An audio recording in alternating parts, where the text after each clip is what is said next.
and Wellbeing.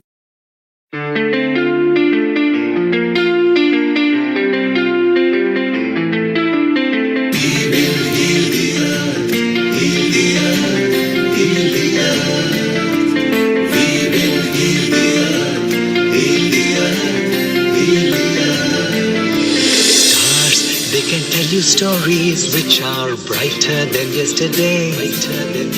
The streets have never been so quiet. The squirrels found a new hideaway.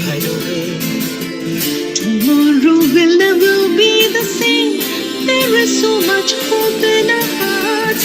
Brick by brick we shall overcome and walk right into a new start. Welcome to the brand new world. We're the children of our Mother Earth. Reach out your hands. Let us lead our earth together.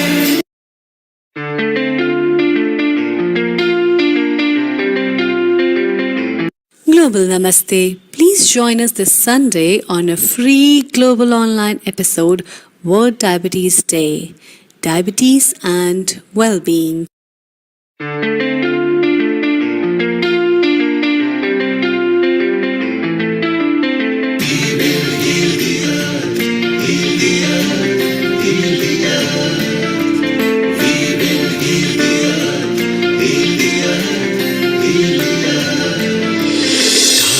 They can tell you stories which are brighter than yesterday. The streets have never been so quiet. The squirrels found a new hideaway. Tomorrow will never be the same. There is so much hope in our hearts. Brick by brick we shall overcome and walk right into a new start. Welcome to the brand new world. We're the children of our Mother Earth. Reach out your hands. Let us lead our earth together.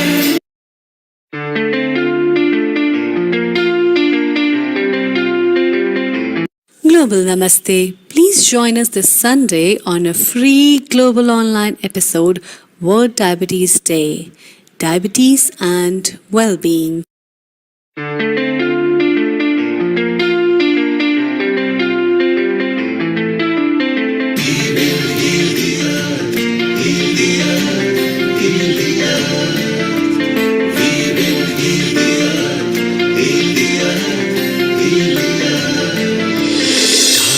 They can tell you stories which are brighter than yesterday.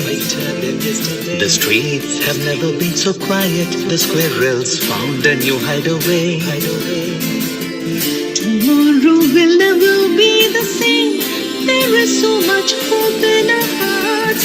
Brick by brick we shall overcome and walk right into a new start. Welcome to the brand new world. We're the children of our Mother Earth.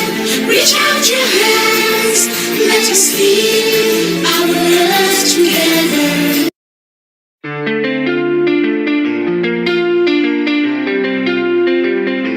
Global Namaste. Please join us this Sunday on a free global online episode, World Diabetes Day, Diabetes and Wellbeing.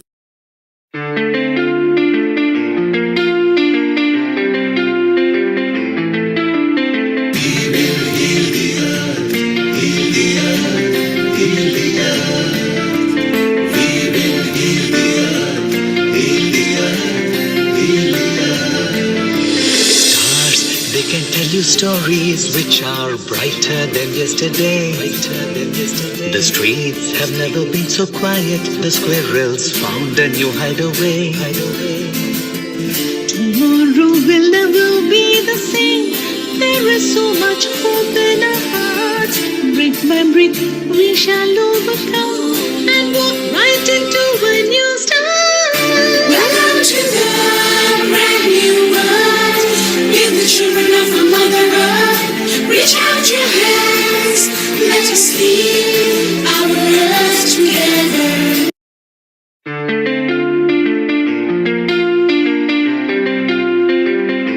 Global Namaste. Please join us this Sunday on a free global online episode, World Diabetes Day, Diabetes and Wellbeing.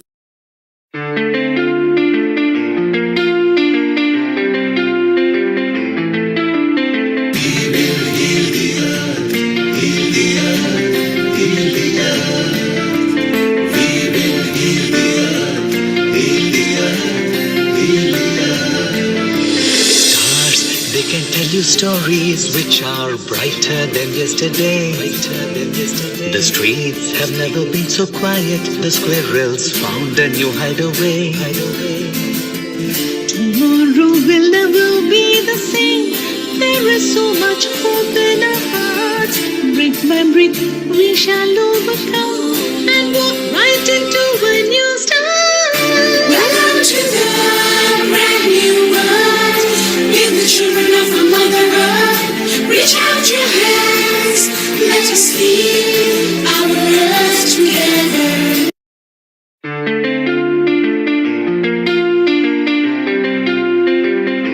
Global Namaste. Please join us this Sunday on a free global online episode, World Diabetes Day, Diabetes and Wellbeing.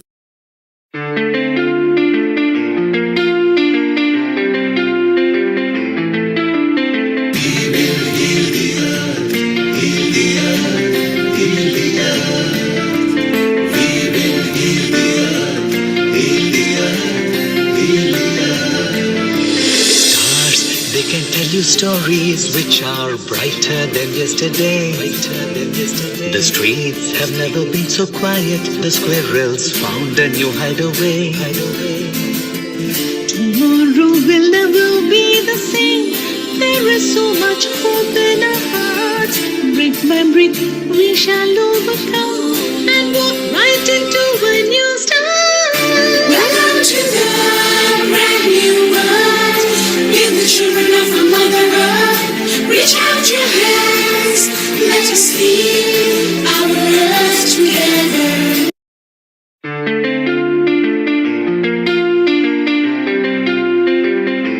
Global Namaste. Please join us this Sunday on a free global online episode, World Diabetes Day, Diabetes and Wellbeing.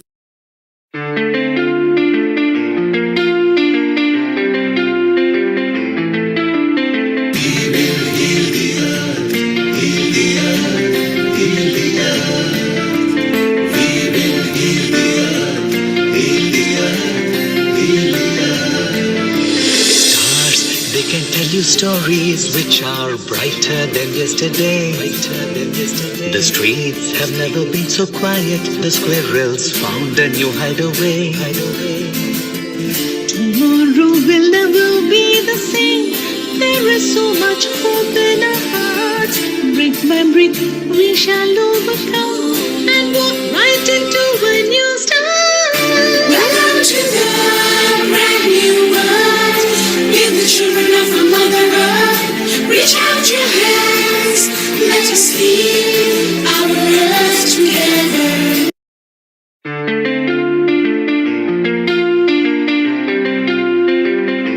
Global Namaste. Please join us this Sunday on a free global online episode, World Diabetes Day, Diabetes and Wellbeing.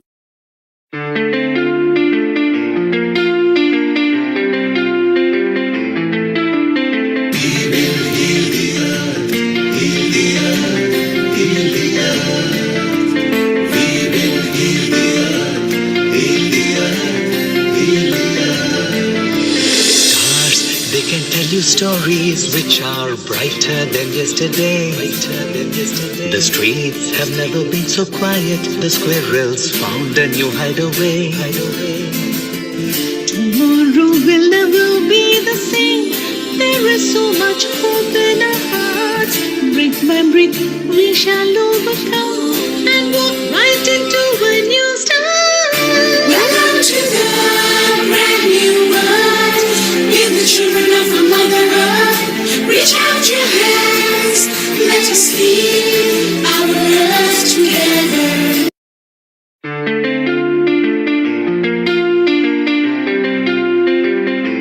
Global Namaste. Please join us this Sunday on a free global online episode, World Diabetes Day, Diabetes and Wellbeing.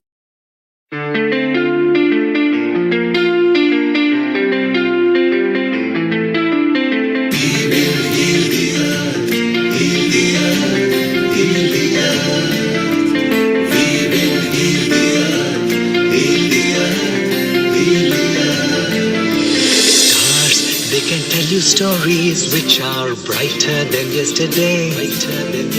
The streets have never been so quiet. The squirrels found a new hideaway. Tomorrow will never be the same. There is so much hope in our hearts.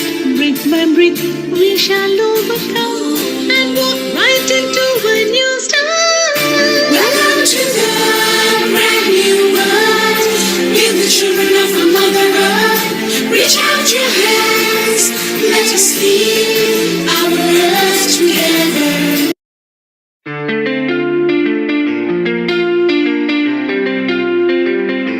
Global Namaste. Please join us this Sunday on a free global online episode, World Diabetes Day, Diabetes and Wellbeing.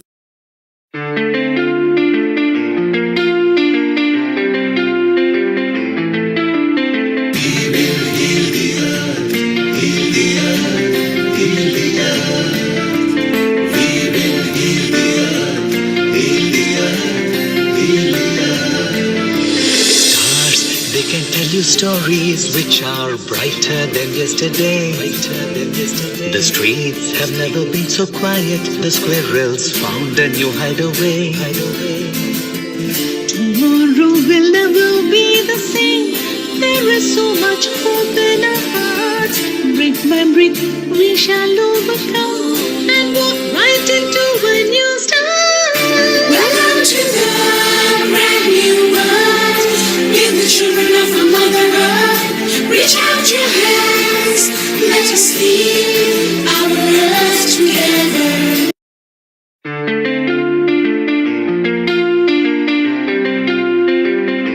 Global Namaste. Please join us this Sunday on a free global online episode, World Diabetes Day, Diabetes and Wellbeing.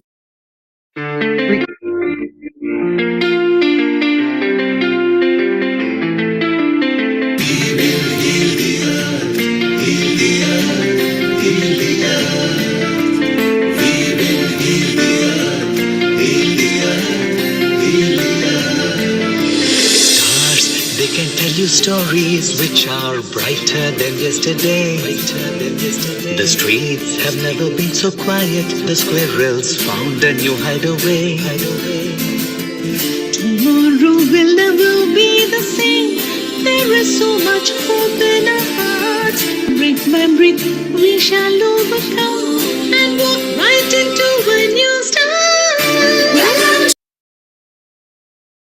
10, 9, 8, 7, 6, 5, 4, 3, 2, 1.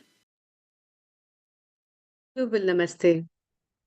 Good morning, good afternoon, and good evening to all the viewers of Healing Our Earth. I'm your host, Amrita Sharma, and I welcome you to today's episode, which is on World Diabetes Day. As the world celebrates World Diabetes Day on 14th of November, today's episode is specially dedicated to spread the awareness about diabetes, as this year's theme of World Diabetes Day is diabetes and well-being. And therefore, for today's episode, we have for you experts and people who will be sharing their experiences, will be giving their expert advice, as well as lifestyle tips, and much more. But before that, let's start with Gayatri Mantra. A calm peace voice, a calm peace note for your own self releases stress, one of the causes for diabetes. Therefore, with a smile in your heart and on your face, closing your eyes and a calm mind. Om Om Bhur Swaha Tatsavitur Varenyam Bhargo Devasya Dhimahi Dhiyo Yo Na Prachodaya.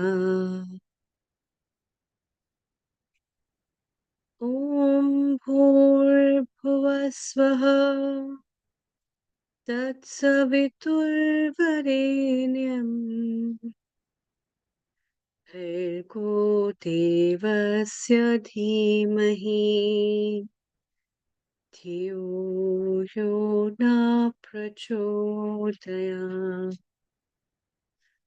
Om Bhur Swaha Tatsavitur Varenyam Bhargo Devasya Dhimahi Dhiyo Yo Na Prachodaya. Om Shanti Shanti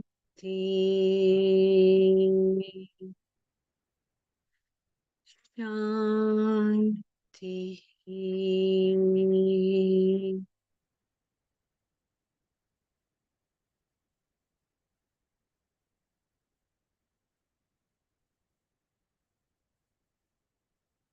Welcome. Diabetes, a sweet disease. People say it comes from sweets, but it really comes from sweets. That's very important to know. And when people have diabetes, they only question what I have to change, what I must do, what's wrong with me, and what can I do better? And there comes the awareness. Many a times in today's world, with a fast racing life at our workplaces, people at a very young stage are diagnosed with the sweet disease. And then the story changes. You start becoming very aware about yourself because something knocks your door of health and you think, what's more? Therefore, to dive that and to know more and to also explore what better can be done and what all things can be made better for not only yourself, but for your family members and friends and everyone, I welcome the episode producer of today's episode, Kirit Mistry Ji. Global Namaste and a very warm welcome. Good afternoon. Global Namaste, good afternoon, Hamrisaji. Thank you for the kind words. So yes, this is a very topical and personal topic for myself. I'm a type 2 diabetic, been living with diabetes since 2010. And since then, have tried different ways to manage, and through diet, but also then eventually medication hits you. So then you've got to try other ways. So, and it's not just for me getting diabetes. It was from a family point of view. My mum had it, 40 years insulin dependent, and then slowly in the family, lots of siblings are now got diabetes. So it's a condition that people from our communities need to take seriously, because they think once you're a diabetic, popping a pill and that's going to sort of solve the solution. It's not. It's lifestyle changes. So you're going to hear from today from all of our experts who are going to give us some valuable tips on how to manage better.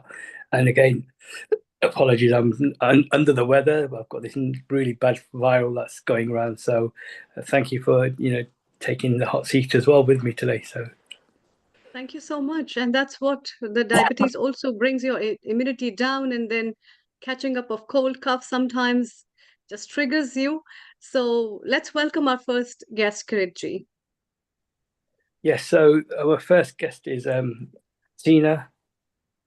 Tina is has a personal journey of her own health challenges and how she's overcome them through her own personal ways through meditation and through spirituality, but also she's gained some valuable tips through her grandmother who had diabetes. So again, what Hasina is not a diabetic, and she doesn't. She will be just sharing how she's managed to live with various conditions she's gone through in her life, but also her grandmother's tips. Hasina's originally from Canada, but now in the UK. So really glad to have met Hasina a few weeks ago, and thank you for joining us today. Global Namaste, Hasina. Global Namaste, Global Hasina. A very Global warm welcome and Namaste. a good afternoon. Thank you. Thank you all for having me today. Global Namaste to everybody. My name is Hasina Reshamwala. I am the CEO and co-founder of Veda Women's Club. And I want to welcome everyone today, wherever you're joining. Thank you for showing up for yourself today, because the journey begins with you. And my talk, as Kirith mentioned, is not of my personal journey with diabetes, but I do have multiple illnesses that I hope to share tips with each of you today. But it's also about the body, stress, survival, and ways that we disconnect with ourselves while we're holding life together.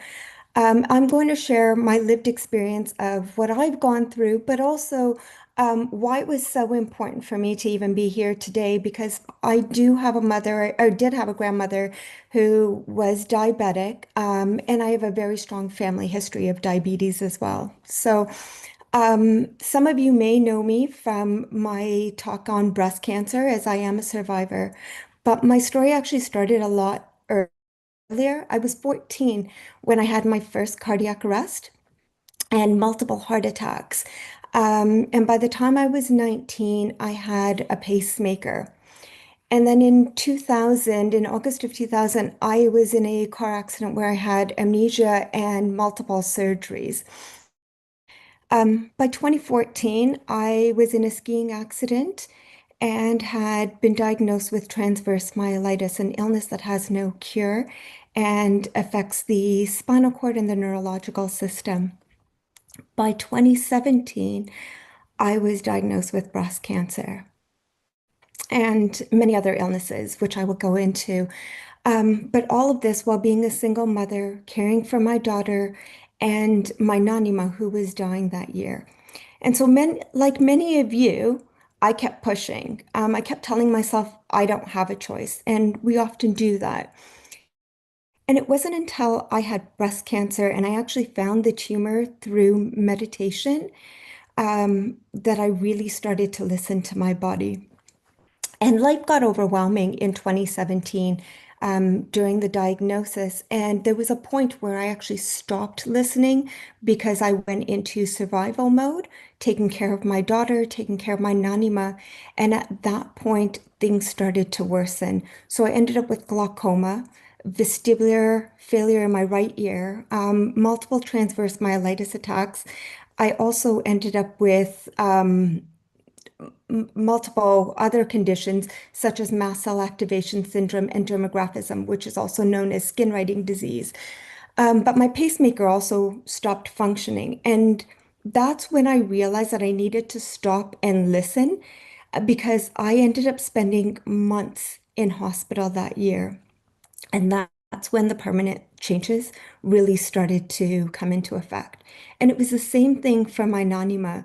So she was diabetic and a breast cancer survivor, and she was a 20-year survivor, and managed to cure her diabetes. But it took a lifestyle change.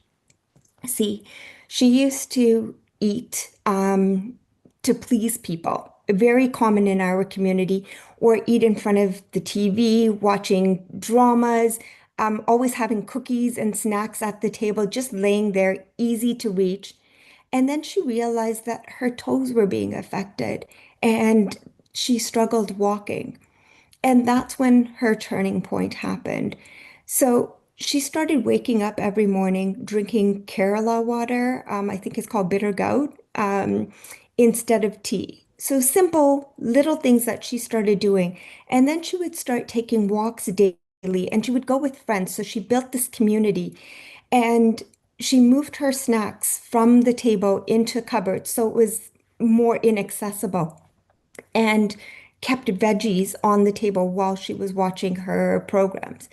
And in her 80s, my Nanima had actually reversed her diabetes.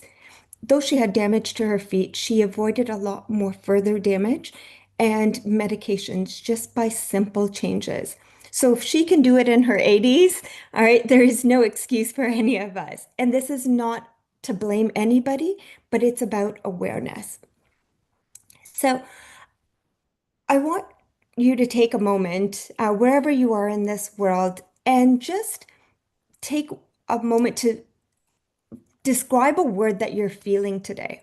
I know for a lot of us, we might say tired or calm or even overwhelmed, numb.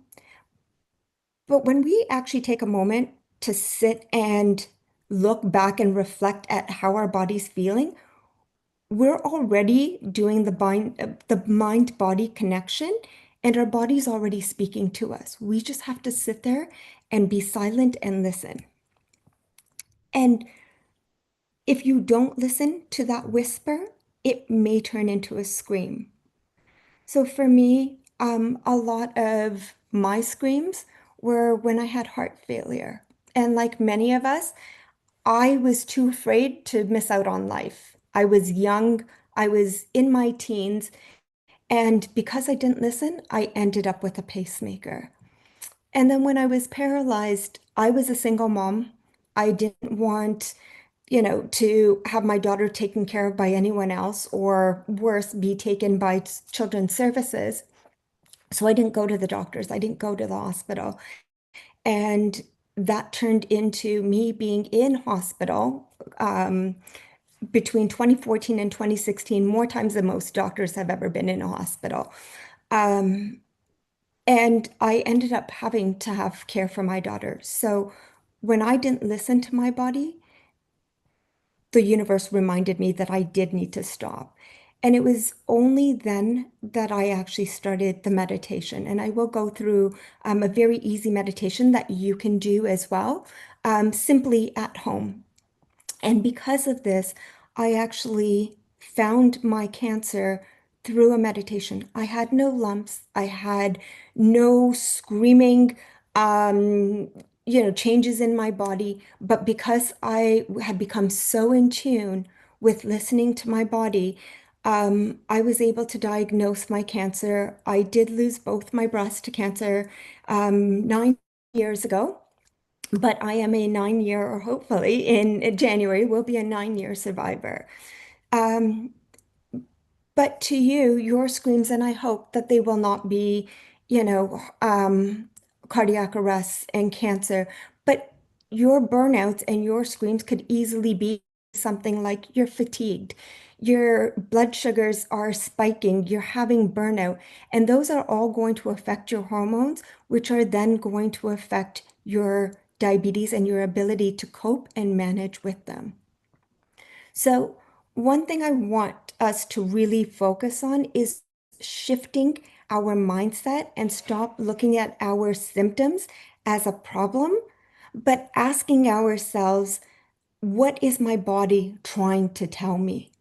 Um, for me, I know that when I'm experiencing extreme fatigue, that's my body saying you're going to have another transverse myelitis flare up and I need to sleep it off, take that rest for myself. Because if I don't, I'm in hospital. And ignoring our body costs so much more than listening to it. Now, I'm going to, as I promised, teach you a little guided meditation. This is something that has worked for me and has worked for many people that I know. So whether you're listening to this now or you take this off camera, just find a place to sit comfortably, lay down comfortably. You can close your eyes or just soften your gaze. And I want you to start at bringing your attention to your feet. And then slowly start working up your body, bringing attention to your legs, then your stomach, your chest, your shoulders, your jaw. And just slowly inhale and ask your body, what do you need right now? Do not judge your body, just notice. What I have found, and what might have come up for many of you, is that you may need rest. You may need water. Some of us may just need love or silence. Your body is talking to you. Give it what it needs.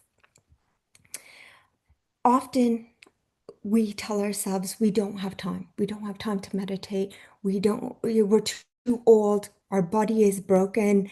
Um, and our mindset is another thing that can actually affect our healing process. So something that I have started is working on changing that narrative. I'm not too old. I'm younger today than I'm going to be tomorrow. So I have the ability to start today.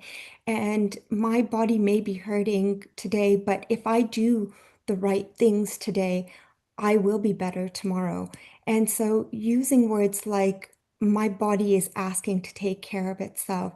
I am learning to make time. I am rebuilding my strength. Those mind shifts are going to truly impact you. And another test that I like to do is to just show the power of the mind.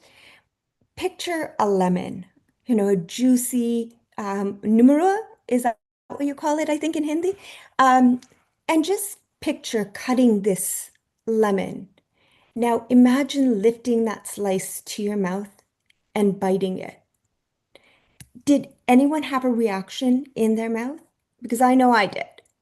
And that just tells you that is purely your mind. There was no lemon. Not one of us has had a lemon. But if you take your mind, if your mind can actually make your mouth water, imagine what your mind can do to stress hormones, tension, and also healing chemicals within our own body.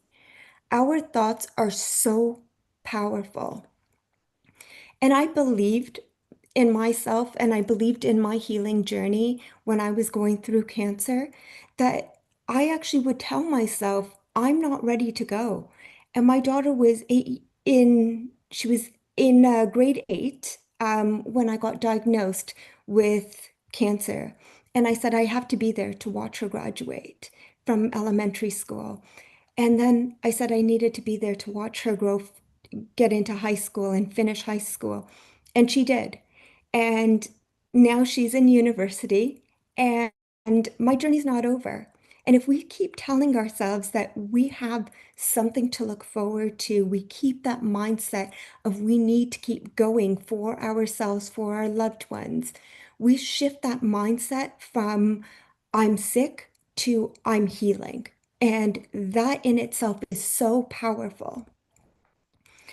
Now, if we actually think about us not having time, which I hear all the time, I used to say it, I don't have time to go to the gym. I don't have time for, doing these meditations. Hasina, I have so many commitments.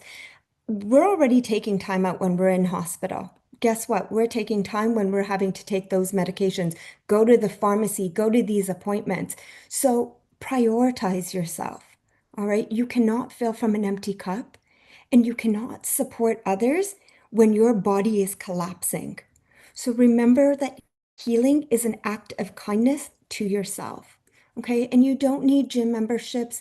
You don't need expensive supplements or retreats or, to do any kind of green juicing.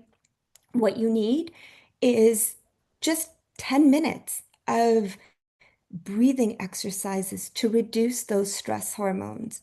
Take a walk. If it's too cold, go into a shopping center and walk there. Change refined sweets for eating fruits and healthier options, and drink water before snacking. I found that that has really helped me. And ask your body, are you actually hungry or are you just eating because you're tired, bored, or lonely? These little changes can really affect us and can really shape our body moving forward. So, my final thoughts to everyone is, take something from this conversation today to honor your body, and hold yourself accountable, whether that's drinking a bit more water, maybe it's, taking an extra 30 minutes to rest, or eating without the screens, right? Or listening to that fatigue.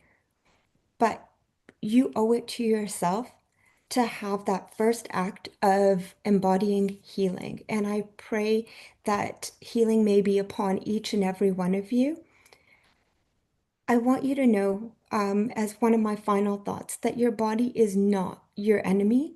It is your oldest ally. It is there surviving with you and has been with you through your entire journey. So treat it like your best friend.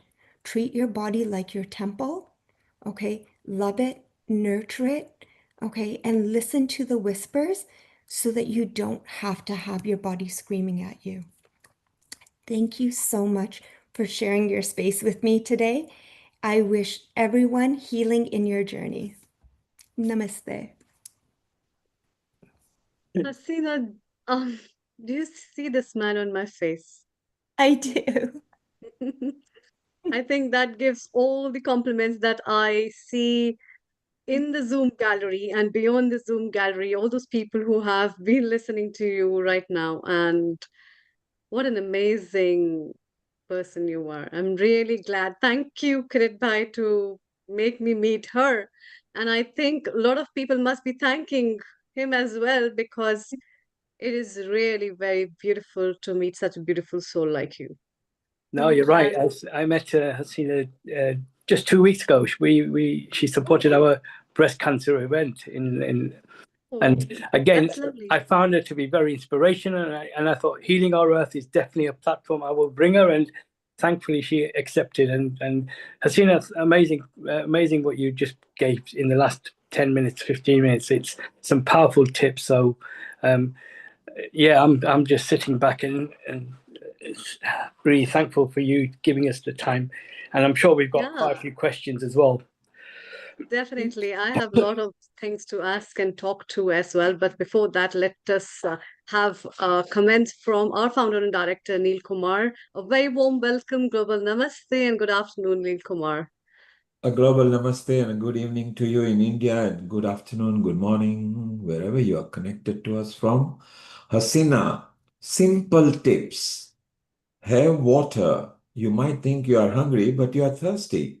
Yes. Or, as you said very simply, you complain that you don't have a time, and when you are diagnosed, you will have to go to the hospital and test and everything. So, why don't people realize that? That it's never too late. Start changing your diet now. If you keep your mind happy and Mhm. don't have any hatred inside you, don't have any grudges inside you, your body can fight lots and lots of ailments. So, Asina, you are a living proof. Thank you. From being diagnosed from a breast cancer, which nowadays is very advanced, and there are so many studies, and if diagnosed early, there is a very good chance of almost 80% chance of remission. Mhm. Look at an example that you are, Thank, that there is a hope. Don't give up. thank you. Start early. So I really commend you for what you are and the simple tips. If we can just follow simple tips, life would be beautiful. Amrita, you got lots of questions, so let's go with you, and we'll bring in Anjali as well, Dr. Anjali Agarwal from Hyderabad. And let's chit chat before we go to Azmina, okay? Yeah, definitely. So, Hasina, what inference that I have drawn from your conversation that and your talk is that your life is precious. Sometimes people realize it very early, sometimes people realize it late. and it's just about style statements of your life. But it's not about fashion, it's about your lifestyle. And that's what you have changed, I think. Yeah. And I think, has your daughter become a source of inspiration for you to live life? My daughter is my sole inspiration. She's actually on the call today. She is the reason I wake up every morning. She's the reason I fight so hard, and she is my greatest cheerleader. I suggest that everyone has someone like that in their corner.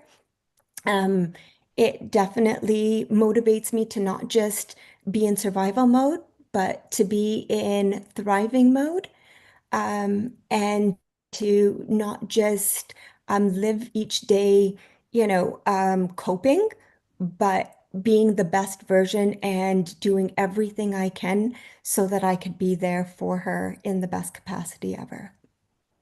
Hmm, beautiful.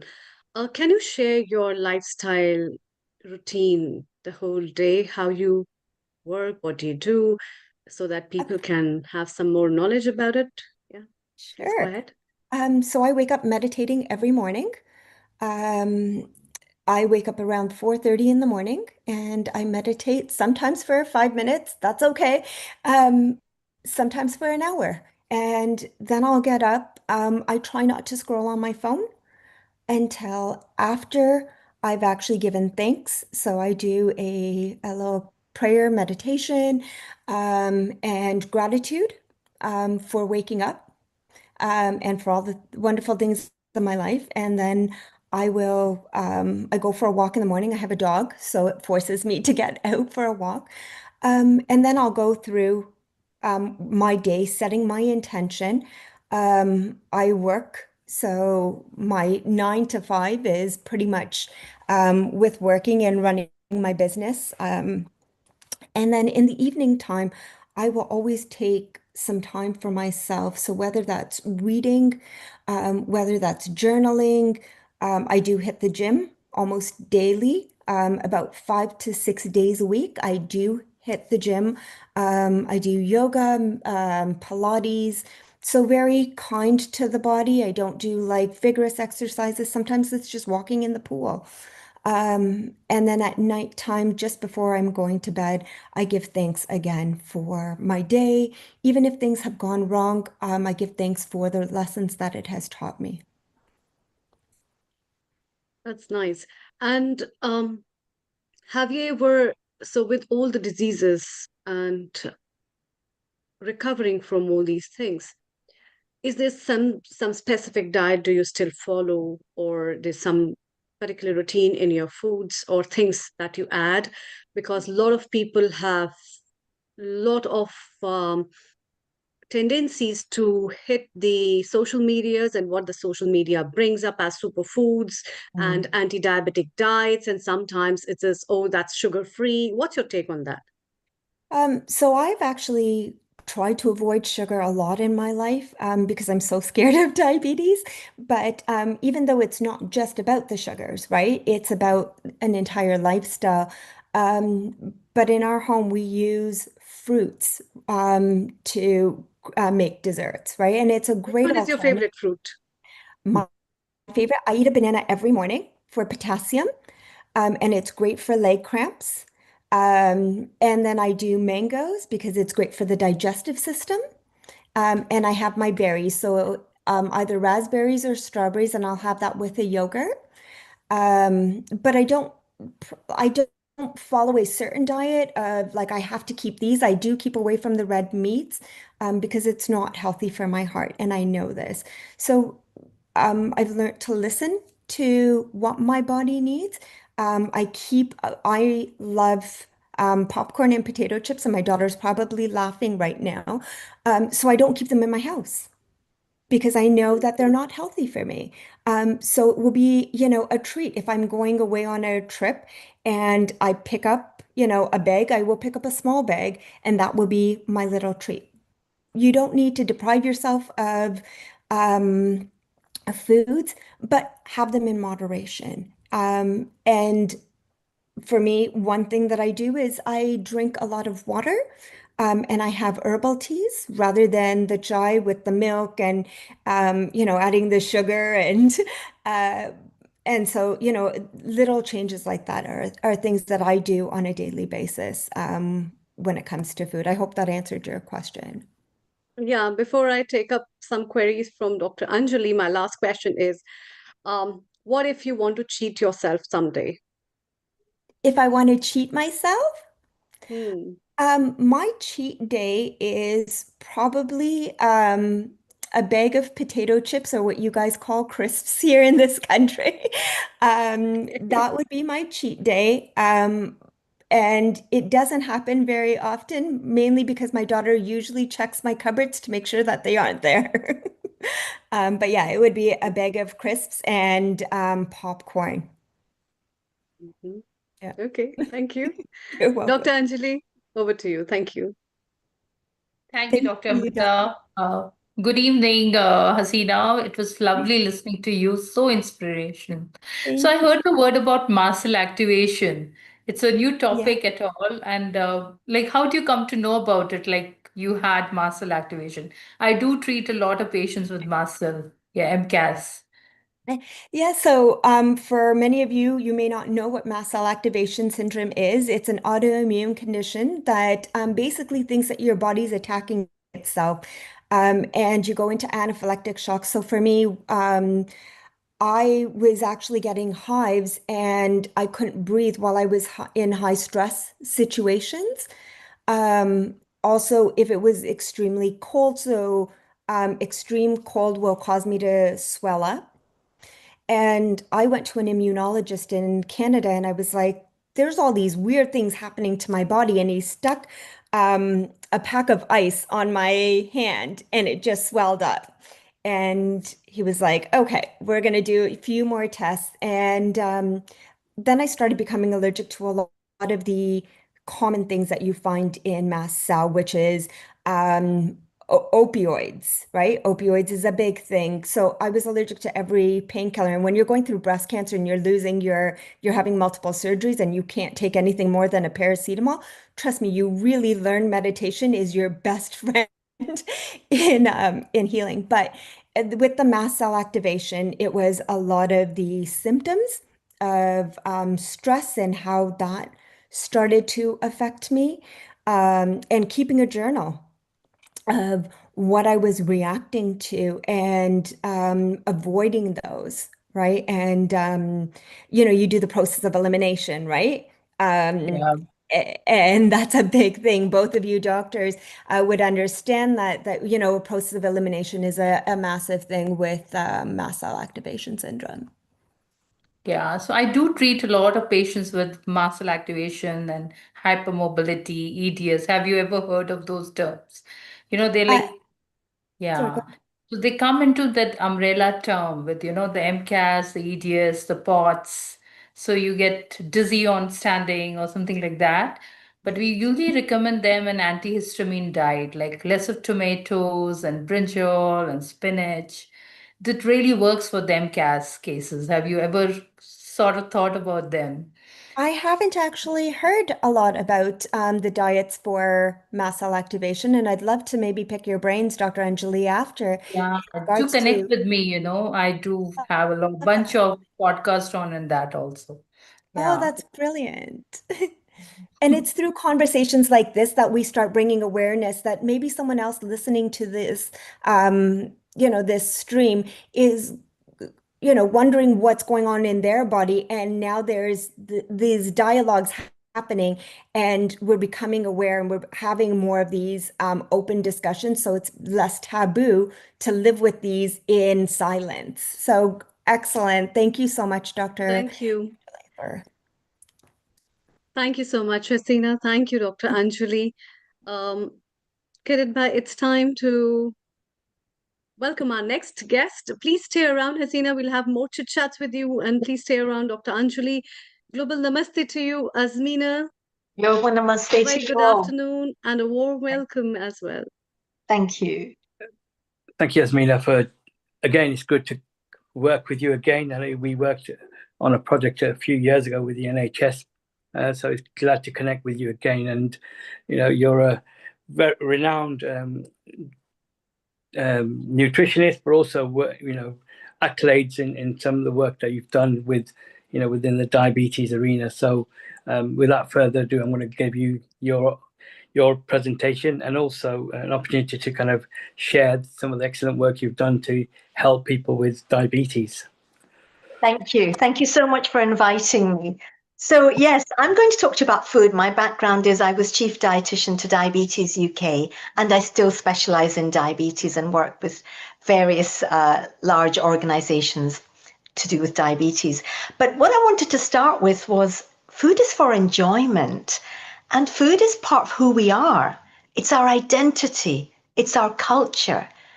We use food to be hospitable, to celebrate. We have lots of celebrations, and the food comes out, somebody knocks on your door. We've got the chevran, the ganchan, the samosas all ready, and that's who we are. And it's an important part of the culture of the South Asian community. And if you have diabetes, it doesn't mean you can't do all those things. It just means being aware that the food choices you make will have a direct effect on your blood glucose, your blood sugar levels. And if your blood sugar levels stay high over a long period of time, you are more at risk of complications of diabetes, such as blindness, amputations, heart disease, kidney disease, etc. So although all foods are okay, and the diabetic diet, if you like, is just a healthy diet that we should all be eating, it does pay to be a little bit more aware of the sorts of foods that we are choosing. And because diabetes, particularly type 2, which is 90% of cases anyway, is a lifestyle disease, it pays to think about what is it within our lifestyle that we can tweak, that we can modify a little bit in order to reduce our risks or to prevent and manage diabetes if we have it. So when you think about managing diabetes and prevention of diabetes and lifestyle, it's to do with sleep, relaxation, stress levels, being overweight.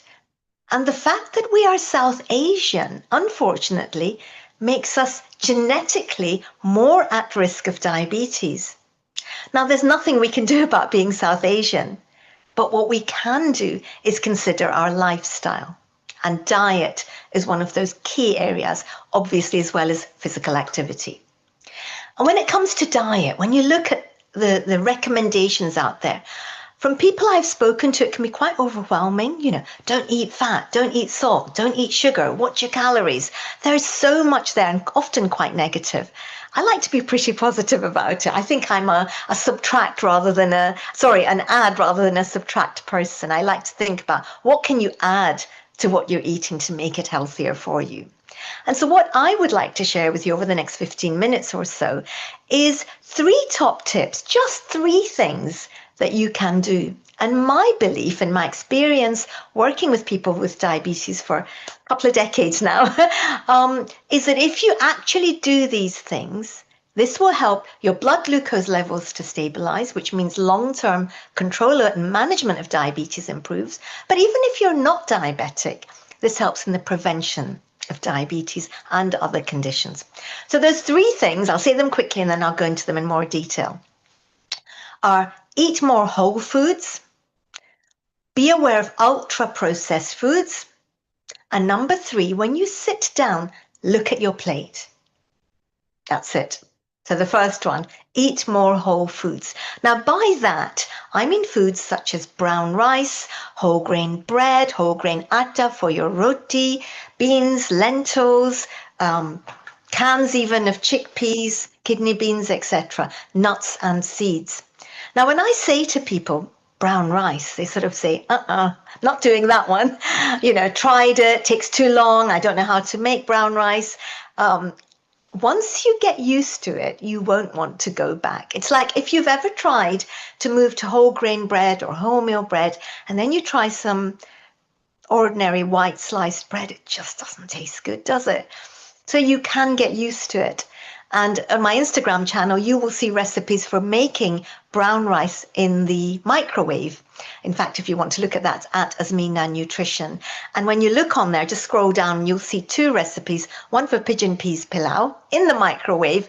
Do nothing, throw it all in, and it's done in 40 minutes. That's the key. It takes a bit longer, yes, and you need more water. Generally, 1 mug of brown rice to 2.25 mugs of water, which is more than what you would use for white rice.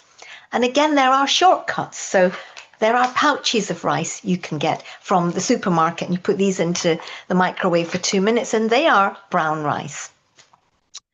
And the reason for these whole foods is because of the effect they have on your blood glucose levels. Whole grains are high in fiber. These whole foods, nuts, for example, also high in protein. And what they do is when they are digested, they are slowly digested. You might have heard the term slow release carbs. Well, whole grain atta, brown rice, brown pasta are all slow release carbs. And so when they're digested, they make your blood glucose, excuse me, go up slowly and go down slowly. I'm going to have my water, and I know it was mentioned earlier, this is my bottle, it's a litre, and I have 2 of these a day, which is essential for your skin, your hair, your overall health. So my second tip is to be aware of ultra-processed foods. Now, that does not mean that you can't have a can of baked beans, you can't have tomato ketchup, and you can't have a pasta sauce, and you can't have peanut butter. It's about being aware of what else is in that food. Now, those examples I've just given you are all great foods, and you could call them ultra-processed. But it's the ones that are packed with more additives, often more added sugar, lots of salt, maybe saturated fats. Think of cakes, biscuits, chocolates, crisps. All of these have been manufactured and manipulated, if you like, by the manufacturer to make them taste good. And not only are they often high in sugar or salt or fat or calories, if you're watching your weight, most people with type 2 diabetes are overweight, so that is a consideration. But not only that, when the manufacturer does a lot of, if you like, the processing, that means your body has to do less work. Think about this. If you were to eat an apple, or if you were to have that apple in fruit juice, in apple juice, if I started to eat this and your friend started to drink this at the same time, who would be finished first? It would be the friend. It's very easy to overconsume sugar in liquid form, but I'm not going to get through more than 1 apple, and it's going to take me longer. And what's actually happening is I'm taking the time to chew that apple. That gives my brain enough time to register, oh, I'm getting full, because the stomach sends signals to the brain. It takes time for your body to digest that apple. And your gut is having to work really hard. It's pounding at the skin of the apple, and it's breaking down all the fiber and what we might call complex carbohydrate in that apple. So when the sugar, all carbohydrates become sugar when they're digested. When the sugar from that carbohydrate in the apple is digested in the gut, it goes in slower. It will be released slowly into the bloodstream. And that means you get a nice, slow, steady rise in your blood glucose, which is what you want to achieve in diabetes, and in fact also for your energy levels. But when you take something in a liquid form, the same food, same amount of food, but in a liquid form, you have disrupted the fiber. In fact, in a juice, you have eliminated all the fiber. And the manufacturer has done the work for you. Your gut has not had to do that pounding and breaking down. And so with something like a fruit juice or a cola, in fact, fruit juice has roughly the same amount of sugar per 100 mils as a can of cola. 100 mils of cola, 100 mils of fruit juice, roughly the same amount of sugar. Think about that. When you have fruit juice, and I'm not saying it's bad for you because you get potassium and vitamin C from fruit juice, it's about awareness. But when you have that juice, it's going to make your blood glucose go up quickly and go down quickly. And that's what we want to avoid in diabetes. And the third one I suggested was to look at your plate when you sit down. That might sound a bit strange, but in my clinic, this is what I use. I call it my VVPC plate. This is based on evidence from around the world on the best way to eat for diabetes and, in fact, for heart disease and other conditions. And you will see lots of models in lots of health sites, etc. That's fine. This is the one I subscribe to. So when you've got your plate in front of you, imagine splitting it into 4 quarters. 2 quarters with veggie, 1 quarter with lean protein, and 1 quarter with those slow release carbs. Veggie, protein, carbs. If you do this, let's think about what happens. Firstly, all this vegetable, which could be salad, it could be some veg, it could even be an apple after your meal or an orange after your meal. It still sort of fits mentally in there. Might not be on your plate, but you get the story. These foods are rich in potassium, and potassium helps to regulate your blood pressure. These foods are also rich in fiber, healthy gut, reduction in constipation, good for your gut microbiome, good for your blood glucose. So filling half your plate with those foods is a great way to start your meal. Then the proteins, think about choosing lean proteins. Now, if you're vegetarian or vegan, excuse me, cheers, then you want to make sure you're having your dals, your beans, your chickpeas, your tofu. All of those foods are great foods. Just keep it lean. So think about perhaps not putting so much ghee or butter or oil into there to keep it lower in fat. If you're not vegetarian, then think about chicken without the skin, lean meats. Oily fish is a great source of omega-3 fats, or white fish is a great source of iodine. So all of those foods would fit into your protein section, and it's important to have that protein, particularly as we age. This is where I find the biggest issue in my older patients, where people are actually not getting enough protein and not thinking about the quality of that protein. Maybe that's a talk for another day. And then carbohydrate. Think of those slow release carbs, such as the brown rice, brown pasta, whole grain bread, whole grain atta, millet, jowar, nuts, seeds, etc. These are all healthy, slow release carbohydrates. And if you want a downloadable copy of this to put on your fridge, I have a PDF on my website, so you can download that, asminanutrition.com. So these are the 3 things that I think will actually, if you did this, you will be increasing the fiber in your diet. You will be getting slower, steadier rises in blood glucose. This way of eating can also help you manage your weight. Think about our children and our families and our community. If we were all to do this, just step back and think for a second. If as a family, you were to say, right, cut down on those processed, ultra-processed foods. Not processed, frozen food is a processed food, but I think it's a great food. Cut down on ultra-processed foods, takeaways, convenience foods, ready meals, that sort of thing. Have more whole grains, fruit, vegetables, whole grains, nuts, seeds, beans, lentils. Do the VVPC plate. If we were to do that, let's think about this. Our children would be growing up with much healthier habits.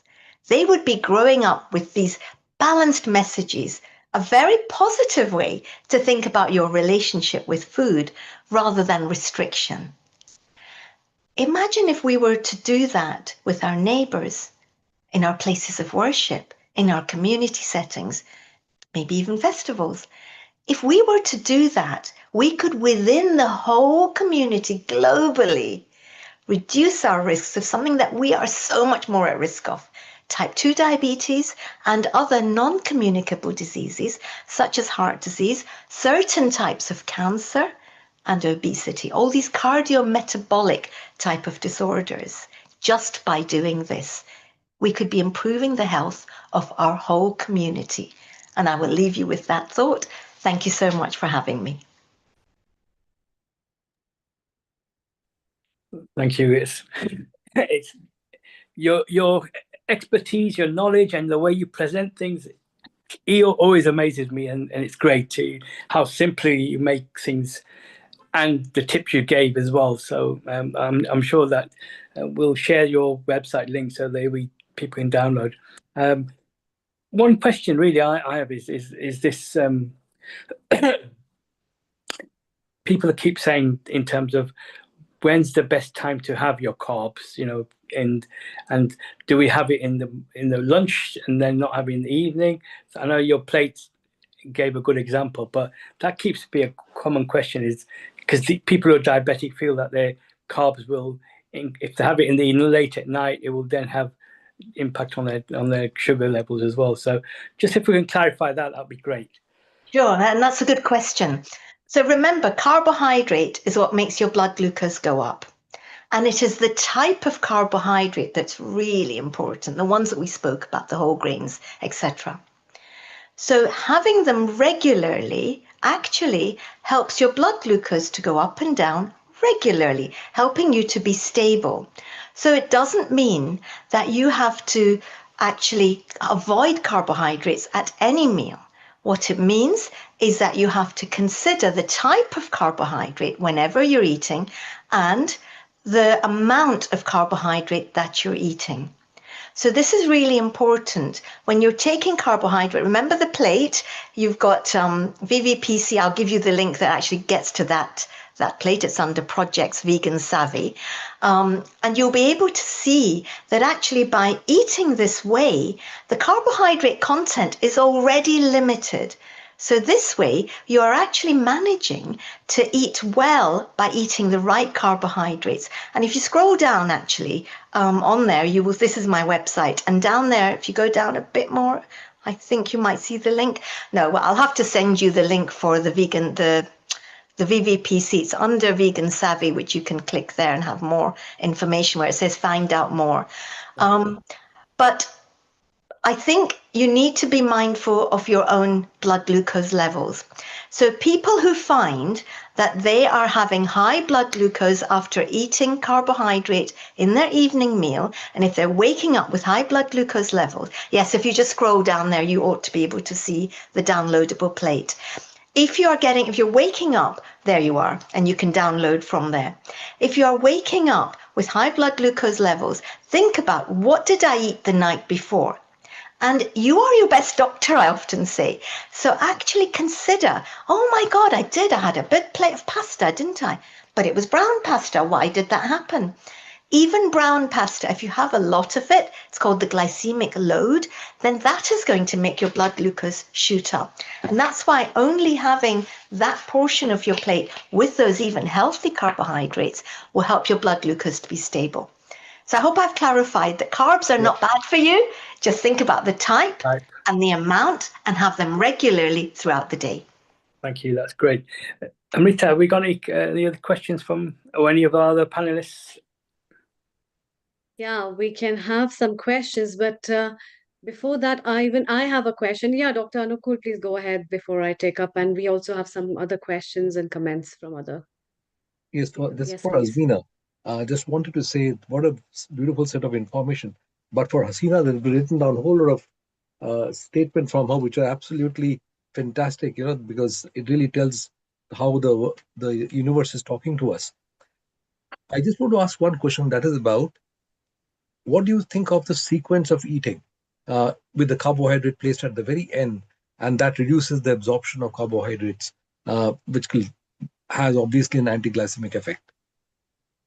So there is some evidence on, if you start your meal with, let's say, a salad, then it allows the meal to be more slowly digested and absorbed. So you could try that. I mean, I feel that making sure half of your plate is filled with salad or vegetables actually helps you to do that.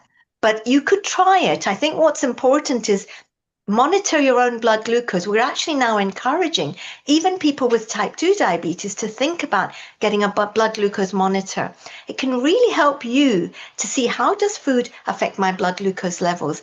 And some people do find that having those salad vegetables first, or maybe a soup, vegetable soup first, then having their meal, does help them. My personal view is that if you're sitting at a table for half an hour and eating your meal, generally your food is all going to be mixed up in your gut anyway.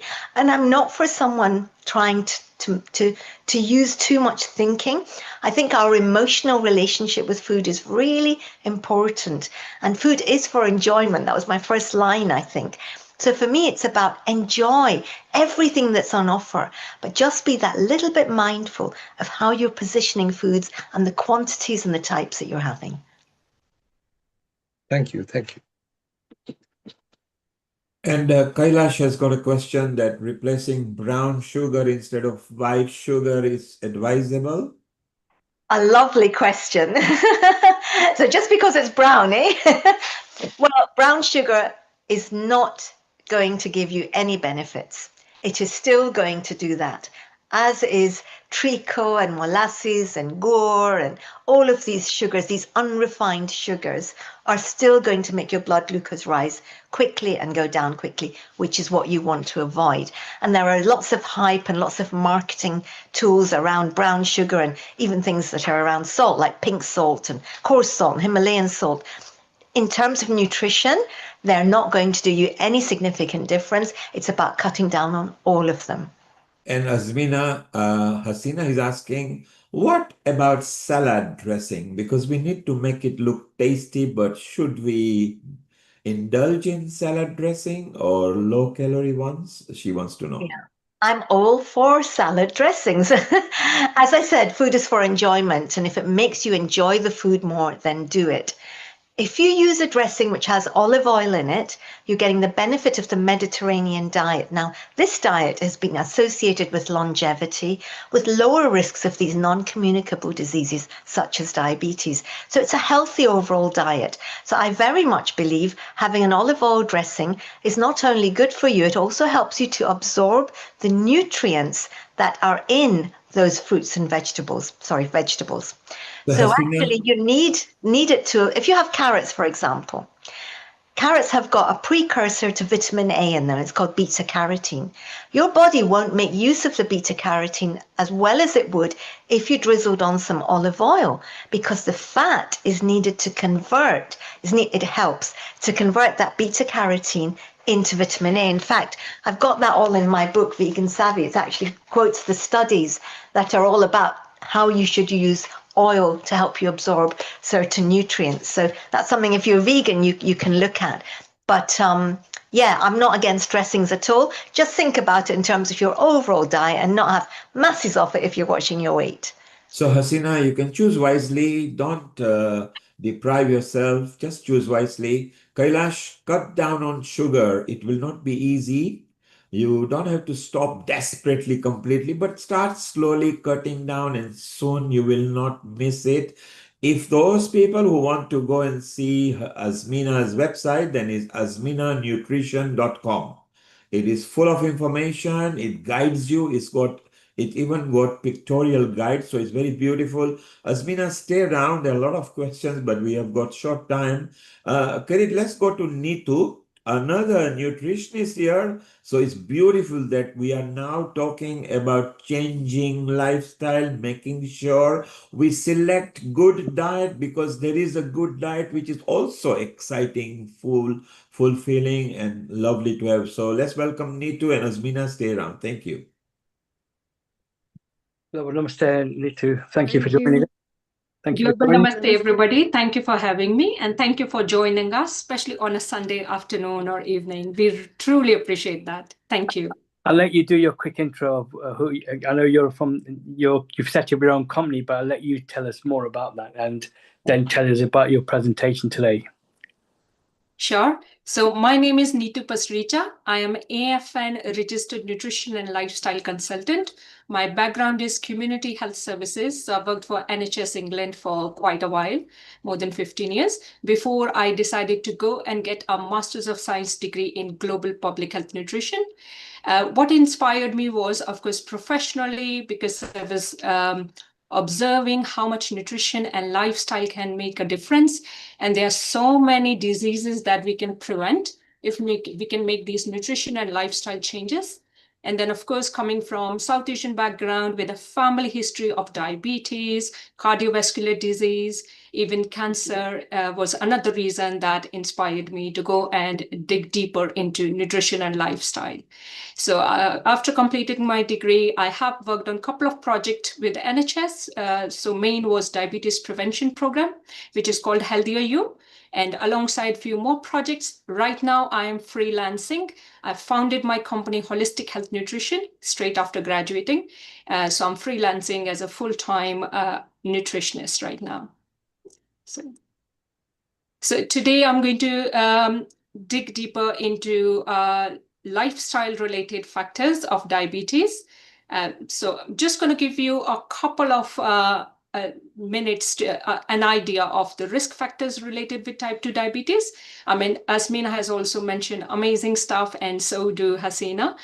As we are now starting to understand, there are some factors linked to diabetes that we cannot change, as we call them non-modifiable factors. And these are our age, family history, ethnicity. Some women have gestational diabetes, so they're at higher risk, or certain medications such as steroids. However, the good news is there are lots of factors which are lifestyle-related factors that we can certainly change.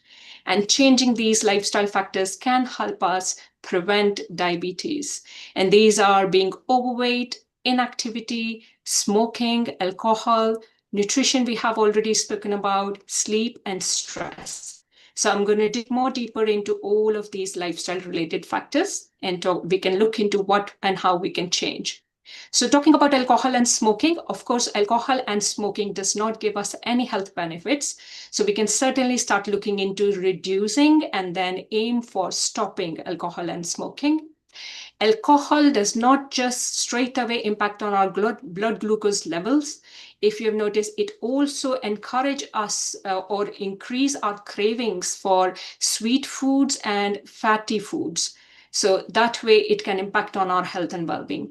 Alcohol also interferes with our sleep, with our hormones and energy levels. Smoking can increase inflammation in our body, and all the metabolic conditions we are talking about today, which diabetes is one of them, can increase because of this inflammation. Smoking can also increase insulin resistance. So if you know, insulin is the hormone that helps us regulate blood glucose levels. So insulin resistance means the insulin does not work really well as it should. So this can happen because of smoking. Smoking can also increase our risk of developing belly fat. So that's fat around the middle part of our body, which is also known as visceral fat, which means our organs are getting wrapped up in this fat, which increases our risk for cardiovascular disease, diabetes, and many other diseases as well. Then we look into physical exercise. So another lifestyle factor that we can change is our activity. So there are two ways we look into it. It's movement, which is any kind of movement, which can be cleaning our home, hoovering, dusting, cleaning, clearing, or organizing our home, or just simply standing or moving while you're sitting around. So that's what we classify as movement. And then there is exercise, which is structured activity, where you plan and structure that this is what I'm going to do because this is what I want to achieve. Whether it's weight management, whether it's, general health and well-being. Lots of studies have highlighted that regular movement and exercise can help us reduce many diseases. So talking about type 2 diabetes today, regular movement or exercise can help us reduce the risk of type 2 diabetes by 50%. Same with high blood pressure. Coronary heart disease can be reduced to 40%, cardiovascular disease can be reduced to 35%, stroke to 30%, and obesity to 10%.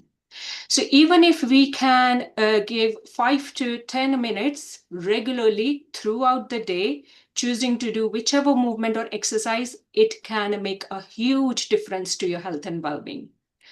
Talking about exercises more structured, general recommendation is mixing different type of exercises. So these are aerobics that are good for our heart health. So exercises that help you raise your heart rate, strength building exercises, and exercises that can help us with balancing. So general recommendation is once in a week, you can choose either these exercises on a moderate level for 150 minutes roughly, or vigorous intensity level for 75 minutes. Now, I give you the easy way to distinguish between moderate and vigorous. How can you make out which intensity are you moving about with? So we call something called a talking test. So this is if you're exercising, and alongside exercising, if you try to hold a conversation with another person and you are able to easily do that conversation, that will be classified as moderate intensity. However, if while you are exercising, you're trying to hold a conversation with another person and you're not able to because you're going breathless, your heart rate is really high, you're moving about really fast, that will be classified as vigorous intensity. So strength exercises are like body weight bearing exercises. So when you bear weight on your muscles on your body, those would be classified as strength exercises, such as weightlifting, even carrying shopping or carrying our own body weight. When we walk up and down the stairs, we are carrying our body weight. So this will be classified as strength building exercises. Or lifting our children up, if you're playing with children, lifting them up, because that's all putting strength on your muscles and bones. Balancing exercises, which is yoga, is absolutely amazing. Or where you are trying to stand in a certain posture, or trying to balance yourself on any equipment, those will be classified as balancing exercises. So mix of all these exercises can be really helpful, and we can spread it out throughout the week, throughout the day as well. So top tips I suggest for physical activity or movement are: try to keep physical activity or movement regular.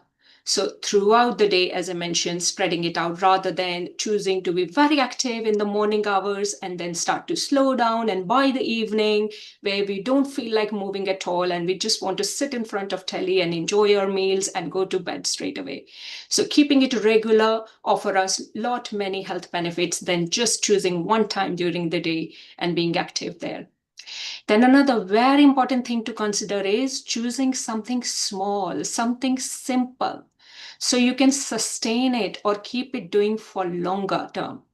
Because choosing something that is really too much, which your body and your mind feel, oh, it's a big task, and it just feels too much, is not going to be sustainable. So it's really important to choose something that you enjoy, that is something simple, and that you can keep doing for longer. Because only then it will help you to build these healthier habits. So we are not competing with anybody. Everybody is different. Everybody's circumstances are different. There can be lots of limitations, lot of boundaries to exercise. So such as, if you work full time, then you come home and there are lots of things you need to do. So it can be really difficult if you try and think about going to the gym afterwards.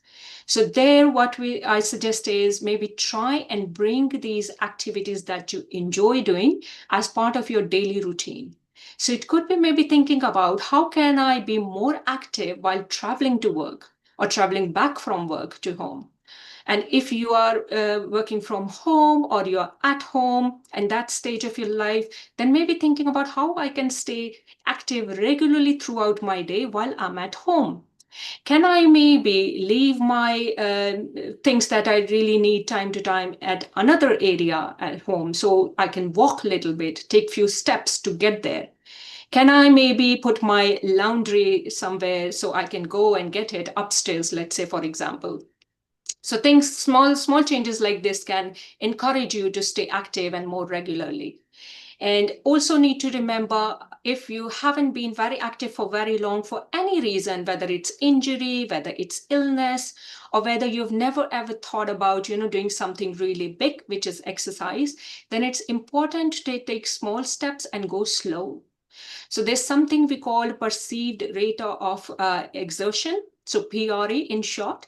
So this is where your mind pick up, okay, how far do I do activity or exercise before I start feeling exertion? And PRE takes time. It takes time to build up PRE. So taking small steps, not putting too much pressure on our heart and our other organs can be a good idea. And then another point to remember is frequency rather than intensity. So as I'm already mentioning, it's not important to do vigorous intensity exercises. It's rather important to keep it frequent. So we need to remember, we are not competing. Everybody is different. Every day is different. You might have a day where you don't feel very well in yourself to do some very vigorous intensity exercise, or even getting up and moving about much. So maybe breaking it down that day, maybe sitting on the chair and doing some chair-based exercises can be a good idea. Like Hasina very rightly said, it's about mindset. Sometimes we need to think about. So rather than having that, keeping that all or nothing mindset, breaking our tasks down, making them simpler and more doable. So that motivate us and encourage us to keep going can be helpful. And then it's about thinking about progression, keeping progressing, as I said, slowly building up on your perceived rate of exertion rather than perfection. Because in this world, there is nothing as such perfection. We all try our best. Every day is different. Every event is different. So if we keep in our mind to keep going, keep progressing, keep building up on these things, that can be really, really helpful for us. So this is movement and activity. Another area that we can start changing is sleep.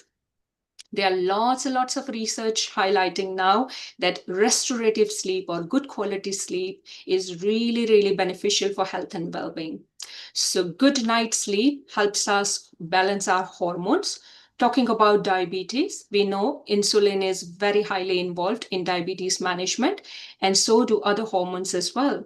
So when we talk about eating or our appetite or hunger, there are hormones called ghrelin, which is hunger hormone, and then there is satisfaction hormone, which is leptin. So when we have good night sleep, our hormones, hunger hormones and satisfaction hormones are regulated and balanced. And so are our insulin and other hormones as well, which are very essential for health and well-being. Good night sleep also help us reducing inflammation. And we know many diseases are related to inflammation, so it's really important. It improves our focus, energy, mood, because all the emotional regulation happens while we are in deep sleep as well. It consolidates our memory, support our gut health, immunity, our heart health, brain health. So lots of health benefits of sleep as well. So top tips for sleep management are to, again, try and be consistent with your schedule. So if, say, for example, you go to bed at 9 o'clock, try and keep that consistency as much possible. Try and keep the environment comfortable. So the temperature in the room, the lighting in the room, noise in the background. So ensuring you give yourself time to pause, take a break from your daily routine, take a pause and wind down before you actually hit the bed.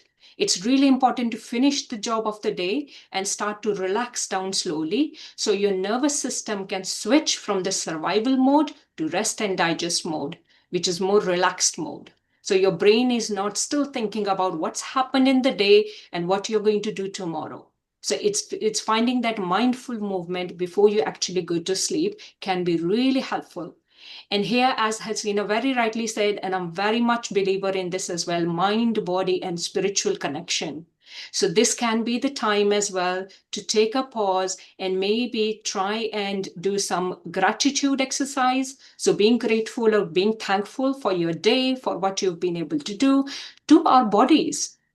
Being grateful is paying gratitude to our heart for beating all day, for our legs to moving and taking us out and about to do our daily job. So simple gratitude, simple self-reflection or self-care rituals, skincare, hair care, all of these self-compassion, self-care rituals can be very helpful for sleep routine. And talking about nutrition before sleep routine, so general idea is, of course, to keep it balanced throughout the day and try and go for light evening meals. So it's digested before you hit your bed, rather than having full stomach and while you're trying to sleep can be really helpful as well. And technology, we all know, it keeps our mind active, curious. And while you have your curious mind on, it's really difficult for your mind to relax and, take a break from your daily routine and go to sleep. So really important to prevent that.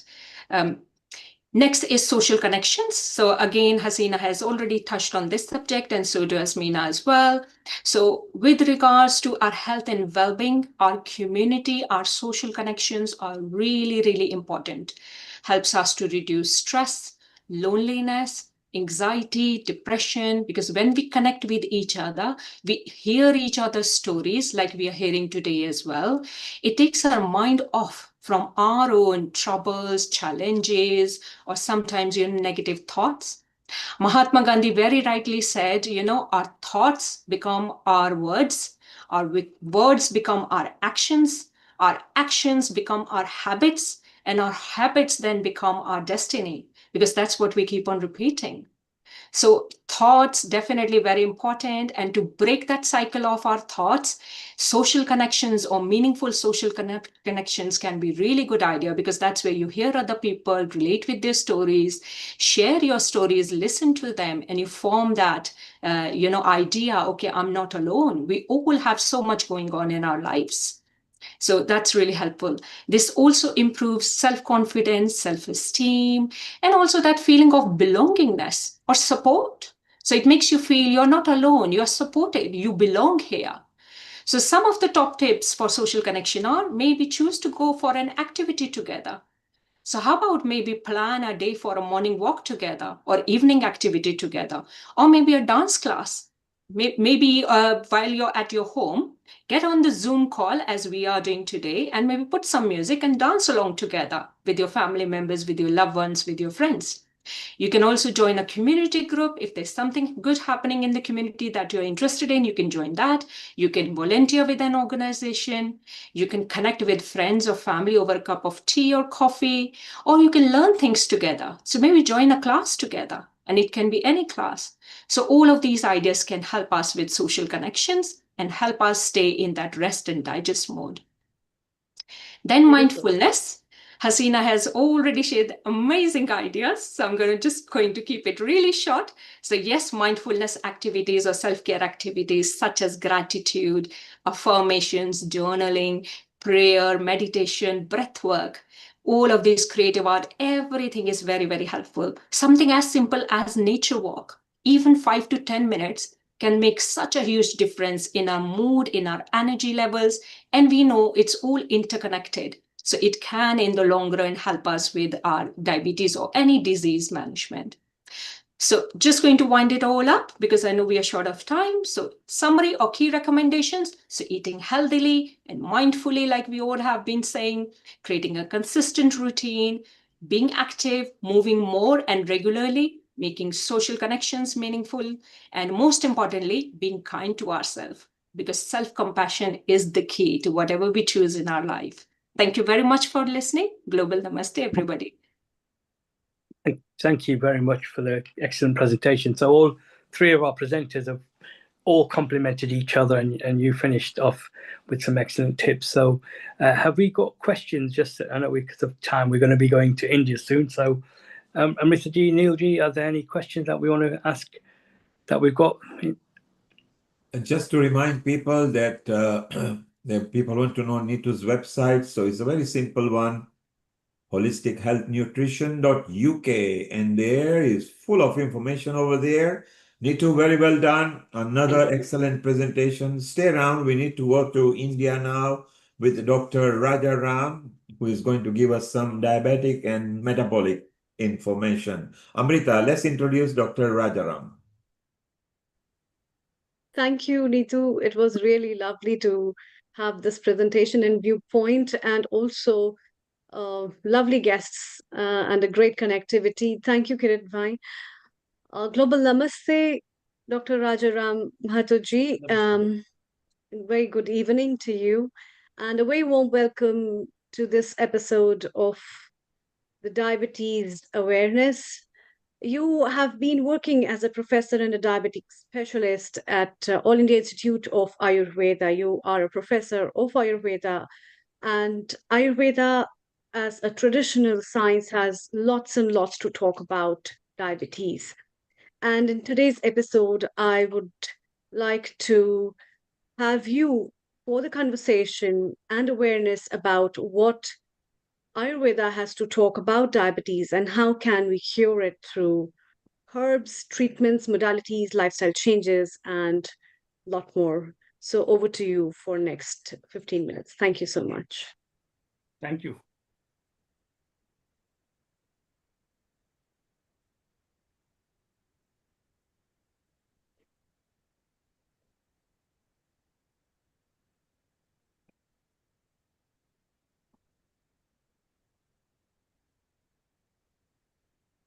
So you're sharing your presentation. Can we have it full screen mode? I'm sharing my presentation. Right. We can't hear you at all. Namaste to all of you. Myself, Dr. Rajaram Mato from All India Institute of Ayurveda, New Delhi, from India. I am an associate professor here in the Kaya Chikitsa Can we have a department, full that is screen the mode? general. Now it is in full screen mode, ma'am? Yeah. Yes. Here I am in charge of diabetes and metabolic care unit.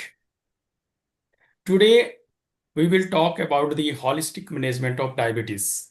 As we all know that diabetes is a metabolic disorder. It is characterized by chronic hyperglycemia. Yes, we see that the today's scenario, more than 589 million people are now diabetic, and it will increase day by day to 853 millions by 2015, and 3.4 million deaths it was held in the 2024 due to the diabetes, and every 9 seconds one person's getting death by diabetes. So today we will discuss about this deadly disease, diabetes.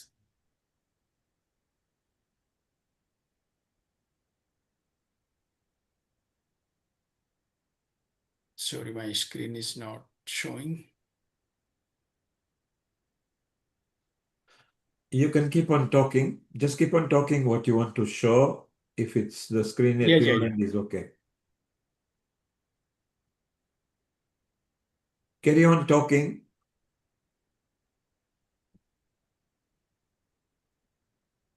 Can you hear us? Yes, I'm hearing. Yeah, As we know that, you can hear me? Yeah, we can hear you now. Just keep on talking. Okay. As you know that in Ayurveda, diabetes is called as a prameha. Prameha is the disease which is characterized by the changes in the urine. So if we see the color of urine, consistency of urine, that's called the Prabhu Tavil Mutrada in the terminology of the Sanskrit. That means the haziness of urine and the increase the frequency of urine, that indicating that the person have a diabetes. Now we in the All India Institute of Ayurveda, we prepare a protocol for the diagnosis of diabetes, that if a person has increased frequency of urine, hazy urine, and along with this letharginess and sweetness of mouth, these symptoms along with the raised blood sugar level as per the WHO criteria, fasting blood sugar more than 125 milligram per deciliter, and postprandial more than 200 milligram per deciliter, and we see the HbA1c level more than 6.5 milligram percentage, then we can say that the person is diabetes. So diabetes, the treatment of diabetes as per Ayurveda is, it is a disease because changes in the lifestyle and diet are the major factors. So we can go for the changes in those factors, because Ayurveda say that Nidan Parivarjan is the first line of treatment. That means the first line of treatment, we avoid the causative factor, that is in Ayurveda said that Asya Sukham Swapna Sukham. That means a person who is in the habit of sitting and is indulging the high amount, high calorie food, then they then go towards the diabetes. So in that condition, we can give the person some diet and lifestyle modifications. In Ayurveda, there is some reversal process. Like one shloka is there, Pramehina jada mutram apichilam anavilam visadam tikta katukam jada arogyam. That means when the urine of diabetic patient is clear, transparent, odorless, bitter, and pungent, then it is considered healthy. Because the common symptom according to Ayurveda is the excessive urination and hazy urine. So our goal is to achieve the standard diagnosis according to Ayurveda and management. If we follow the diabetic protocol of Ayurveda, we can diagnose early, we can prevent the progression of the disease, and we can delay the onset of complications, because we know that the diabetic neuropathy, nephropathy, these are the major factors affected earlier stage. In the later stage, that the cardiopathy and CVA, etc. And we can manage these by Ayurveda in the chronic stage. So as per Ayurveda, we can adopt changes in lifestyle, avoid the causative factor, early screening, and holistic approach for diet, lifestyle, and yoga. Along with this, we have a treatment modality called Panchakarma, that is the purificatory method. If we use this purificatory method, we can detoxify the body so that the diabetic like deadly disease can't affect our vital organs. When a patient comes to our OPD, first of all, we screen, then diagnose. For diagnosis, we use the clinical examination and investigation. Suppose that after the clinical examination and investigation, we get the patient is pre-diabetic, that is the HbA1c less than 6.5. Then we have a treatment modality is diet and yoga or Sodhana therapy, that is the purificatory method. We call that Panchakarma procedure. In Panchakarma, we have a file-folded methodology. Mostly, we use the Bhamana and Virechana. In obese patients, we use when the Kapha dosha is predominant, and that time we use the Bhamana. And if the patient is have a Pitta dosha, then we use the Pirichan Karma. Suppose that patient diagnosed as a fully diabetic, that means the blood sugar level raised, some frank diabetic symptoms as a polyphagia, polyuria, polydipsia is present. Then we subdivided the patients into two groups. It may be obese or it's may be lean and thin. If the person is obese, then we have a type of treatment modality. One is the purificatory method, that is the Panchkarma procedure. And if the patient, and other way, we have a Samandraga, that is the medicines we use for the blood sugar level and the other symptoms. Suppose that patient diagnosed as a lean and thin, then we can say that is the Krish Pramehi, and in that condition, we can't do the Panchkarma procedure, that is the purificatory method, where we use only the herbal and herbo-mineral medicines for that person. We know in diagnosis that we have a diagnostic or screening criteria HbA1c more than 6.5, but when during treating the patients, we considering the fasting blood sugar level. If fasting blood sugar level is within the control range or less than 130 milligram per deciliter, but more than 110 milligram per deciliter, we only considering within diet and lifestyle modification. If blood sugar level raised from 130 milligram per deciliter to more, then we use the herbal and herbo-mineral medicines, or we continuing that medicines for 1 month. Then again we check the fasting blood sugar level. If we get the goal met, then we continue the same treatment. Otherwise, we go for the herbo-mineral preparations. And after 1 month, again we recheck if the blood sugar level is normal, then we continue the same medicine. Otherwise, if we not get our goal, that is the fasting blood sugar level less than 130 milligram per deciliter, then we add the herbo-mineral preparation. In the conditions when the patient's blood sugar level is more than 150 and it is not controlling a fasting blood sugar level, then we add to the help of modern medicine, and they added the OHA. Suppose that the patients comes to us and we divided it in three categories: mild, moderate, and severe. Mild category, when the blood sugar level is fasting blood sugar less than 130 milligram per deciliter, and HbA1c less than 7.5 milligram per deciliter. In that condition, also we use the diet and lifestyle modification along with herbal medicines. But sometimes patients comes with us with the OHA, like oral hypoglycemic medicine, some person taking the metformin, glimepiride, or the gliclazide. Then we add our herbomineral medicines along with that to achieve the goal, that is the lowering the blood sugar level and getting the quality of life improved.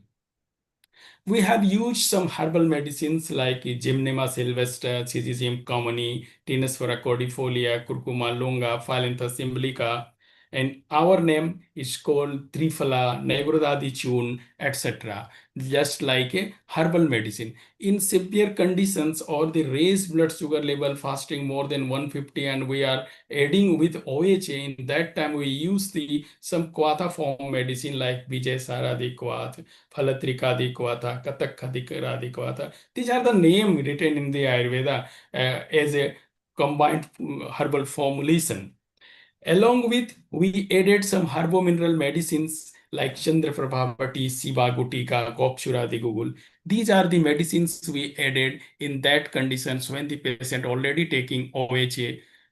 And if suppose that a person comes with us, he is already induced with insulin and taking the insulin regimen, and he want to take some Ayurvedic medicines along with the diet and lifestyle modification. In that conditions, we use this herbal and herbomineral medicines. Mostly herbomineral medicine we prefer in that condition.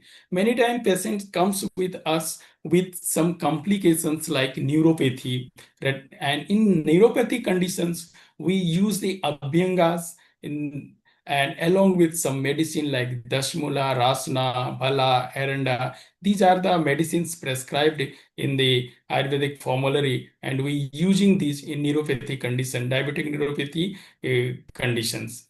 Sometimes some patients have some issues like retinopathies, where we use the Saptamritlo, Triflagrit, Madhujasti, Pathyadikvat. These drugs are used in retinopathy conditions along with the drugs who are lowering the blood sugar level. In many patients comes us with loss of libido. This is the burning problem. When patient comes to our OPD, many patients who have more than 5 years of history of diabetic, they complain loss of libido in the male patient. That time we have used the only herbomineral medicines like Basant Kusumaka Ras, Mushli Pak, Ashwagandha, Kapikachu. These are drugs, they help us along with the blood sugar lowering agent like Gudmar, Jamun, etc. Some drugs, Nisamal ki, nowadays we are using frequently. Now we are, and it is work very beautifully in the early stage of the diabetic patient. As earlier told that the lifestyle modification, which kind of diet and lifestyle modification we should do, as per Ayurveda, we use here in the All India Institute of Ayurveda is they avoid the sedentary lifestyle. Don't stay long time in a one positions. Please do some movement. Excessive sleeping or sleeping in daytime is avoid. Lack of exercise, excessive consumption of sweet, cold potency foods, consumption of newly harvested grains, jaggery, curd. These should be avoided because they are aggravating the kapha dosas, and kapha dosas is the predominant in diabetic conditions as per Ayurveda. So which kind of lifestyle we should follow? As per us, what we followed here, that is in the we say the patient that wake up early morning around 5 to 5:30, and Dr. Rajaram Mohataji, yes. can you please quickly conclude also? Yeah. Yes. Can you please quickly go? Yes, please. Thank you. Abhyangas and some Panchkarma procedure we should do, like in the autumn woman and in the winter season Virichan. These are the very much beneficial for us. In the diet, like barley, green gram, Bengal gram, and cabbage, radish, bitter gourd, these are very much helpful for the patient in diabetic conditions. Some tests should be done in the frequent interval, like HbA1c once in 3 months, blood urea nitrogen and creatinine once in the 6 month, urine microalbumin in the once a year, ECG in if the chest problem complaint the patients. So our unique approach toward the patient care is the preventive, that is the daily regimen, dinacharya, seasonal regimen, personalized treatment, like because we know that everyone has a different prakriti and satma compatibility, so we include the personalized treatment and dose fixation as per the dosas, like vata, pitta, kapha, which one is predominant accordingly.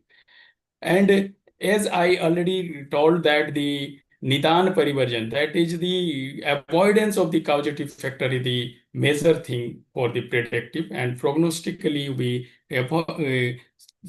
try to stop the complications to controlling the blood sugar level. Some research work we do here on the reversal of pre-diabetic conditions, and here in the comparison of diabetic specific diet and lifestyle modifications, and so many research work going on the MD and PhD level here. And my conclusion is more emphasis on the prevention of diabetes, emphasis on the lifestyle modification, and holistic Ayurvedic approaches, including whole, single drugs, and compound formulation should be used. Making patient aware of Ayurvedic mind-body constitution type, conventional and traditional biomedicine integration for better management of diabetes, cooperation of integrative healthcare system along with the government bodies, so that we can give the better patient care. So thank you, this giving me the opportunity for sharing my views. Thank you very much, Dr. Rajaram Mahato. Any questions if anyone has?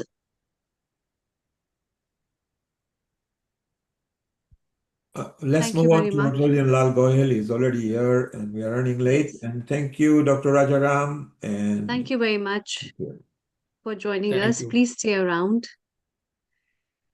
That was Dr. Rajaram Mahato from All India Institute of Ayurveda, giving a glimpse of Ayurveda modalities, treatments, and therapies, what is best for the diabetes. It's time to have our regular guest contributor, as well as our senior host, Rotarian Lal Goyal ji. Global Namaste, a very warm welcome and good evening, Rotarian Lal Goyal.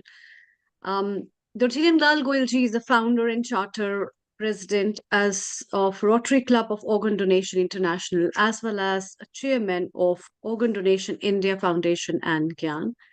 And today, on this episode of World Diabetes Day, where we have a theme of diabetes and wellness, Rotarian Lal Goyal ji, what have you lined up for us? And I can also see Dr. Raman Goyal, who is our regular guest contributor. A very warm welcome, Global Namaste to you as well.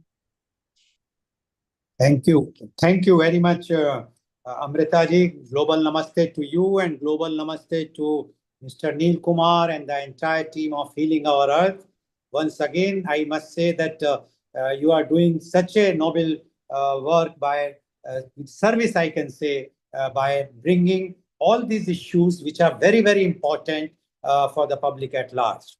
And when I am talking, as you have introduced me as the founder and charter president of Rotary Club of Organ Donation International. So today, as we observe World Diabetes Day, it is important to understand not only the impact of diabetes on public health, but also its deep connection with organ donation. Diabetes is one of the fastest growing health challenges in India. What many people do not realize is that diabetes is also a leading cause of organ and tissue failure, especially of the kidneys, heart, liver, and even the eyes. Thousands of patients across our country are on waiting lists, hoping for a life-saving organ transplant. This is where World Diabetes Day becomes extremely important. First, diabetes is the #1 cause of kidney failure. Many patients eventually require dialysis or a kidney transplant to survive. Second, uncontrolled diabetes damages the heart, liver, pancreas, and intestine, increasing the need for heart and liver transplants. So when we spread awareness about diabetes, we are also indirectly promoting the urgent need for organ donation. On this day, we must also clear a very important myth. People with diabetes can donate organs in many cases. Liver, segments, heart valves, skin, and even some organs, even kidney, corneas, still be medically suitable. Every donor can save and heal multiple lives. World Diabetes Days reminds us that preventing diabetes means preventing future organ failures, but it also reminds us that in cases where organ failure does occur, organ donation is the greatest gift we can give. So today, let us take two pledges: to protect our health through regular screening, healthy eating, and physical activity, and to support organ donation so that no life is lost for lack of an organ. World Diabetes Day is not just about awareness. It is a call to action, a call to save lives. World Diabetes Day aligns perfectly with Rotary's core values: service above self, disease prevention, and supporting healthier communities. By promoting better diabetes management, we reduce organ failure. By promoting organ donation, we give the gift of life. And once again, thank you all for listening me patiently, as well as allowing me to again introduce two of the very prominent doctors of India who are specialists in this particular field. I would like to introduce my first panelist guest, and he is Dr. Parnav Ghodi.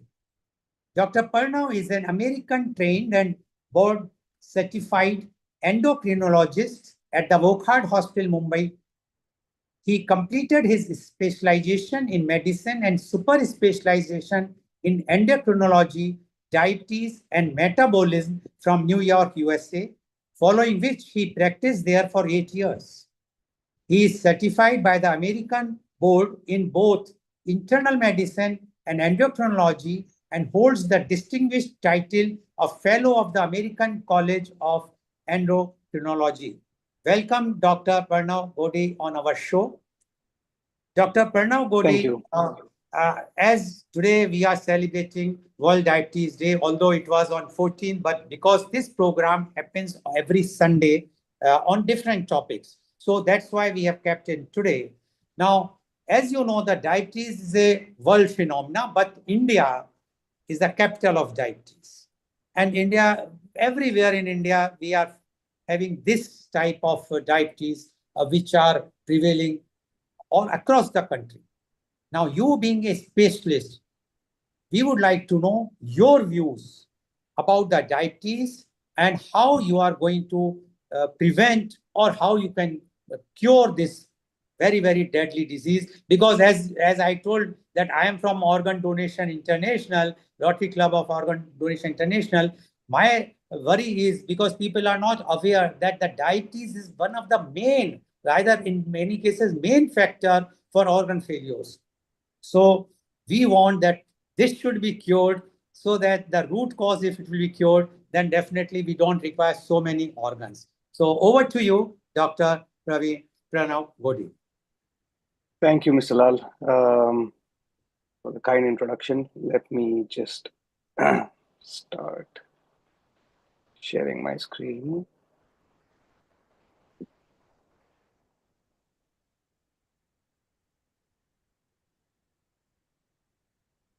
Okay, so and thank you for inviting me to talk about this very important topic. And as you mentioned, diabetes is one of the major factors for organ failure. So I'm going to talk a little bit about heart in general, but again about the disease. So can you hear me? Yes, please go ahead. Yeah. So obviously, one of the biggest reasons we are talking about diabetes is World Diabetes Day just happened recently. But when we talk about our country specifically, we are going through an epidemic of diabetes, and we can see that pictorially. So this is a map of urban India showing the prevalence of diabetes. In 1966. So the states with green have a prevalence of diabetes between 4 to 7, 0 to 4%, and those states in yellow have a prevalence of diabetes between 4 to 7%. When we fast forward to 2023, we see that almost the entire country is blanketed in red color. And red indicates that the prevalence of diabetes is now more than 10%, almost uniformly. So no state is spared. This data is for urban population, but rural India is catching up very fast as well. And so currently, 11% of our country is already affected by diabetes. And that was 2 years ago. The data is 2 years old. So the numbers must have gone up significantly. Another 15% have what we call pre-diabetes, where the blood sugars are already starting to rise. And if we do not intervene, these people are at a very high risk of converting to diabetes and suffering from all the deadly complications that the disease brings with it.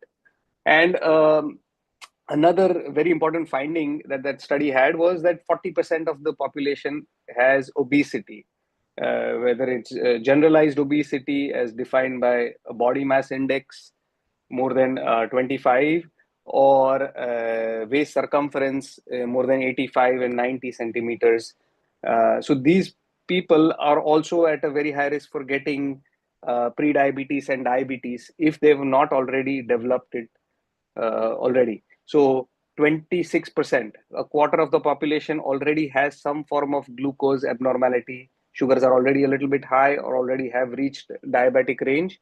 And a significant chunk of the population also has obesity, which is a major risk factor for type 2 diabetes.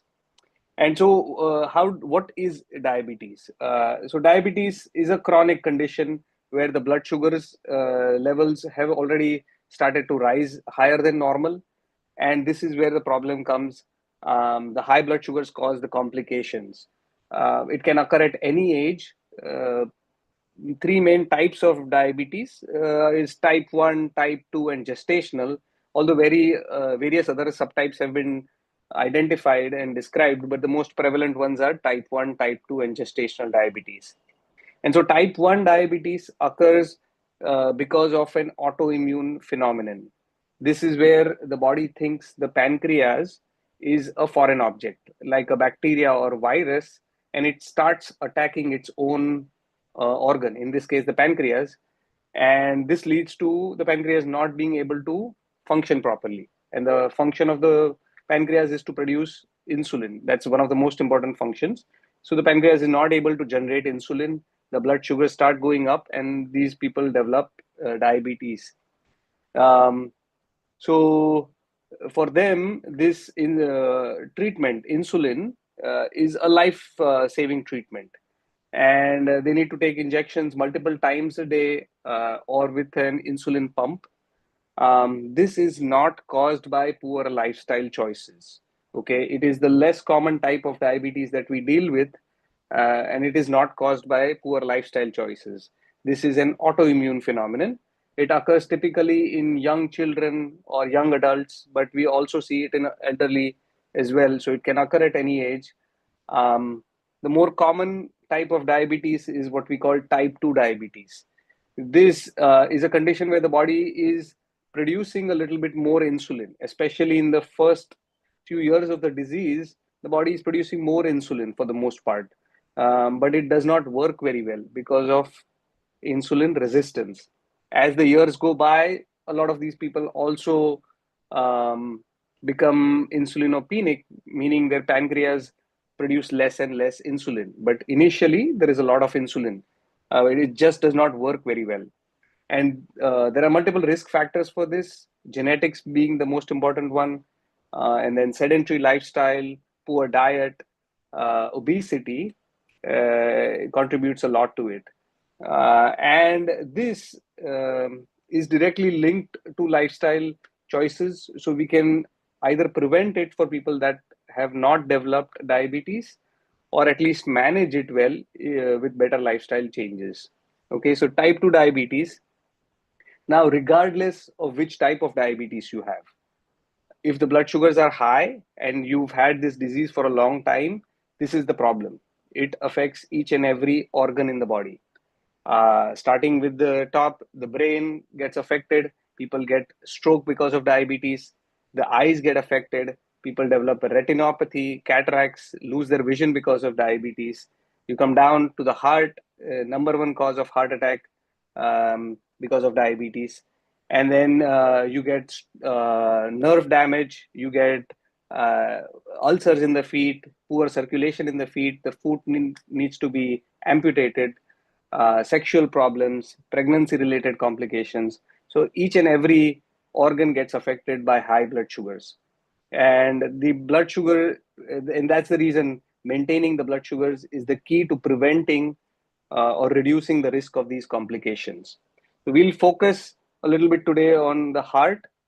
And why should people be worried? Because people with diabetes have a very high risk of getting a heart disease. More than 2 to 4 times the risk of heart disease as compared to somebody that does not have diabetes.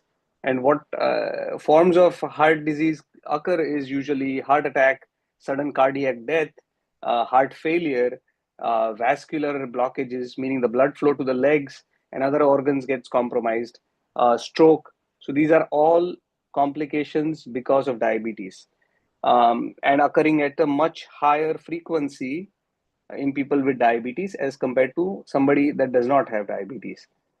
And unfortunately, half of the people with diabetes eventually die from heart related issues. So this is a big burden to the society. And it can be reduced, not fully prevented, but at least can be reduced to a large extent. So diabetes occurs, think of it like a sandpaper. It slowly rubs against your blood vessels, constantly eroding the blood vessel surface and causing problems to the heart. So when we look at it globally, people with diabetes, number one cause of death is heart disease, heart attacks, heart failure, and sudden cardiac deaths. And that's about 20 million cases, 20 million deaths a year. Okay, a staggering number. And then 50% of people, as I had mentioned, die from heart disease that already have diabetes. So the good thing is we can at least reduce them to a large extent by recognizing the signs of diabetes in somebody that does not have diabetes. And so those symptoms are typically frequent urination, frequent thirst, sudden weight loss, wounds that are typically not healing very well, or an infection. Often an infection can be the first symptom of diabetes, or sexual symptoms. So recognizing the symptoms of diabetes is crucial. And a lot of the population, especially in India, do not have, and across the globe also, do not know that they have diabetes. So screening is very important. Rather than just waiting for symptoms to develop, we should be proactive, encouraging family members, friends. So people above the age of 35, 40, they should really be testing their blood sugars at least once a year to ensure that they do not have pre-diabetes or diabetes. So screening is the key. And how can we prevent heart disease in people that already have diabetes? So it comes down to going down to the basics, controlling the risk factors. So risk factors are genetics, lifestyle, but genetics is something that we cannot change. So we have to focus on modifiable risk factors such as diabetes. So we need to control the blood sugars, get A1C around 7% or lower, and use either the traditional method of monitoring blood sugars or newer technology, which is called continuous glucose monitoring, which is a little patch that goes on the arm, and people can monitor their blood sugars much more frequently with it. So that's taking care of diabetes is the first step, but that's not the only thing. We also need to measure and monitor the blood pressure and keep it low. Studies have shown maintaining the blood pressure 130 over 80 and below can reduce heart disease in patients with diabetes. And third most important part is controlling cholesterol. So cholesterol particles over time start sticking in the blood vessels and forming clots and blockages. In taking most people with diabetes require cholesterol lowering medications, even if their cholesterol levels appear normal in the blood. Especially Asian Indians tend to have what we call small LDL particles, which are very dense, but they tend to stick around and they cause more damage to the blood vessels. So even if the blood cholesterol profile appears normal, if you are a diabetic, cholesterol lowering medication is strongly recommended. So taking care of blood pressure, blood sugar, cholesterol, and then common sense things, eating better, maintaining a healthier lifestyle. And so no single diet has been shown to be superior to another in terms of managing the blood sugars in long term. So my suggestion is usually maintaining a healthy plate where half of the plate is filled with vegetables, quarter plate is filled with protein, and protein deficiency is very common in our population. So having a protein for every meal is recommended. So protein can be dal, soya bean, paneer, tofu. For people, sprouts for the people that eat non-vegetarian food, eggs, chicken, lean meat are all sources of protein. Basically, one protein for every meal and smallest portion of carbohydrates. These are the foods that bring up the blood sugar. So that's rice, pasta, potatoes, corn, roti, paratha. All of these need to be kept in lowest portion as possible. The other thing, exercise, and any kind of exercise is good for people with diabetes. You can start slow. If somebody has not done exercise for a while, you can start with light exercise such as yoga or going for a walk, and then you can slowly graduate to a moderate intensity exercise, something like swimming, playing tennis. And then people that are able to do vigorous intensity exercise, you get the most benefit, something like training for a marathon, going for a run, going to the gym, and bicycling. So the more intense the exercise, the benefits are more, but any exercise is good to start with. And then avoiding smoking. Smoking is also another big risk factor for people, even without diabetes. So if somebody is smoking, cutting that smoking can reduce the risk of heart disease significantly. And then for people that are overweight or obese, maintaining a healthy weight. So trying to reduce the weight at least by 10% can help bring the blood sugars better, reduce complications, especially heart disease. So along with these changes, there are a few other things that can help out. So in the last decade or so, there have been new medications, at least two specific type of medications that have shown to benefit the heart. So these are all diabetic medications, but they have this added benefit of protecting the heart. So first class is what we call SGLT2 inhibitors. There have been a few of them already out, empagliflozin, dapagliflozin. Brand names are Jardiance or Forxiga. And the way they work is they make you pee out extra sugar in the urine. So they are obviously going to lower the blood sugars, but studies have consistently demonstrated that they protect the heart and kidneys. So that's an extra bonus.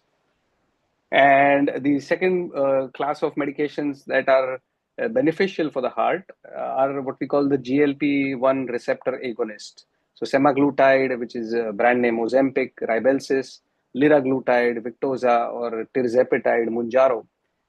So even though they are in the news for obesity related things lately, but they are originally diabetic medications. And there are multiple ways that they work. One of the most important ways is they help your pancreas produce more insulin. They also work on the appetite center in the brain, and that's how they regulate the appetite and help people lose weight. But again, studies have shown that they protect the heart, along with obviously causing some degree of weight loss.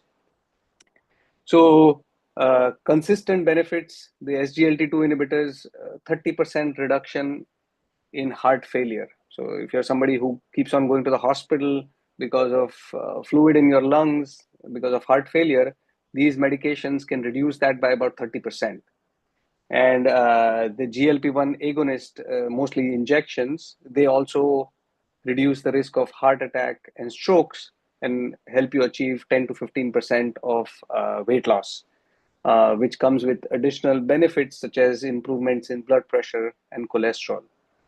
And so these medications are now recommended as standard of care for most people with diabetes, and this is globally, including India. Most of the medical organizations recommend them first line, second line for patients with diabetes.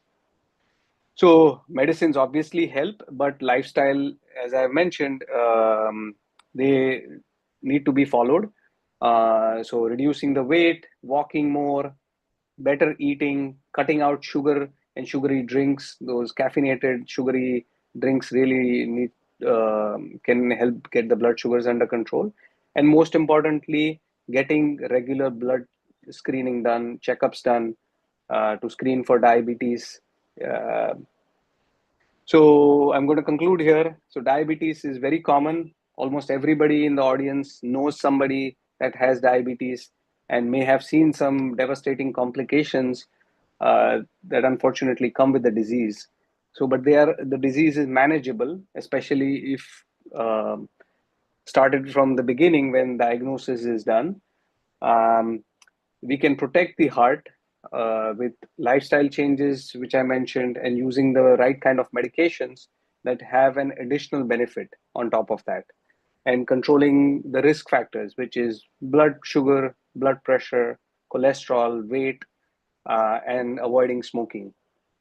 And most important for people that do not get screenings done, we really need to encourage everybody to get tested for diabetes at least once a year after the age of 35, 40, even earlier if they have risk factors. And I'm going to end here. And if anybody has any questions.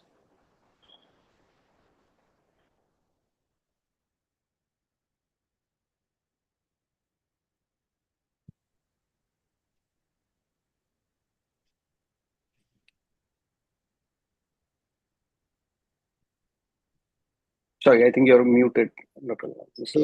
Yeah, sorry.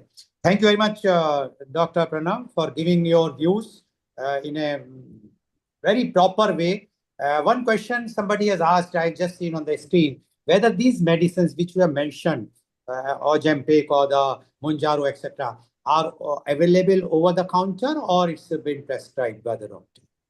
So in India, as you know, a lot of medications are available over the counter. People can go and buy anything that they want. But I would not encourage people to do that. So they have benefits, but they also, like any other medication, they can have certain side effects or something. So best to discuss it with your doctor, which medication is suitable for you. Sometimes the other medications, if somebody is already a diabetic, certain medications may need to be reduced once these medications are started. Okay, thank you very much. Dr. Anukul wants to ask a question. Yes, doctor. Sure. Just have one question. In general management of diabetes, is there any racial or genetic predisposition for treating the condition in specific ways? Is it the same line of treatment that would you give by chemotherapy in those who are Asians as opposed to who are non-Asians? No, very good question, sir. No, there is definitely a racial difference, the ethnic difference, especially in our population, Asian Indians. certain medications like DPP-4 inhibitors tend to provide a more greater A1C reduction. So when we look at the worldwide studies, their A1C reductions, for an example, were 0.8, 0.8 to 0.9 at the most. In Indian studies, they tend to give more than that, 1.2, 1.3. So definitely a more pronounced effect in our population. Plus, as a population, we tend to eat more carbohydrates. So medications that have a more effect on postprandial, after meal blood sugars, they tend to work better in our population. But the effects of these cardiac benefits have been replicated in Indian studies. So for the SGLT2 inhibitors, so those work across the board for all ethnic groups. But yes, there are certain definitely ethnic variations in our population, because we tend to get diabetes at a much smaller BMI, much less weight. We get heart disease much earlier on because of ethnic factors, genetics. So definitely management also changes accordingly. If there are associated complications, there are also Yeah. variations in the type of treatment in the two racial groups, if I would say. Yeah, so there are actually ongoing studies regarding that. There are early signs indicate that so type 2 diabetes is a very heterogeneous disease. So some people may have very insulin resistant picture, some may have where the pancreas is producing less insulin. So there are different categories. Those studies are ongoing, and they've shown that complications tend to occur differently in these groups as well. So again, it's mostly a heterogeneous disease. We tend to clump them together, but probably over time we'll realize that some people need to be screened more aggressively for certain complications. But that will probably take another few years. Okay. Thank you. Thank you very much, Dr. Anukul. Dr. Anjali would like to ask a question. Thank you, Dr. Pranav. That was a very interesting topic.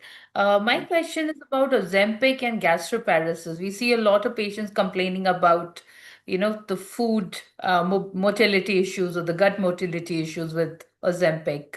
Yeah. So this is a known effect of Ozempic and that class, the entire GLP-1 class. One of the effects, as I had mentioned, is it makes your pancreas produce insulin. But the second effect is it slows down the gastric emptying.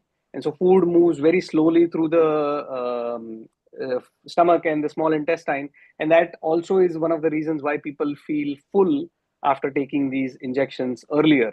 So the caloric intake goes down. One of the mechanisms is this, because the gastric emptying is slowed down. So for most people, we use it as an advantage. And that can help reduce the weight.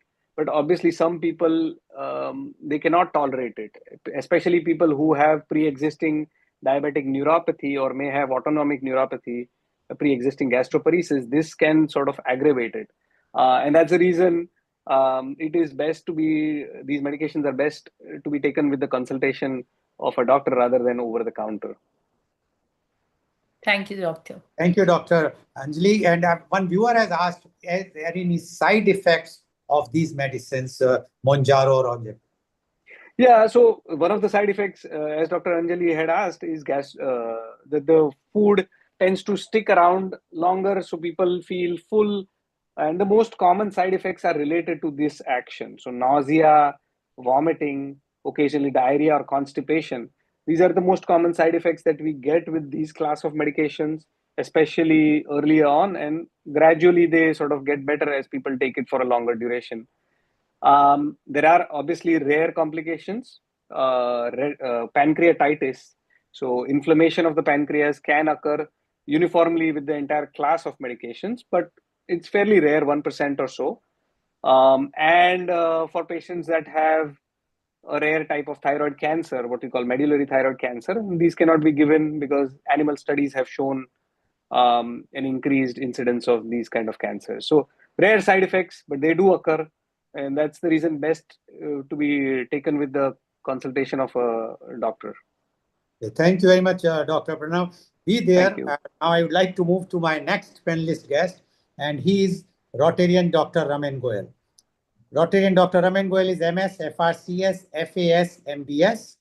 He is a pioneer in diabetes and a bariatric surgeon from Mumbai. He is the director of the Center of Excellence in Bariatric and Metabolic Surgery at Wokhard Hospital, Mumbai. He is the founder president of the Diabetes Surgery Foundation. He is a member of the Specialists Board, National Board of Examination, Government of India. He is the founder editor of the Journal of Bariatric Surgery.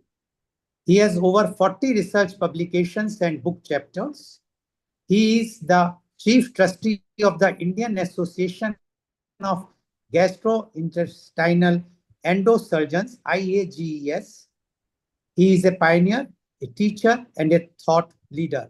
Welcome, Rotarian Dr. Aman Goyal, on our show. We are celebrating World Diabetes Days. Word celebration is not correct, but yes, we are observing, one can say, because there is nothing to celebrate. It is something which is giving a very, very bad impact, especially in India, where so many people are dying because of organ failures due to the diabetes and other things. Now, you are being a diabetic surgeon yourself, and you are doing lots of surgery. We would like to know your views on this World Diabetic Day, and what are your views, prevention, cure, and how, what is the road ahead, at least for India, to see to it that we should get the diabetes reduced drastically in our country. Over to you, Dr. Rotarian Dr. Ramin Goyal.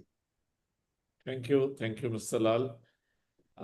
It's my third time that I'm on this platform, and I've been emphasizing role of diabetes surgery.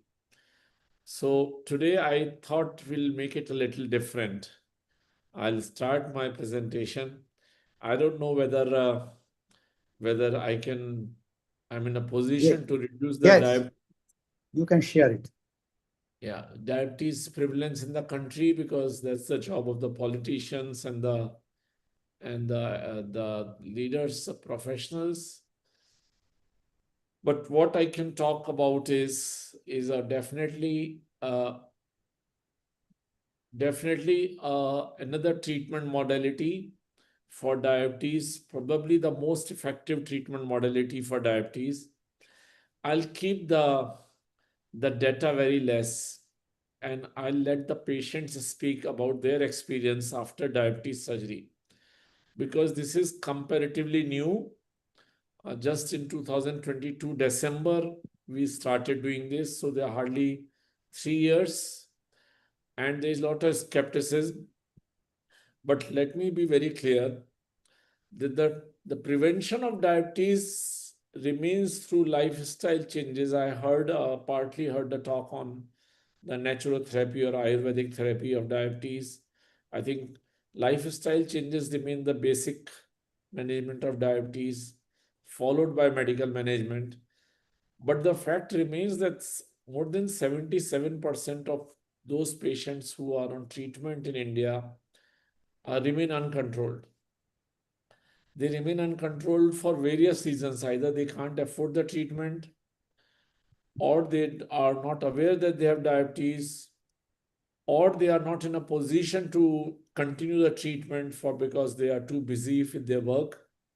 And thus they end up with kind of complications that Dr. Pranav Godi just mentioned.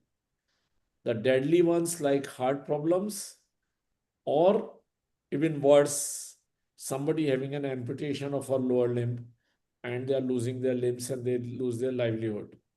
So today, as I said, I'm not going to talk much. I let my patients who had this surgery they chose to have this surgery talk about. These are just 1 or 2 minutes clip each, and I seek your indulgence to hear it out. Hello, मेरा नाम मौज़म डोंगरकर है और मैं profession से software engineer हूँ। और मुझे शुरू से ही मतलब मेरी उम्र की 25 साल से मुझे डायबिटीज़ का इशू था। आज मेरी उम्र 46 इयर्स है, और इस टाइम मेरी जो शुगर थी वो 500 से 600 की रेंज में थी। फिर मैं और काफ़ी प्रॉब्लम हो रहे थे, जैसे चक्कर वगैरह आना, वो सब हो रहा था, इश्यू हो रहे थे। तो मैंने रमन गोयल सर के वीडियो देखे यूट्यूब पे और फिर उनको फॉलो किया, उनकी टीम को फॉलो किया और यहाँ आके कुछ प्री टेस्ट किए और सर ने फिर मुझे वो डायबिटिक सर्जरी के बारे में सजेस्ट किया और मैंने वो सर्जरी की।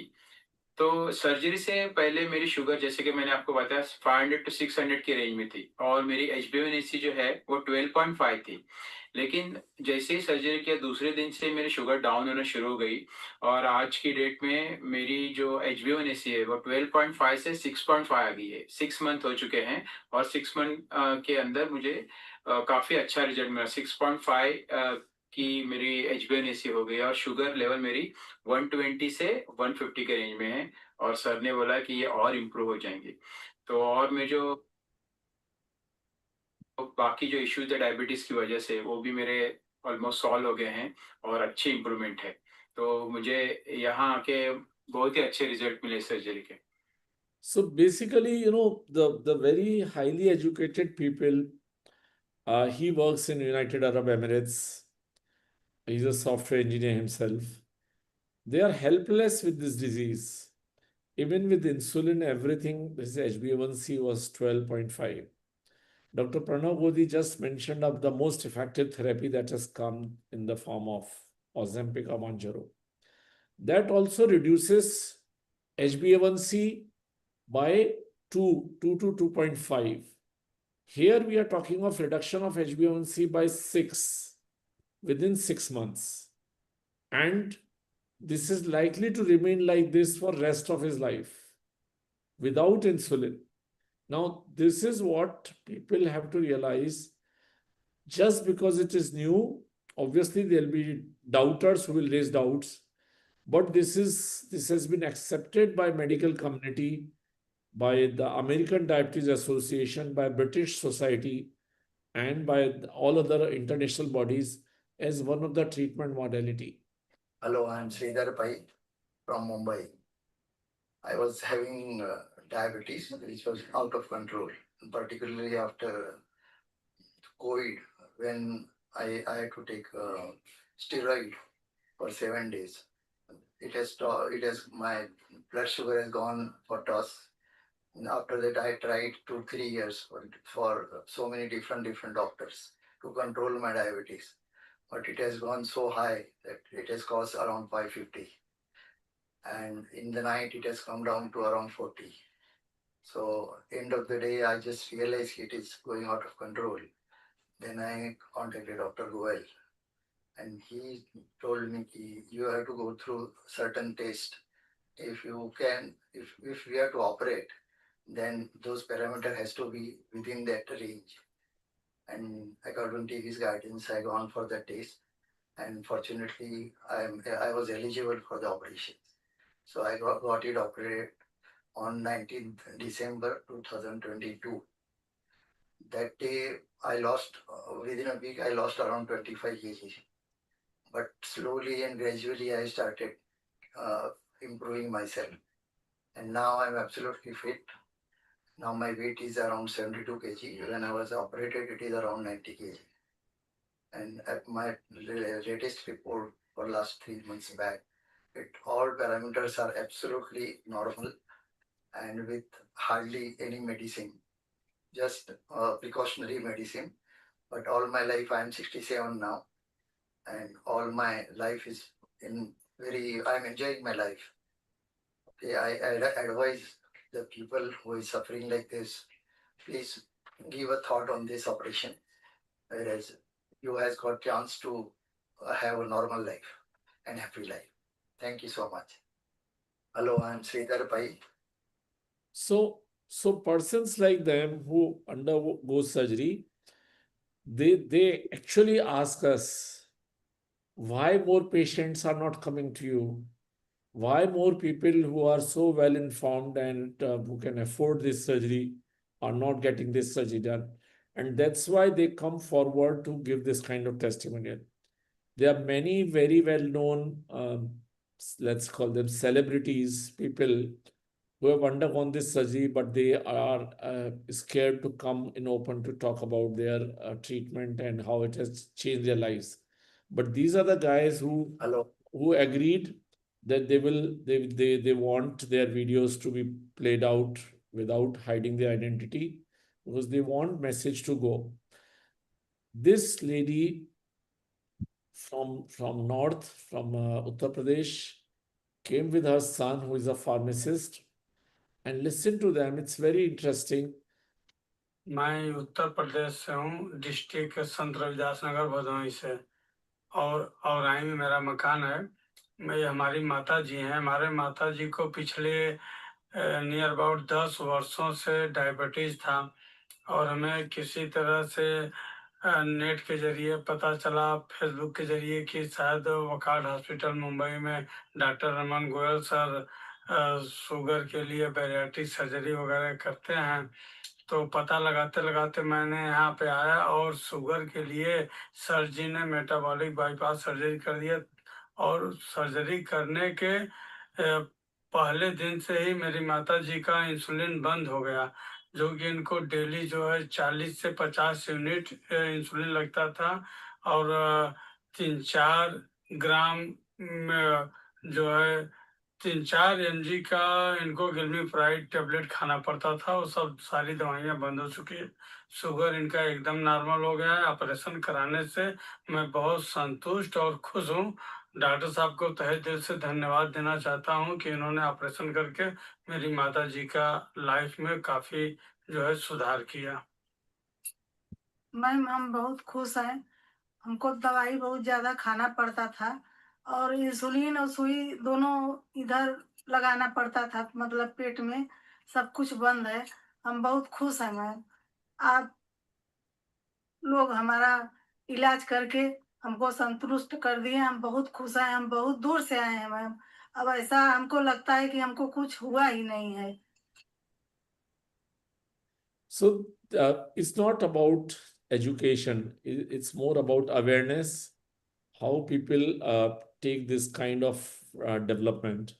We have people who have come all the way from Brazil, the CEOs of companies, big companies, uh, who have come all the way only for diabetes control and have benefited from it. Obviously, they don't want to come and out in picture. They are known people, because this surgery, almost 80% patients will have normal fasting glucose without medicine within a year's time.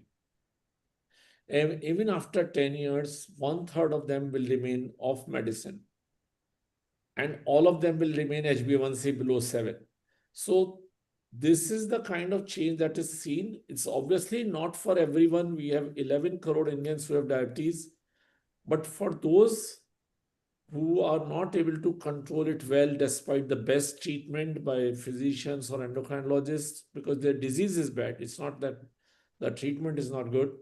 And those who have a very high risk situation, and also who qualify, as Mr. Pai has mentioned, there are certain tests to see whether they can qualify for surgery. They are the ones where the surgery should be done and can give good results. It leads to reduction of heart attacks by almost 90%.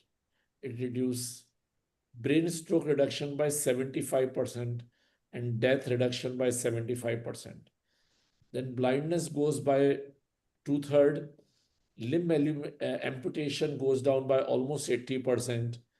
Heart failure reduced by almost 80%. So across the complications that can happen with diabetes, those complications can go down. And because of this control of diabetes, even for 1 year, the complication reduced by almost 20%. This is all scientific data. Just because it's coming from India doesn't mean that it's of any less value scientifically, because this is published in the best journals in the world. And because of these, the life expectancy of a diabetic patient is likely to increase by 9 years. As Dr. Pranav was saying, that the diabetic patients die due to heart attacks. The heart attack risk reduced by 56%, when we do a surgery like this. And that's why they live longer. And this is not only guidelines in India.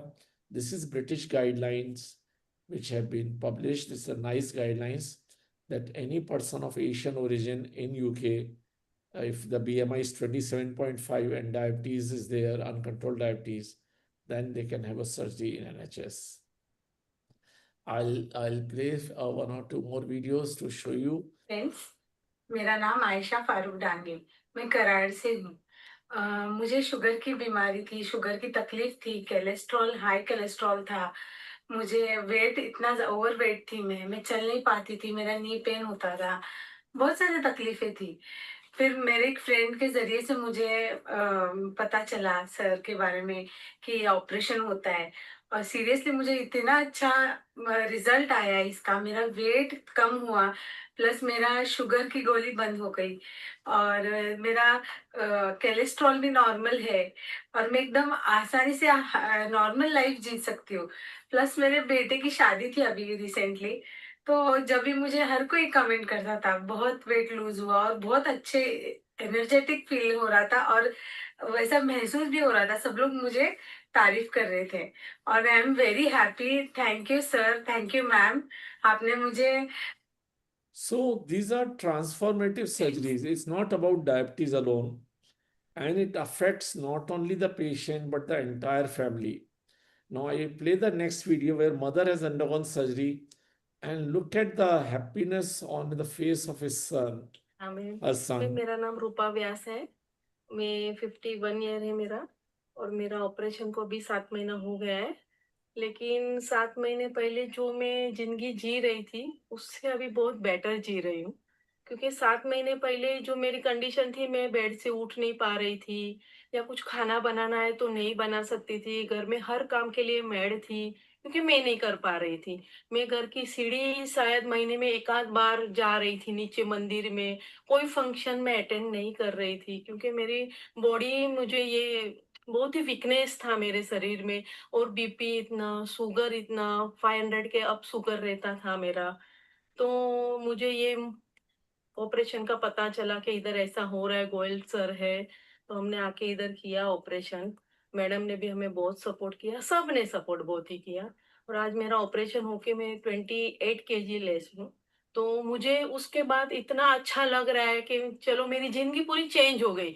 आज मैंने made निकाल दिए घर से, मैं खुद खाना बना रही हूँ, दिन में 2-4 बार तो नीचे जाती हूँ, दिन में 1-2 घंटा मैं चलती हूँ। अगर कोई चीज घर में नहीं है तो पहला मैं ही भागती हूँ लेने के लिए कि चलो चलो मुझे जाना है, यानी मुझे कोई कंटाला नहीं है, आलस नहीं है शरीर में, और मेरा रिपोर्ट भी सब नॉर्मल है। तो मैं तो सर का और मैम का सबका बहुत शुक्रिया अदा और करती हूँ। पहले तो कैसे होता था ना कि मतलब मम्मी उठो, 9-10 बज गए फिर भी उठेंगे नहीं, क्योंकि शुगर के चल रहा था वैसे, तो उसकी वजह से डिस्टर्ब रहते थे, फैमिली पूरी डिस्टर्ब रहती थी, क्योंकि कोई मम्मी है ही नहीं, ऐसे हम लोग रहते थे, क्योंकि वो कभी किसी प्रोग्राम में नहीं, किसी कोई फंक्शन में अटेंड नहीं, कुछ नहीं। अभी तो पकड़ना पड़ता है, अरे यार रुक जाओ, नहीं जाना है, देखते कल जाएंगे, नहीं नहीं चलो जाना है। अभी भी हम लोग हॉस्पिटल आए हुए हैं, इवनिंग में एक प्रोग्राम है, she is ready for that, चलो जाएंगे। और पहले कभी नहीं। अब जब हमारा बॉर्न हुआ था, हम शायद मुझे लगता है 93 मेरा बॉर्न, उसके पहले एक बार गांव आए थे, विलेज गुजरात, उसके बाद कभी नहीं गए थे, और लास्ट 2 ईयर से मैं खुद लेके जा रहा हूँ। मीन्स वो रेडी है कि चलो जाना है, मैं आ रही हूँ। यानी ऑपरेशन के बाद में फर्स्ट टाइम गई गाँव। फर्स्ट टाइम गाँव गए इतने साल के बाद, आफ्टर 30 इयर्स। सो ये इम्प्रूवमेंट दिख गई, तो हम लोग अभी खुश है, अच्छा लग रहा है थोड़ा। Thank you. So, friends, I just want to conclude today because it's very important that it's not necessary कि हमें we need to hear it from patients. We must learn to believe in science. The word may not have spread to many places it has not spread to many places in India, in UK and other places, maybe a little slower to pick up because the surgeries have started from India now on for diabetes, but it's just a matter of time. The benefit of this surgery is so substantial that if anybody has diabetes which is uncontrolled in the family, one should not have a second thought. Obviously, surgery is surgery. Nobody can say that surgery will be 100% safe, but it is much better than managing that person for next 20 years on diabetes and end up with multiple complications. It's better to have one-time treatment. It's just about 1.5 hour surgery and about 2 days of hospitalization, and can transform the life of patient for very long time. So thank you so much for giving this opportunity. Since this platform has been kind enough to allow me to come here third time, I thought I must put it out. This is first time I'm showing my patient's video on any platform, because I have realized the impact of patients' happiness is much more than just the cold statistics on a slide. Thank you very much, Rotarian Dr. Raman Goyal, for giving information, and special thanks that you have shown the videos of the patients' testimonies, which are really very impressive. There is a question from some viewer has asked the question whether this surgery can be done for two types diabetes or not. This is for type 2 diabetes. This is definitely not for type 1 diabetes. In type 1 diabetes, as Dr. Pranav was saying, is very different. There are antibodies against pancreas, so that there the surgery will not work. But the majority of patients have type 2 diabetes. Almost 90% of them have type 2 diabetes. So for them, this is a good option. Okay, thank you very much. Dr. Ankul would like to ask a question. Yes. A slightly technical question over here.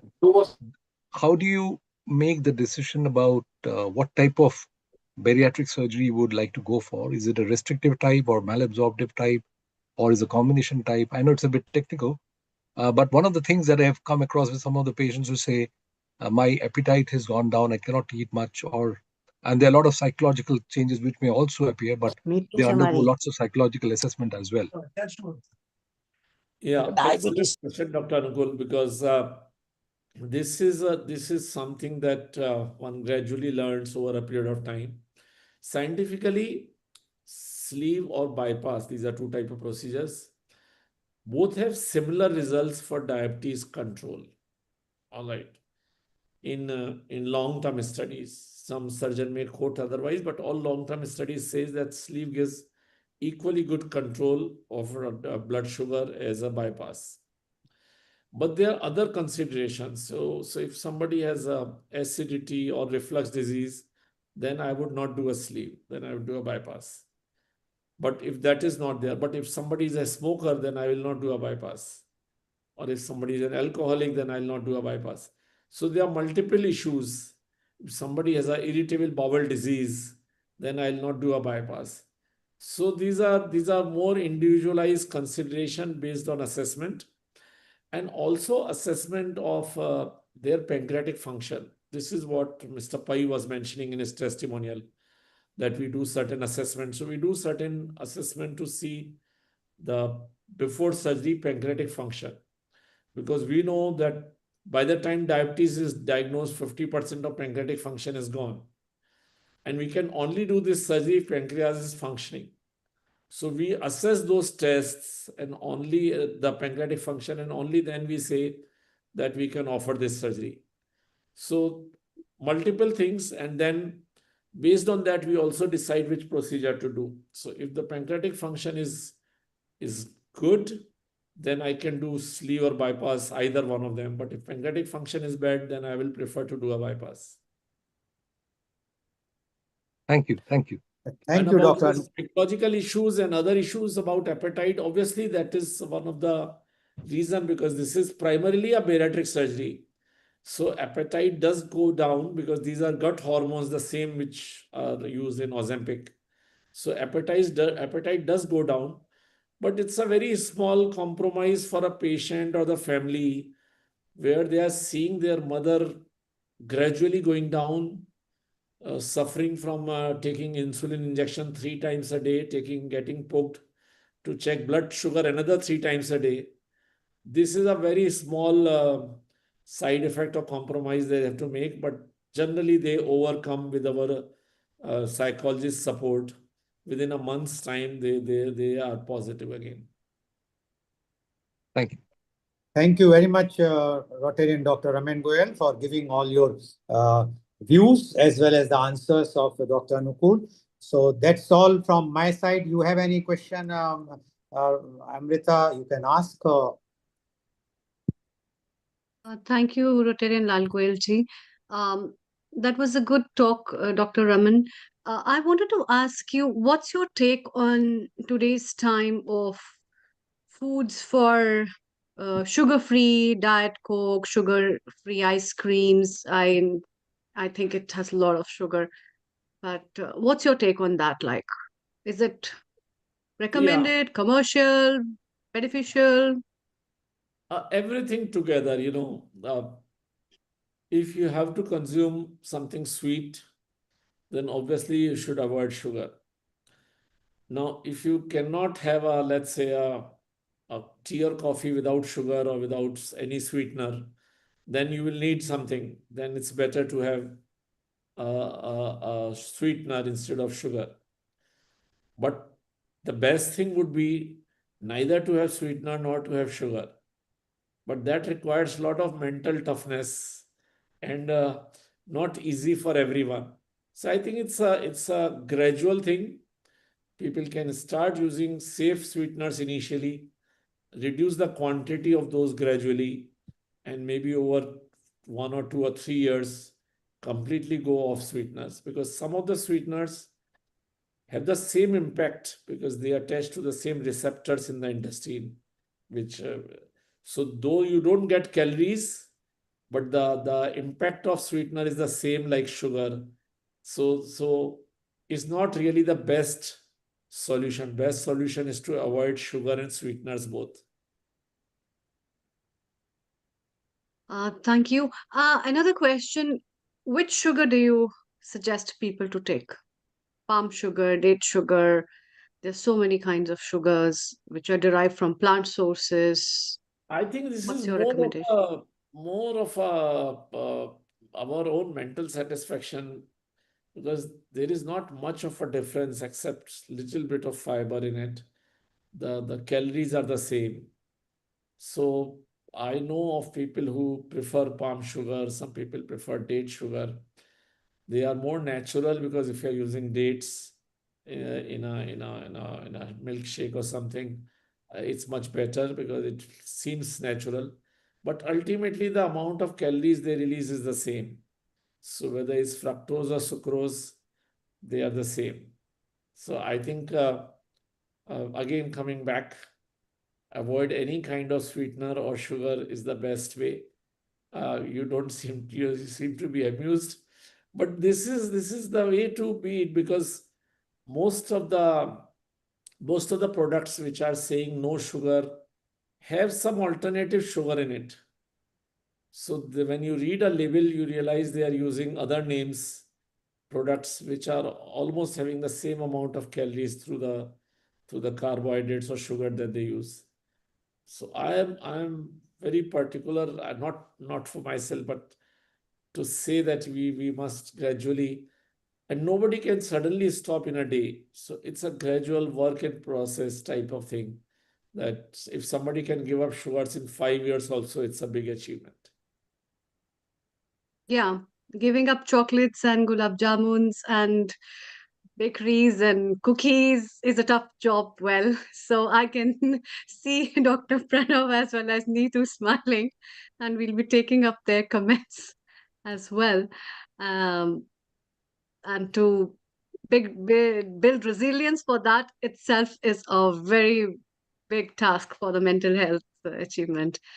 Um, Dr. Anjali, any questions you would like to put forward before we move further? Thank you. Thank you, Dr. Amrita. Thank you, Dr. Goyal. It was a very interesting topic.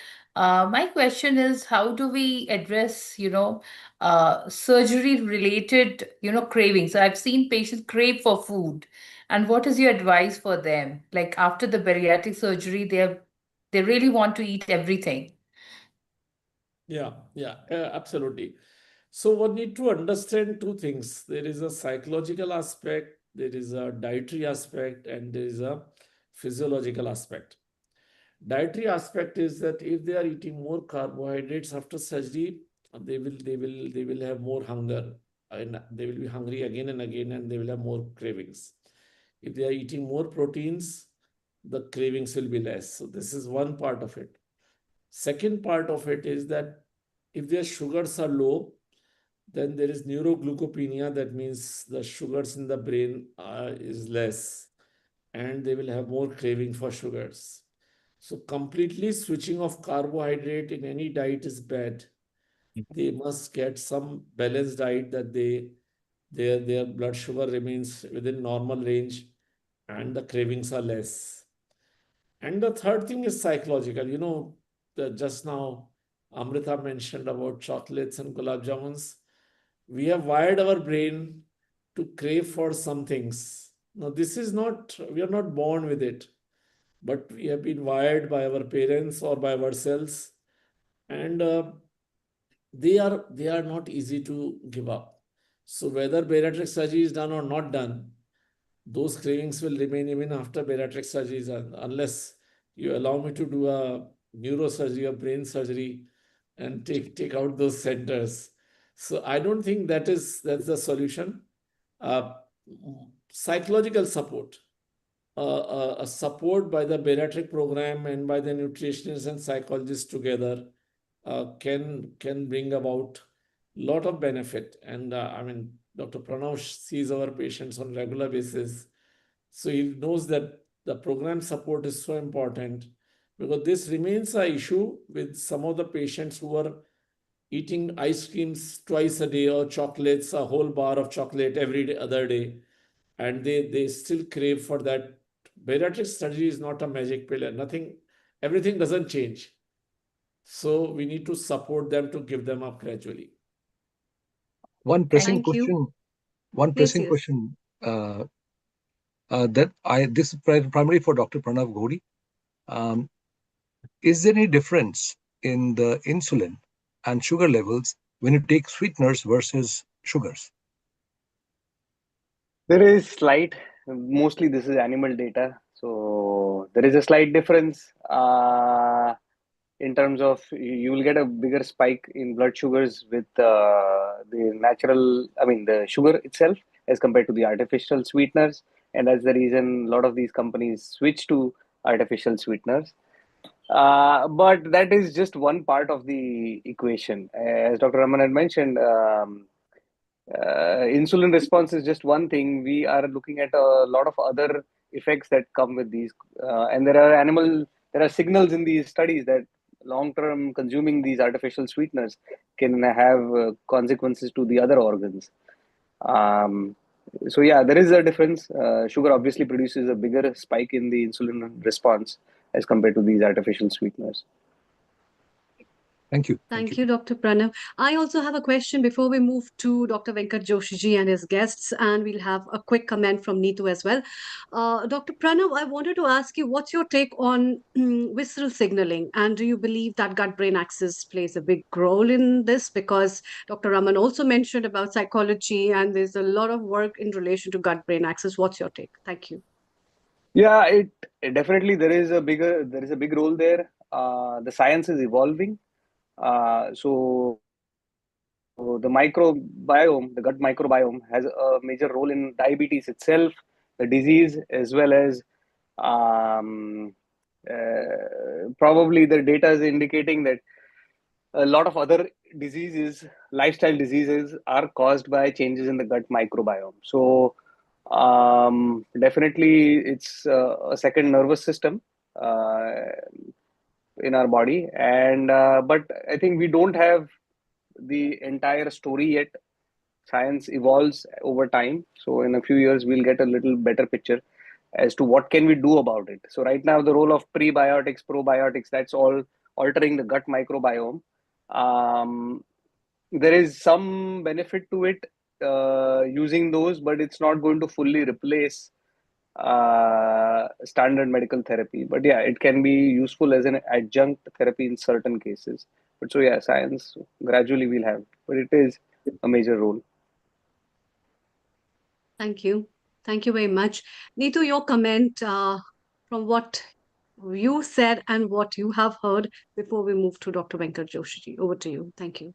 Oh, thank you very much. Yeah, the question about biscuits has come up yesterday as well in our talk on Nagricha Radio around diabetes. So when I delivered a diabetes prevention program with NHS, which was very holistic again, we all came up with a plan to make small sustainable changes. So slowly cutting down on biscuit intake. And because biscuit and tea marries very well, isn't it? They go along together. So the idea was to slowly cut down on both of them together from, let's say, for example, from 4 biscuits to 3 and so on, so that we give our body and mind that time, that pause to adapt with this new routine, because changes can be stressful, isn't it? And we all know with regards to taste buds as well, it can take time to develop new taste buds. And I completely agree with Dr. Raman as well. It's about, psychological support. So I do offer a lot of support in mindful eating, and we look into gut-brain axis, gut microbiome, and what sort of strategies, psychological strategies we can put in place. One of the very popular one, which is evidence-based strategy that I usually use and my clients find very helpful, is called the RAIN strategy. So it's the acronym RAIN, which is recognizing cravings or hunger,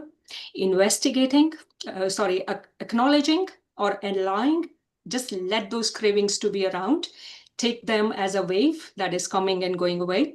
Then investigate. So why these cravings might be lingering around, How am I eating during the day? Where are they coming from?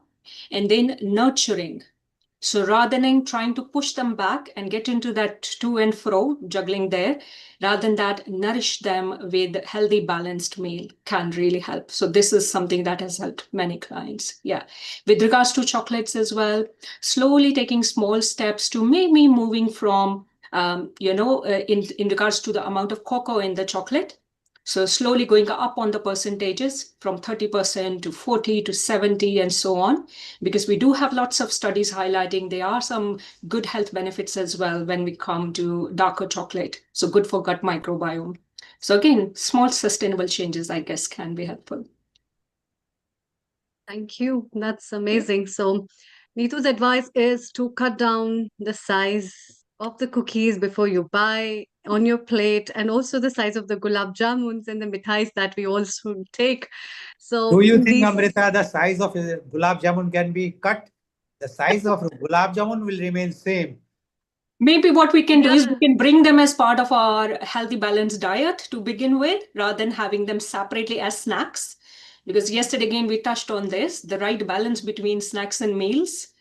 So the snacks, if we try and choose balanced snacks rather than only sweet as a snack, and we bring in our sweet foods to our meal. So do you know in olden time we used to have 2 course, 3 course.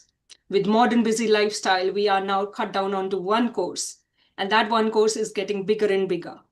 So how about balancing it, bringing our sweets or desserts as part of our main meal, so we don't have the same blood glucose spike as we have if we consume them separately. And then for snacking, we can choose balanced snack, which still have healthy carbs, proteins, and healthy fats. Thank you. Global Namaste, Dr. Venkat Joshi ji, your final comments with the conversation before we move on to you. Thank you. Namaste.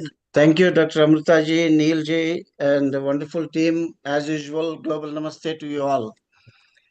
Yes, when I'm hearing about this burning issues, day by day, the problems are increasing of this health.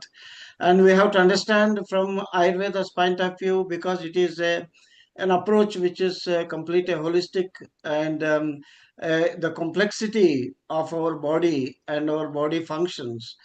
We have to understand with the simplicity of what principles or these governing principles are there for our biophysiology.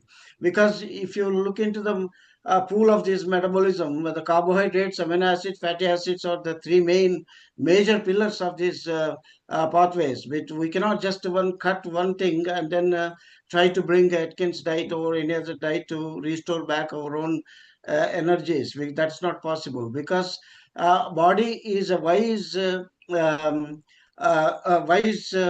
machine or complexity of our systems, where there is a mutual coexisting coordinations are possible. When we look into the diabetic criteria from these different organizations from USA, and there is a different norms of these patterns for the ranges of these glucose spikes or this the blood sugar measurements are being varying. Why does these huge variations coming out from the data of the metadata of the research is being done? The reasons are obvious, because if you are like a Vata constitutional person, a person like, I just want to say, like the some active animalistic models, for example, they are flatting birds, for example, how birds are chirping and active and very light and then very dynamic in this metabolic pathways. That means the sugar pumping requires from this mitochondria or cellular metabolism, this quick replenishment and quick demand for the sugar is very high into those active brains or active body. So body mechanism is understood in Ayurveda from the aspect of constitutional diversities, and whether it is a Vata or Pitta or Kapha as a pooling energies, and then dualistic pathways, and then into the fixations of this genomic bio frameworks, which will work as it demands the sugars timely. So what we are trying to understand here is to balance it rather than to cut down something and try to build back the physiological norms. It doesn't possible. So if you look into the pancreas, and I understand that how significant this pancreas in human body is in conjunction with the gut, because gut primarily gut liver brain axis, or this how the pancreas responds in between, because there is an exocrine pooling system into the duodenal junction where the gut sensitivity is being restored, and the sweetness is the first aspect of this post digestive chain, which is prepared in Ayurveda point of view is a Madhuravastha or Amlavastha, Pachamana, Katuavastha, the state which is variations are there. So something is just a carbohydrate, it's just chewing and chewing in the mouth. It turns into the sweetness as a means of saliva interactions. So this is the way the first phase of these enzymes and hormones are relentlessly transforming this sugar phase or the sweet phase.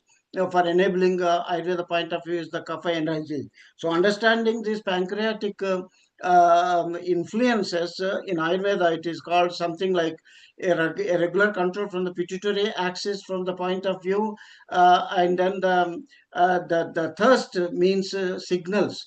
The thirst or the signals of these water pool channels. For example, in physiology in the blood, what is that the saliva and its consistency, and as a means of measurements being done for the water as a source of like kidney functions, filtrations, and then see the color of the urine, whether it is completely straw color, and then relatively it's not darker, or the sweating as a means of exercise induced sweating process.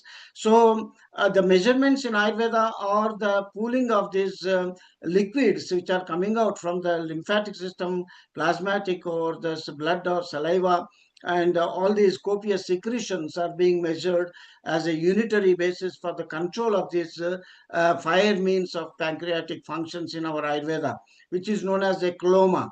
So this complexity of understanding the lung field, pituitary, and then the gallbladder, the three significant areas for the signs and symptoms of this thirst driven, like a person wakes up in dryness in the mouth, and how he quenches for the variations with the environment, variations with the climatic conditions, and individual food conditions, the water consumptions. So that is where the theory we are missing from the holistic way of muhur muhur vari pibeta, what is the amount of the little water you need to drink at the beginning of the meal, or during the course of the meal, what is the taste variations bringing the demand for the consumption of the water, or at the end of the meal, waiting for half an hour or 45 minutes to consume the water again. So there is a measurements based on these third signals in Ayurveda to understand for the proper mixing of this food, and thus this regulating the insulin glucagon, what the mechanisms by gut-brain axis, as we said. So this complexity, when we understand, we are able to understand, deliver the righteousness, as we were talking about the sweetness. Because you see, the sugars which are coming out of the plant sources, like we use like a kitul, caryota urens, a kind of, whether it is a maple syrup or date syrup or honey, different type of honeys we have, and then the agave syrup, or what is that source of this the molasses coming out, and how old is it. There are the categories, even though the calorific value is the same, but then the consistency to the point of interchangeability, the liver metabolism is being boosted by the kind of the sweetness when you submit it. Because I will understand that the pure honey, when it is organic cold pressed honey, and it is advised in diabetes. That is the reason why we're talking. We have to understand how these natural honeys are being used to restore back this last pathways of this interchangeability. I'm not a conventional doctor to understand and tell you that what are the metabolic pathways which are linked to the cellular level to the liver, because we understand liver is the main important organ and where it has this ability to transform. So this Ayurveda understand this. For example, I'll give you a simple technique of Kitul, K-I-T-H-U-L. In London, for example, we have a different types of brands of Kitul available in the Asian Sri Lankan stores. So understanding what we teach our students is, whether it is an Jayco brand or Kino brand, whatever it is a brand, when you bring a piece of a Kitul, it's two halves, it's being a molasses preserved. Keep it in the kitchen, in the moisture area, and when the light is there, it starts shining onto these spots of this, onto the candy. And when it is hygroscopic, overnight, if it is a hygroscopic, then we consider this jaggery is not a therapeutically viable. So understanding the dryness of its preparations, and then mixing with the lime juice. So once you kittle, you bring it at home, just mix it with the pure lime juice, nothing else you do. Just concentrate, stir it. There is no heating process. But the heat, what we use in Ayurveda is the sunlight.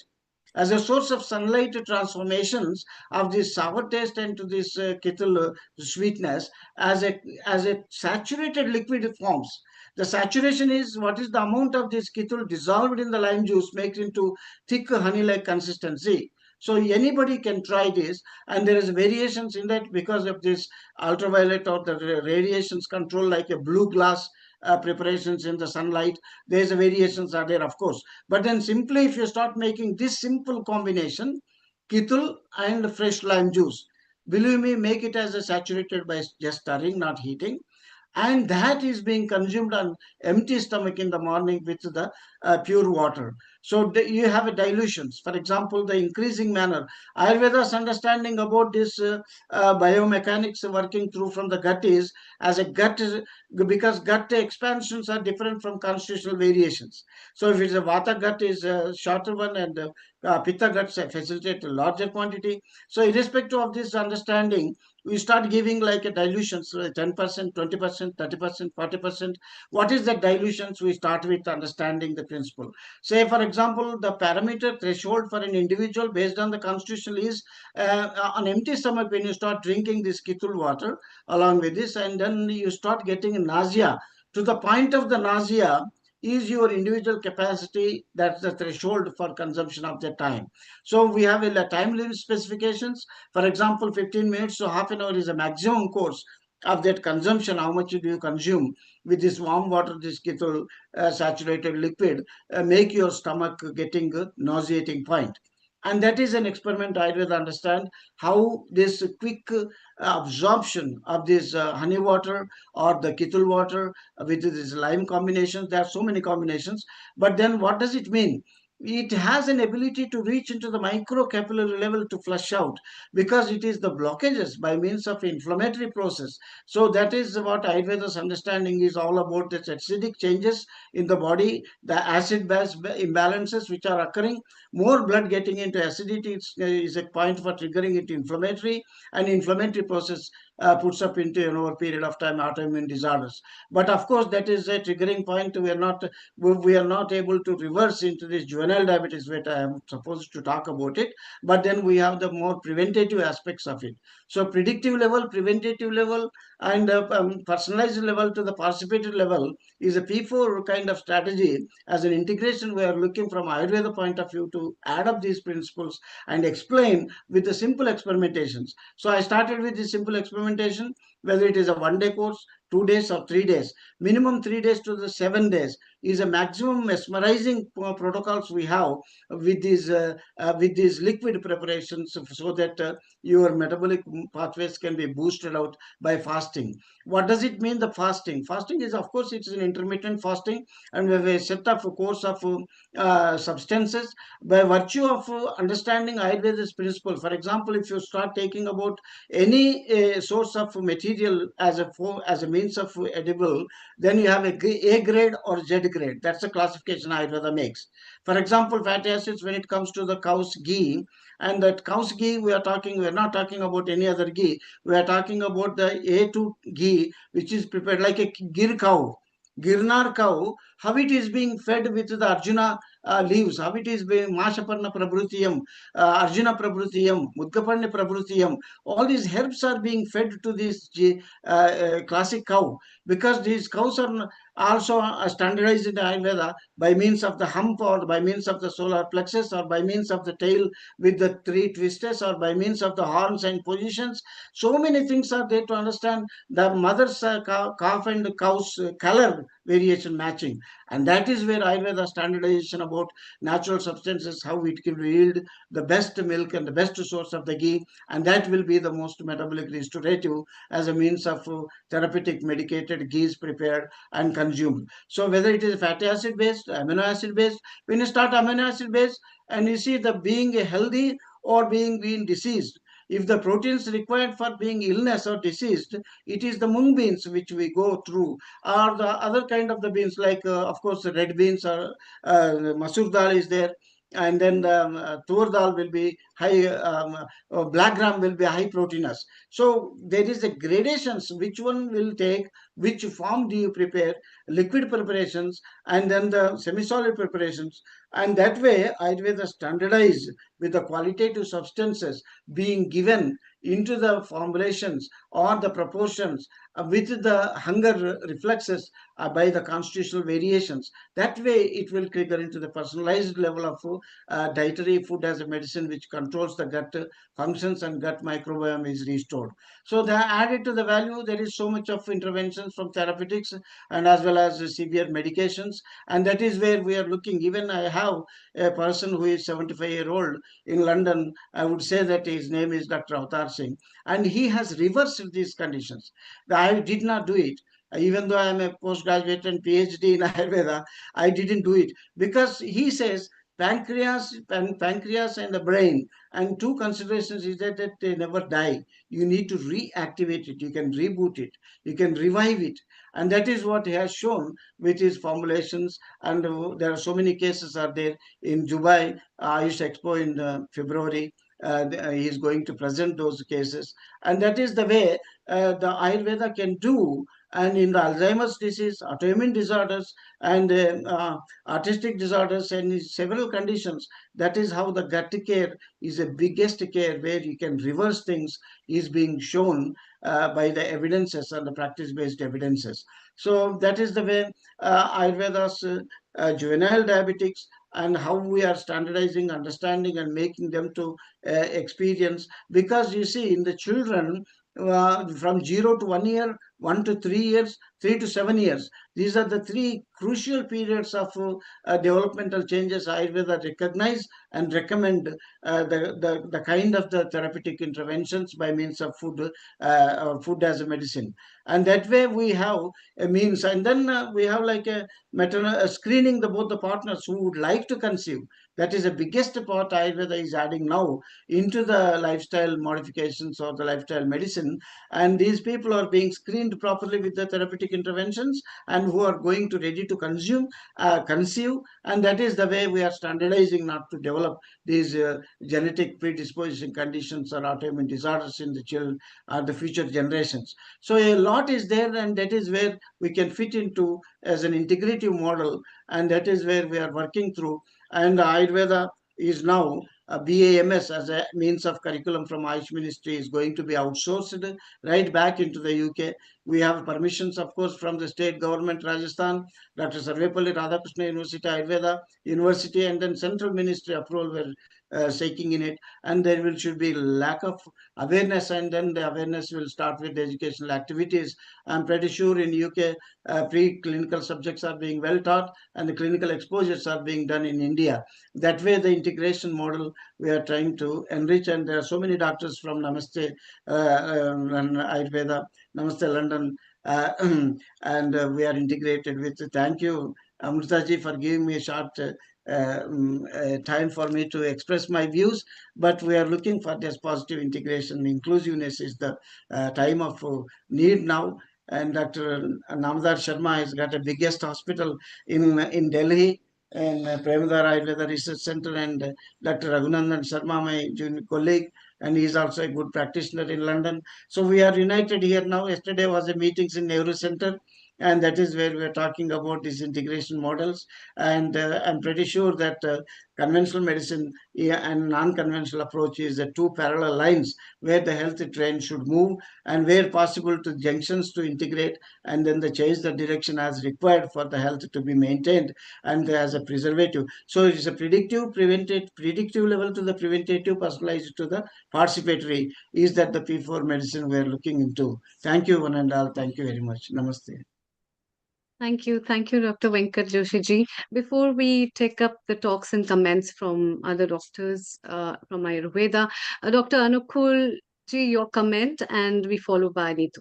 Yes, over to you. I think Dr. Venkata Joshi's opinion was fantastic, because he's talking now of integrating the things. At one end, you have got, in the very first few topics, we talked about our mental state and how we can, and body and mind can get connected. And then we talked about conventional systems of treatment, including surgery. Then we talked about diet, and we talk of integrated care using Ayurveda system. They might be looking at very different pots, but in reality, they're all combined. And I think that is where there has to be very, very serious involvement in all these particular traditions. I think I have got some very awkward comment. And the comment is, I think the biggest problem starts with the fact that when we are kids, we are given toffees and sweets to make us feel happy. And I think that is where most of the problems start from.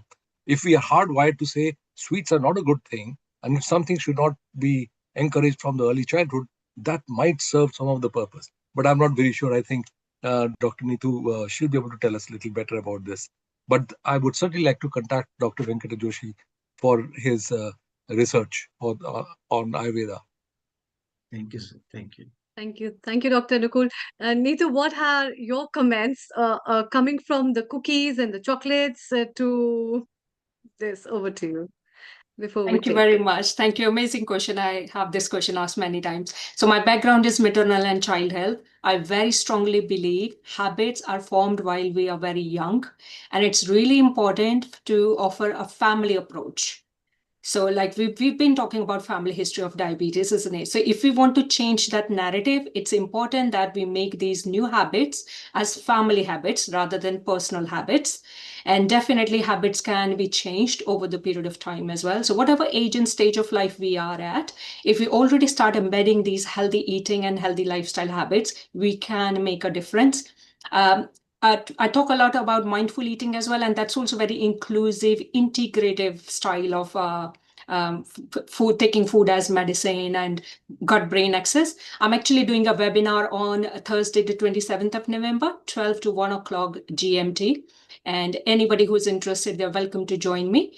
It's mostly advertised on my Instagram account and also on my website under public health link. So people can access from there and book that. But yeah, absolutely. Whether it's childhood, adulthood, or older age, we can certainly make changes for the whole family. like as Meena said earlier on, I completely agree with that. So it's like giving it a positive approach rather than thinking into what do we need to cut down. If we start looking into what do we need to prioritize or add in our healthy lifestyle. So are we missing on proteins? Maybe we focus on that. Do we need to bring healthy fats? Then we focus on that. Because the way our mind and bodies work is something that we start fighting off with, we actually crave or go more after that. So something, if we focus our attention on what do we need to prioritize for health, specific health benefits we are trying to achieve, that can be a helpful way forward, I feel. And yeah, absolutely. And I think somebody also mentioned about going back a little bit when we talk about healthy eating is healthy food shopping. We now have researches suggesting how can we do healthier food shopping. So something that very common is not to go food shopping when we are hungry, because it can influence our food choices. So when I talk about healthy eating, I start all the way back from healthy food shopping. So variety, colors in our food basket, and filling our kitchen cupboards, our fridges and freezers with healthy alternatives. So even if to begin with, when we are trying to or starting to make these healthier lifestyle changes, because we know our body and mind is going to take some time, whatever we have available at home, we as human beings, it's natural we go and pick on that. So having those healthier food choices available, making them obvious, easy. So when we talk about habit changing, I'm level 2 qualified in motivational habit changing as well, behavior change. So we talk about this. So making those new habits more obvious, more easy to follow, and more sustainable then. So whatever we have accessible, it's natural. We're going to go and grab for that, whether it's a pot of cookies or, a bowl of fruits. So yeah, going back a little bit and starting with food shopping and looking at home environment. So maybe taking a pause sometimes on our day off and just look around our home environment and see what sort of culture or behavior or lifestyle are we promoting within our home environments before we actually start looking outward environments can be helpful. Yeah, thank you. So long-winded answer, but I hope it's helpful. Yeah, absolutely. Neetu, I totally agree with you. And I also align with what Dr. Venkat Joshi has said. In fact, I had contributed a chapter completely on food choices at the time of COVID, running about the kind of food choices, running out of foods, what kind of things you want in your bucket list for your kitchen is also very important. Recently, Government of India has launched a program to control the sugars of the children in every school. And recently, I am also involved for giving talks for the children. We have different school programs running so that children are made aware about the consumption of oils as well as the sugars and the choices. And that's very, very critical and important, because the food choices from the very beginning and the taste reception is a learning process. And that learning process, that the way family traditions build up, it goes along. And at later stage, when you're stuck with something, a disease called as diabetes, and or something else where you're forcing your taste receptors to change despite your likings, it becomes a very tough job. And before that, learning to, as you said, being mindful about your choices, or learning to catch up with the quantities, or learning to adjust with your choices, I think is a very important part of your lifestyle, which impacts your small decision makings. And secondly, I totally agree with, when do you go for shopping and what do you pick up for the shopping? What is available on the shelf is not necessarily healthy every time. And what is available off the shelf in the corner, which is pretty small, can be very, very beneficial, because ultimately, if you see the medicines, they are on the one small corners, apart from all the junk, which holds a lot of space, apart from all big tags of the flavors, and apart from all the big tags of the colors and the glamour of food, actually. And these things, in fact, makes a very big difference in understanding about the economics of mind in relation to shopping, and the criteria of judging oneself, how the markets and the groceries are placed, and how we need to make the choices for for ourselves. That's a very, very important thing at touched base. Yes, Dr. Anukul, before we take a comment from I just Kumar. wanted to have a small comment. It is slightly off the line, but I'm having read a bit of Charaka Samhita as well as a bit of all the other books, and particularly been involved in Vedanta. One of the first things we realize that much of these issues can easily be managed by control of your five senses. And the instance we learn how to control that, and that's something that I'm picking up from the various school systems of education, which were prevalent in India in the Gurukul system, that you have first few years, you learn how to control your senses. And once you've done that, much of these things can easily be controlled for later life, preventing things like ADHD and other psychological issues as well. Yeah, absolutely. Cognition, as well as taste and your gut-brain axis, your choices, food, everything is correlated, and that's why a deep uh, relation of all these things have been given as an insight in many of the texts of Ayurveda, where we hear a lot of chapters have been dedicated especially on Anna and Anna Sevan. And I think it just talks more about all these things and the importance it has laid about understanding the criteria of how the body and the mind behaves and the choices we make for the food, which we realize in today's time. Thank you so much. Before we take the comment of Dr. Anjali, Neil Kumar, your comment first. Thank you. So thank you, Amrita. It's a wonderful session. We have had nutritionists, we have had people with experience, we have had doctors, we have got experts who are talking about it. So important thing is, since our viewers are a consumer level, it's nice to give them a tip that they can actually consume and follow at home. So what I have learned today from everybody, and I will summarize it in a different format from a holistic, spiritual, and then will come from medical point of view. I think if your mind is healthy and you are a very happy person, then chances are you will not contract many diseases or get many ailments. So keep your DNA, your body very happy. Don't have any anger. Don't harness any grudges because it doesn't help your body. Portion. Eat. Don't stop eating. Your body needs food. It's a fuel. Eat it as more like medicine rather than just consuming because it's available. If you choose the right food in the right time, in the right manner, then it will help yourself. So don't fear to learn about food. Talk with few people. It's okay. Experts are there. Nutritionists have got nutritional value to discuss with you. Scientists have got scientific way of discussing with you, and the doctors have got the medical way of discussing with you. But don't ignore the holistic approach. Don't ignore your forefathers and grandmothers, and they were trained because during their time, and I'm literally going only 150 years back, not much longer, we didn't have too many processed food and we didn't have these pesticides and all those things. So maybe we can reset ourselves. So over the next few minutes, let's go around the panel, and that will include Anjali, Anukul, Neetu, and yourself, Amrita. Amrita, you can come from the Ayurveda and holistic point of view. Anjali, you can come from a general practice from because you are a medical doctor there and you are involved in a different part of the country. Anukul, you are of course one of the top class orthopedic surgeon and who works as a compliance now. And Neetu, you've got a wonderful website, a nice style of delivering your sessions as well. So let's give consumable tips to consumers, those people who are not experts, or those people who don't know they've got diabetes, or those people might have symptoms but don't know what they've got and maybe don't have time to go, or they are scared to go, or they don't wish to go.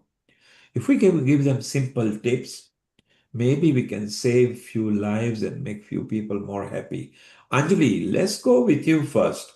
What have you learned today and what tips can you give to our listeners who are tapped into us on a YouTube, Instagram, website, and a Facebook? Over to you, Anjali, in India, and a good evening to you. Good evening, Anil Kumarji. Global Namaste.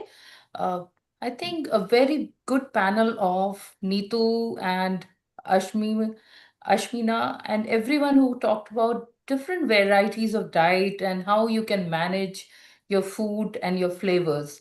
And food is your flavor, right? You eat through your tongue, and that's how colorful and magical you can make your platter. The food can be decorated in a way that you love eating the way you eat through your eyes, you eat through your taste buds, and try to get more momentum in your life, which could be simple dancing, simple Pilates, as Hasina also mentioned. She imbibes Pilates or yoga or walking or some form of exercise, getting up every 20 minutes off your desk or chair, stop constant scrolling on social media or consuming lot of content, which also creates a lot of panic.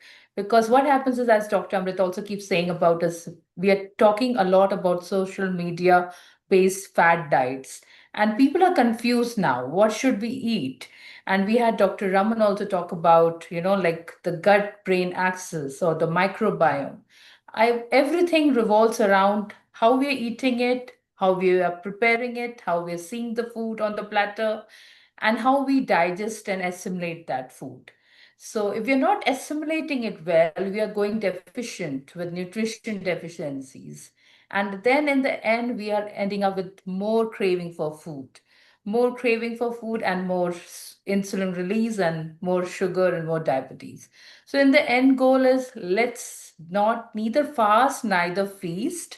Let's have a medium pathway where we can move more, cook cook less, eat more raw foods. I think Neetu would agree to it, Dr. Amrita would agree to it, as per people's choices and genetic makeup.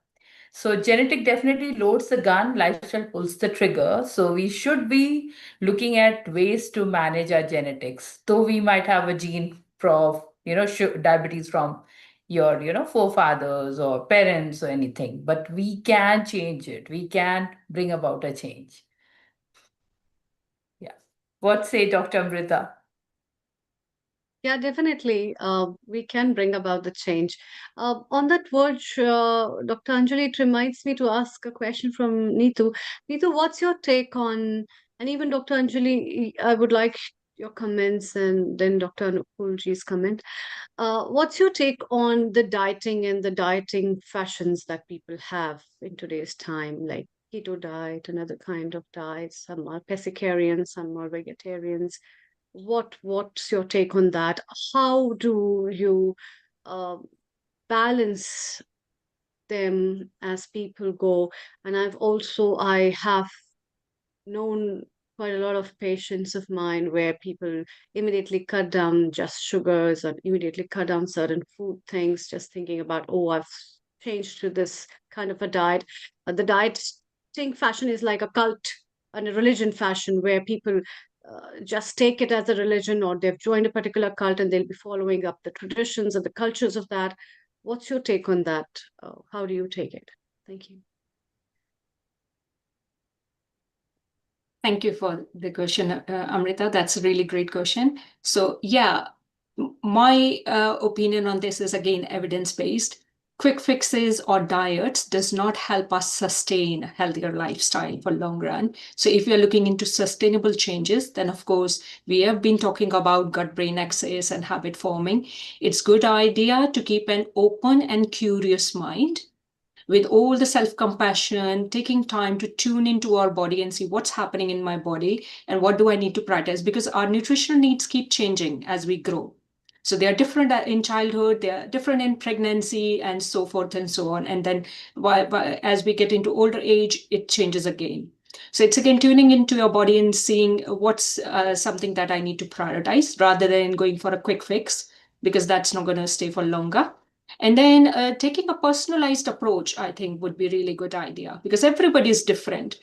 We might have diabetes, but then still our symptoms, our energy levels, our mood levels can be different, our medication, lots of things. So personalized approach can be helpful there as well.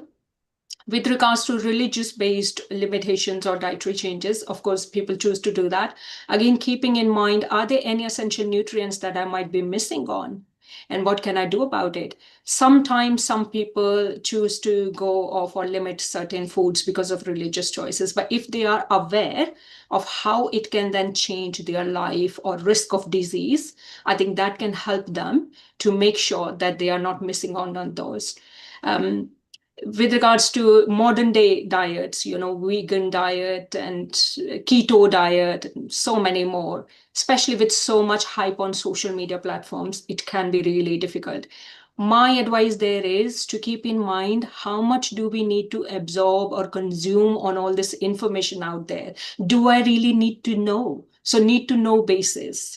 Because if you know your body, if you're listening to your body and everything is going well, do we need to know then all of this information? Because it's generic information, it's not personalized. So why not go for a personalized consultation, adapt what your lifestyle, your routine, and take it from there. And that's it. After that, don't worry too much about keep making these changes, because if something is working well, we should not have to, or we should not change it, because it is working well. We only change when things are not working well. But nowadays, with so much information out there, so much competition and comparison, people are taking themselves as experimentation, they're experimenting on themselves. And they keep changing it. And all these changes, without allowing our body and mind to adapt with change, we're just confusing our system in general, our whole body, our whole mind. Yeah. Sorry, have I answered all the parts of your question? Yeah, absolutely. I agree with that. That the human body is not just for experimentations, just based on social media, and what fits you the best can be very unique for yourself and might not apply in many of the situation conditions. And also, I agree with you that with every situation and the part of life where you climb the ladder of how many years, um, with the happy birthdays in your life, you keep changing the requirements of your plate as well. So, absolutely. Dr. Anjali, your comment. Absolutely, Neetu, this was, I think, important. Like, we can't have social media govern our daily practices. Our body, our choices, our circumstances, all are so different, and we cannot copy and cut, copy, paste what social media diets are doing for people. So, thank you so much, and it was quite an interesting day today, learning so much from all of you. Thank you so much. So, Dr. Anukulji, your comment. Yeah. Anukul, before you go, Yep. what is very important, let's give tips that people can memorize and remember. So, diet is very important. Happiness is important. Sleep is important. Consuming water. Remember, when you think you are hungry, you might be thirsty. If by drinking water, preferably room temperature or even warmer, actually sit down and sip it, enjoy it, so the water molecules and the water itself is mixing with your saliva before you drown it into your body. For those who are beer drinkers, assume that you are drinking beer, but drink water. So just enjoy it as much. Those who like milkshake, assume you are having a milkshake, enjoy it similarly. Now I'm going to go and be brusque about things. Let's actually talk about food. So it depends whether you are vegetarian or vegan. At least consume 20 nuts. So maybe almonds, walnuts, cashew nuts. Preferably if you have soaked them for 6 hours, it might be better for you. Eat broccoli if you can. In the countries where broccoli is available, just to tell you, 1 kilogram of broccoli is just 350 calories. So those who are calorie conscious, and it's beautiful vegetable to eat. If you can consume about 300 grams of spinach a day, do that. If you can consume some protein, now you may be a vegetarian person, so maybe tofu, tempeh, or paneer, okay? Do consume them. But most beautiful part is that if you can stuff yourself with lettuce, avocado, carrot, beetroot, cabbage, or something as a salad, sprinkle it with black pepper and minutely salt and squeeze it with lemon. Stuff yourself even if you don't like it. Just think that you've been forced to medically eat that. First thing, then you can maybe consume fruits and yogurt so you don't get a sugar spice. Then if you are still hungry because you got vast appetite, then at least you will not binge on other food. Now, don't forget protein is very important. Bit of carbohydrate is very important. So rather than making it complex, can each one of you say which are your favorite foods that can be consumed without any criminal guilt, medical guilt, psychological guilt, holistic guilt, or spiritual guilt? Anakul, let's go with you first. Well, I obviously ask you an exciting question that before you do a surgery, do you get food craving or do you wonder that the tummy is rumbling of your patient? But tell me about your foods that are safely available in many countries that one can daily consume or maybe in the order in which they consume. Over to you, Anakul. Thank you. the favorite food that I enjoy over here is avocado. But otherwise, if I am anywhere at any time hungry, I just take roasted chana, black chana. That's my favorite food. It's always there beside me. That's what I have. But as far as eating is concerned, I've got no problems about eating any quantity at any time or no quantity at all for several days. The longest I have stayed without eating even a smallest bit of food is for 5 days, and nothing the whole day except for some water in between. But I have some very interesting comments. When I did quite a bit of studying for about 3-4 months, which is unusual for me to do, only about food, and I came across few things which are very, very important, and I wrote down 7 points, and it's here right in front of me. First of all, focus whenever eating, and that's very interesting that I took up all these from our traditions and culture. You never spoke to talk to anybody. When you're eating, nothing else. And it's a specific time you sat down, and the food was always served in a sequence. And starting 1, 2, 3, 4, they would always be served with good amount of ghee, because A2 ghee has a way of preventing absorption of this kind of stuff in certain things. So first of all, focus and concentration. And before that, whenever you're eating food, at any given time, ask whether my tongue is wanting it or my body is wanting it. It is not a question of just craving just for the heck of it. If at all it is, you think that you're craving too much, I stick to my chana.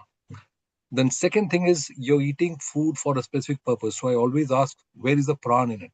In other words, prana concept is very, very central to my whole process of eating. Then the number 3 comes the type of food and the choice of food. Again, it's a question of prana related. It's the right type of vegetarian versus non-vegetarian. It's a very complex process. But sequence, number 4 is sequence of eating. I was going to ask Neetuji about the use of apple cider vinegar about half an hour before eating meals, which does reduce your intake of all these carbohydrates, etc. Then 5th is microbiome, and the microbiome has a massive thing, a huge amount of things about various axes, etc. 6th is a hugely I have benefited from is use of millets, and in replacing other kind of carbohydrates.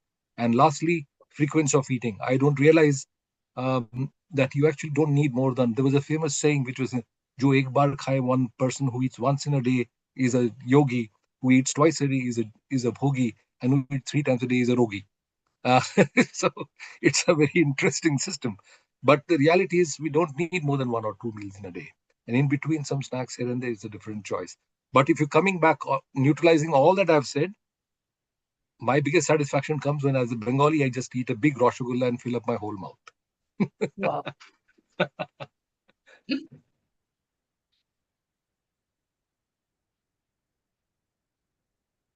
Amazing comments, Dr. Anukulji. Yeah, actually, you have ended up with all the things in combination of what has been said. And Yeah, Dr. Anjali, what's your tips? And then we take up the question from Lata. Yeah. Totally agree with Dr. Anukul. Yeah, I would also end my day with a rasgulla, and yeah. So yeah, you need to give those taste buds a fire too at times. You just can't be eating. Oh, I'm eating the wellness way. It has to be eaten the way I love my food also. So it is like you go give satiety to your tongue, to your taste buds, and eat slowly. As you've mentioned, don't eat scrolling your phone like 10 people are calling and we are just eating. We're busy in a webinar and we're eating. So that way we're not consuming the food at times. We're not digesting it well.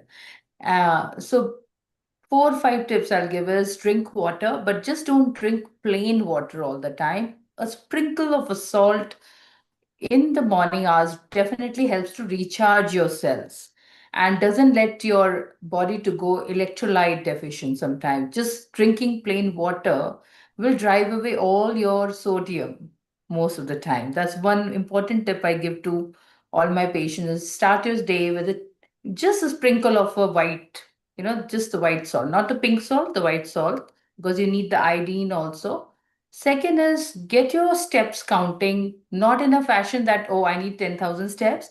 More movement. It can be going to the kitchen, working out in the kitchen, doing some chores like shopping, grocery, mowing the lawn, dancing, Pilates. Do something. Even if you can't do something on your foot, at least sit and dance. You can do a sitting Surya Namaskar. You can do sitting yoga. You can do so many things just tapping your foot on the ground. That can help you decrease your spikes of sugar after a meal. So after each meal, have a process of walking for 10 minutes. After a breakfast, after a lunch, after dinner, people are following 3 meals a day. People following 1 meal a day or 2 meal a day, then I think they already are consuming less calories. So, and let's not just focus on calories, let's focus on more on nutrition. That's very, very important because people are just focusing on calories and they're going nutrition deficient. Every time I see a patient whose B12 is like below 200 or below 300 and they're having massive sciatica pain, and that's not helping them because they're working out in the gym, working calorie deficit diet, and going nutrition deficient. So, work on your nutrition status rather than calorie status. That's my tip for the day. Lovely. Working on the nutrition status and not the calorie status. Lataji, your comments. What do you want to ask or comment? Over to you. Yeah, global namaste, and mine is a lived in experience of being successful in curtailing your cravings. And I think one of the first things one needs is willpower. Willpower will help us when we sort of psychologically tell ourselves this is not good for me. And if you really care about your health and yourself and love yourself and want to live longer, then the mind can, take that detour and help us to make the right decision, and then the cravings go, and then you want to eat the healthy stuff and enjoy it. Like Neil was saying, when you sort of drinking water, just think you're drinking beer or drinking your favorite drink, which is not healthy, Coca-Cola maybe, or what was the other thing, Neil, you said? Hmm? Milkshake. Milkshakes, yeah. So fortunately for me, I don't like sugar. I don't like sweet things, and I have to have it in very small, very just lightly sugared. Even my tea, I need some sugar, but I take a very, very small amount.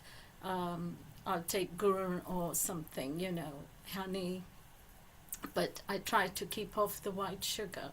But I like the fact that Dr. Kailash, you said that white salt is important in the morning.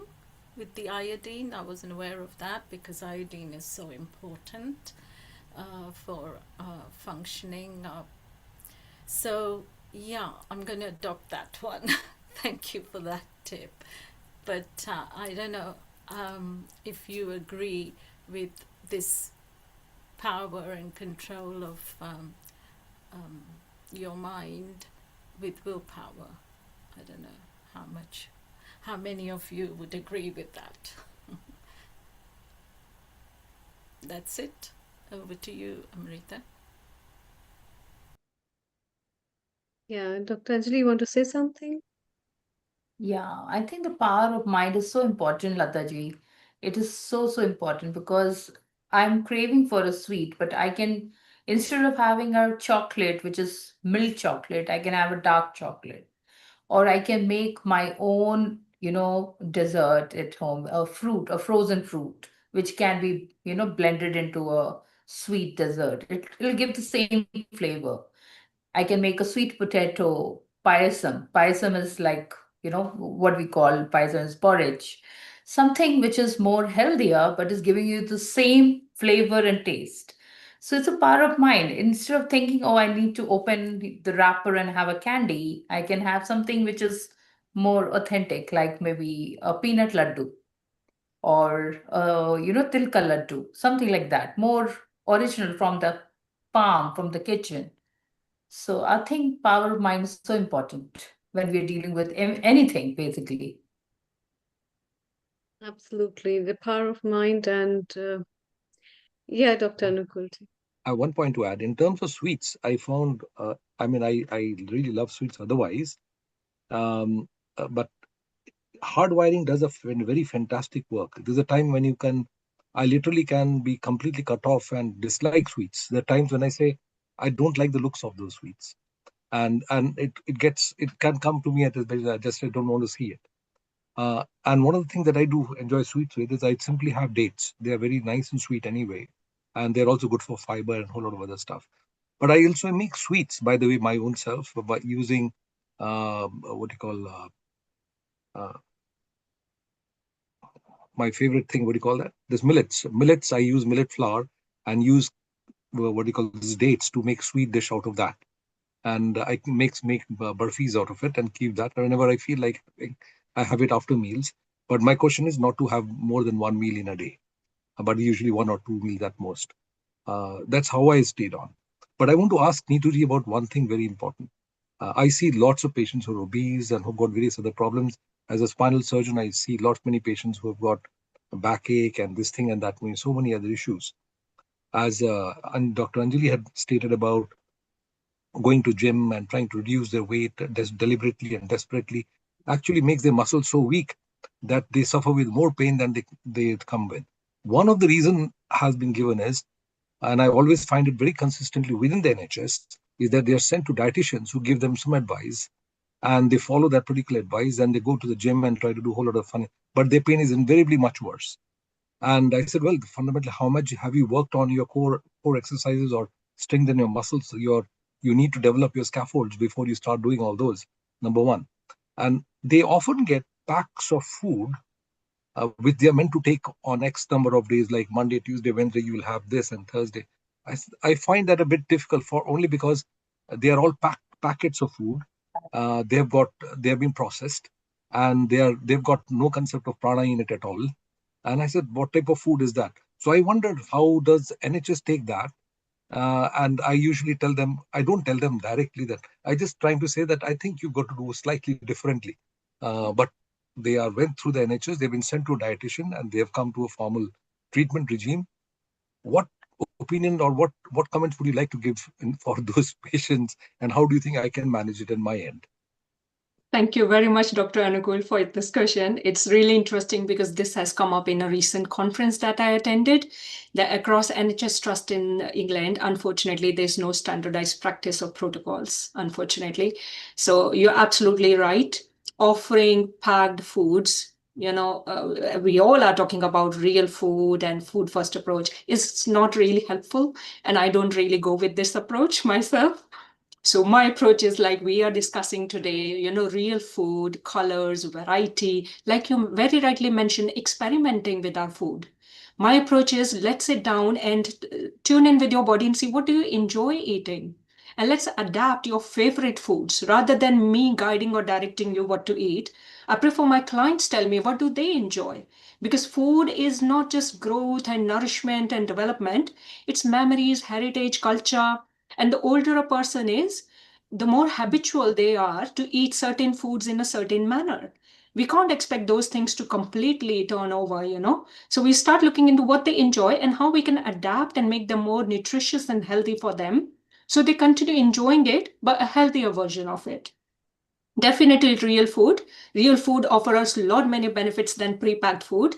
And also we are talking about mindful eating a lot today. And I'm very much big believer and big promoter of mindful eating, which is embedded in an Ayurvedic culture, using all the senses, taking our time. I say to everybody, we are all working so hard to get this food, hot meal on our plate. But what is the point if we are not taking enough time to appreciate and pay gratitude for this meal and taking ourselves time to touch, to smell, to chew it, let the juices flow in our mouth, let the saliva mix it and the digestive enzymes, because we know digestion starts in mouth before the food even reaches our gut. So using all the senses and following mindful eating practices and combining mindfulness techniques into this as well. So while we are eating, thinking about this food story, where had this food grown and what has gone into it, the sunlight, water, air, all the hard work of all the farmers, so think about the food story. So yeah, all of these are very important. But going for pre-packed foods, or again, this is kind of quick fix for me, the way I look at it. I personally don't really believe in this. So I believe in realistic lifestyle, making small sustainable changes with an open mind, which is not full of judgment, which is non-judgmental and full of self-compassion. Because it's about being curious to say, okay, how do I feel with these foods? How do they make me feel in my mind, in my body, in my energy, my fitness levels, and then take it from there. And I absolutely agree with you when you said in regards to exercise as well. Again, the way I approach is, again, look into your present routine and see what resources we have, what limitations are there, and then working on them. So we can't expect somebody who's experiencing severe pains to go and start working out in a gym. Somebody who doesn't have time, who has got a huge family and they have a carer's responsibility and so much to do. So there, like you very rightly said, Dr. Anjali, we look into more realistic approach. So things that they can do at home, and that too every day can be different. Like I mentioned before as well, when I was talking about it. So the day we are experiencing more pains, maybe mindfulness needs to be the priority. It's the mind that we need to, look into first before we actually look into movement or activity. Because if pain is there, what we don't want is make it worse. So maybe being a bit more self-compassionate and subsidize pain first, and then try and adapt our exercise routine for that time period to make it more comfortable and sustainable. Sustainability is really important for me, because otherwise we will just keep going to and fro, as many of us do, especially with so much information out there now. So we are just trying different things and nothing is actually sustained for long term. And we keep going to and fro between whether it's weight or disease prevention or disease management or our mind in general. And we are worrying more and we are forming that cycle of we are getting nowhere. Yeah, so that's my take. I hope I've answered your question. Yes. Thank you. So wonderful discussion going on. I still want to pin you people with actual food that people can eat, the quantity they can eat, why it's beneficial, because that's good for consumer level. So I will go once again. If you can eat eggs, eggs are very good for protein and their amino acids are good enough that they score 1 point. 1 point in medical term means perfect. Okay, so they are good. You can eat them if you are not eating eggs or meat, because if you are eating fish, chicken, and eggs, you are fine. 1 portion a day, stuffed with lots of salads. I'm very clearly saying if you have to consume at least 1 greens and broccoli is available or spinach, just stuff it. Carrots, Just chop them into little slices and chew them just like as if you are eating a snack. It will be beautiful. Condition your mind, and any food that is bitter, if you are diabetic, so like methi seeds, bitter gourd, karela, those foods are good for you. So anything that is lousy tasting may be good for you. So think on it, have a bit of nuts here and there. But just before that, Amrita, I think one of our co-hosts over here just celebrated her birthday. We won't give her age away. She only looks about 21, but she's over that. So, Amrita, who celebrated their birthday very recently? Yeah, somebody celebrated the birthday, and that's why I mentioned about every day's birthdays. So, very happy birthday to you, Dr. Anjali. May you have many, many more, and may the cakes and the pies keep rolling your hand. And we keep talking about dieting, but I think these days are missed. That yes, this is the day to work on with something which is really yummy and memorable, as we all have started the episode. The food we cherish is the food we live on, and therefore certain candles have to be blown for the special foods that we have. So happy birthday to you, happy Happy birthday birthday to to you, you. happy Happy birthday, birthday, dear Dr. Anjali, Anjali. Happy happy birthday birthday to to you. you. And Thank you Anjali, so much, Healing Our Earth family. So thank you. Gratitude to all of you. And Anjali, as you know, that we celebrate as many birthdays as we can. It's not just the host and the anchors and the admin and the directors. It's also our contributors. So Neetu, if you do have birthday in your life, okay, then do let us know, because we celebrate everybody's birthday over here. We love doing that because we are just part of one family. Healing Our Earth is a free global online community channel that brings information, edutainment, and that is entertainment and education, free globally, just so that it can create better communities. So you're all part of the family. And Anjali, once again, happy birthday. Keep on smiling always. You are such a good contributor, not just on Healing Our Earth, but also in your profession and your friend circle. You do so very well. And we are very proud of you here at Healing Our Earth, and best wishes now and every day. Dr. Anjali Agarwal certainly needs Mysore Park wherever she is. Am I correct? I Now, know. For a birthday. now, Anakul, you Yes. and Anjali like your mithais, okay? Those Oh, sweets. yes. And you, particularly being a Bengali, and Oh, your yes. rasagulla or rasgulla is how we And say, Sandesh and everything. and all the dishes, and earlier it was gulab jamun was mentioned. Okay, don't stop eating them, but do one thing. If you take a gulab jamun, squeeze the criminal liquid syrup away from it. It's criminal. It's written on it. It's against the law. So squeeze it completely, and it will rebound back to its shape. And that, when you consume, will still be almost equally sweet, but psychologically you will feel good. My God, I can destroy this thing and eat this. And there is 80% of the criminal element is removed just by squeezing it. So don't But stop. I have a comment there. I've got a comment there, Nilji. Yes. And Roshagulla means Raska Gula. Yes. So you cannot, there's no fun in taking the ras out if you are not having. So now, since you are a surgeon and a doctor and quite educated, it was okay when it was made. Okay, in this current time, just because now that you know that the rust is the criminal element in it, before the court or the police books you, just destroy it. And the taste will be similar, trust me. Now, it's different in actually ras malai, because there is the milk rather than the artificial syrup that is created. Sugar is added there. There, what you can do very craftily, add some more milk to it. So you got diluted milkshake and ras malai. Okay. So again, what Neetu was saying, adopt and change what you eat. Nitu said that I would rather find your favorite foods and we adopt them rather than me forcing onto you. So your fruits and your vegetables can be designed to eat pleasurably and maybe more healthier. So milled flax seeds, for example, are very good to add with a low fat, low sugar. Now, what is low sugar? Anything that is less than 6, 7, 5 grams per 100 grams is low sugar.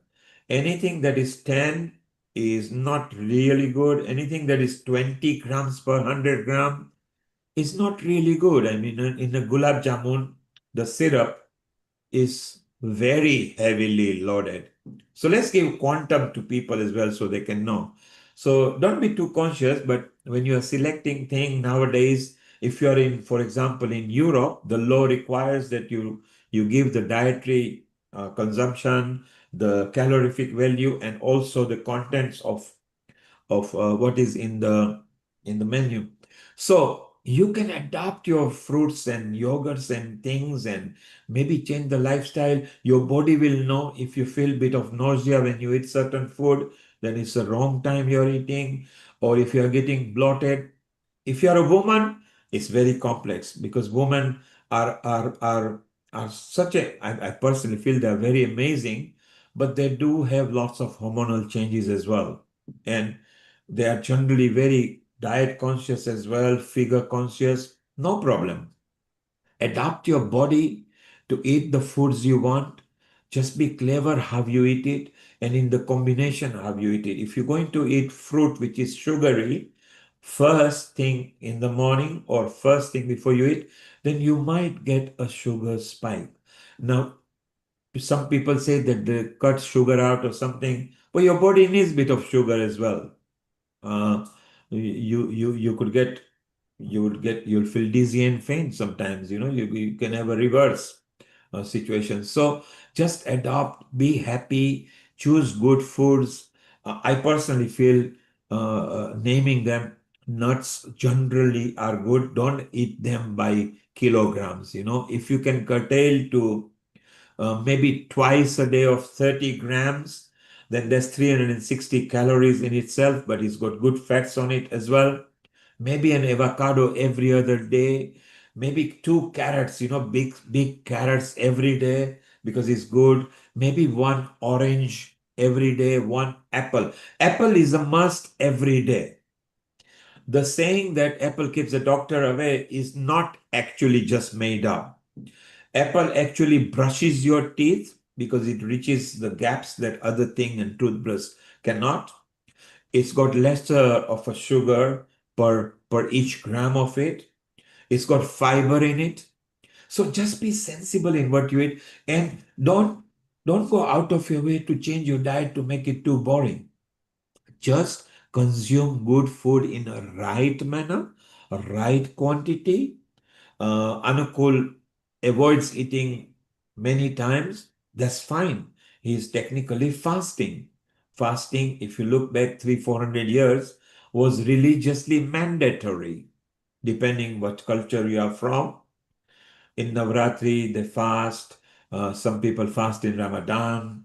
Some people fast in a different time. So it's all, I think we just need to reset back to our forefathers or our four grandmothers, and maybe we have got something to learn from there. So Anjali, you are going to squeeze your gulab jamun next when you see it. You will find it tastes better than with the syrup in it. Sure. Try it. And you will believe me, you will feel so good. So instead of eating one with the criminal liquid, you can eat 3 without criminal liquid. Feel good. Feel good. Obviously, the more browner they are, the more cooked they are. Maybe you might taste them better. Ras malai, do have it. Add some more milk and just assume that you've consumed some liquid. So I think change of Anukul, I like the chanas you are eating. Yeah. The groundnuts, the chanas are so good. not only horses are fed them because it brings lots of energy. Yeah, there. Next to me all the time. Perfect. Chenas. Very good for snacking. That's very, very That's good for snacking. And it's something which is very good. In India, because more than 60% of the population are earning below 10,000 rupees per month, which is less than 100 pounds or just nearly like $110 a month. Then some of their diet is this chanas, these gram nuts. And they come wrapped up in a newspaper corn. So the newspaper are recycled and they're not destroyed. You get them in there, and it's so useful. So again, depending which country you are from, but Anukul, that's a very good snack. And if you keep that kind of snack ready. So one of the things when you wake up in the morning is just cut few pieces of vegetables or lettuce or carrots or cucumbers.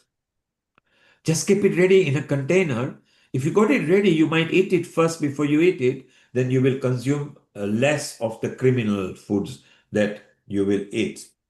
So Anjali, okay, gulab jamun, don't stop it. Have it, squeeze it. In the morning breakfast, the chanas can be had in the form of, we traditionally call, very widely prevalent in Bihar, called sattu, chana sattu. And Okay. it's very, very helpful. And in fact, I have sattu powder over here. Whenever I feel like having it, I have it. But it's a very good way of having the thing. So next time, Anukul, if you take a Gala or a Granny Smith apple and 110 grams of Greek style yogurt, it doesn't have to be completely Greek style. I'll also tell you the brand. You can go to Lidl, and theirs is one of the best because it's got only 7 grams sugar per 100 gram. If you mix it with one full apple, few chanas, okay, and some seeds and milled flax seeds on them, and some pumpkin seeds, that will not give any sugar spike. It'll be so healthy. It'll be like a meal in the morning, as opposed to having the bacon and other things, which are more fatty and things. So look, just change of lifestyle and it'll be very good. Go to Nitu's website. There is so much information there. Yeah. Azmina's website again is beautiful because it's got pictorial way of doing things. Amrita, from Ayurveda point of view, what is your favorite breakfast that gives you energy, bit of protein, and doesn't give you sugar spike in the morning? What is your food? I make the cutlets out of the lentils, the soaked lentils at night. And then I add some cumin seeds and a little bit of ginger, and sometimes some veggies that are locally available, seasonal. That's very nice. And especially, I prepare different chutneys, which are pastes of different vegetables and fruits. Sometimes coriander, sometimes mint, sometimes with the walnut, sometimes with sesame seeds, groundnuts, coconut. These kind of varieties are pretty appetizing and it gives you a good flavor. And another thing which I wanted to add from Ayurveda point of view is because of the Pancha Indriya Sangraha, which means like our cognition works through the 5 senses, not just the 5 senses, the 6 senses, I would say, in the heart. Therefore, these 5 senses comes to say about when we talk about organoleptic features, it's about Shabda Sparsha Rupa Ras Gandh, which means that the sound that the food creates.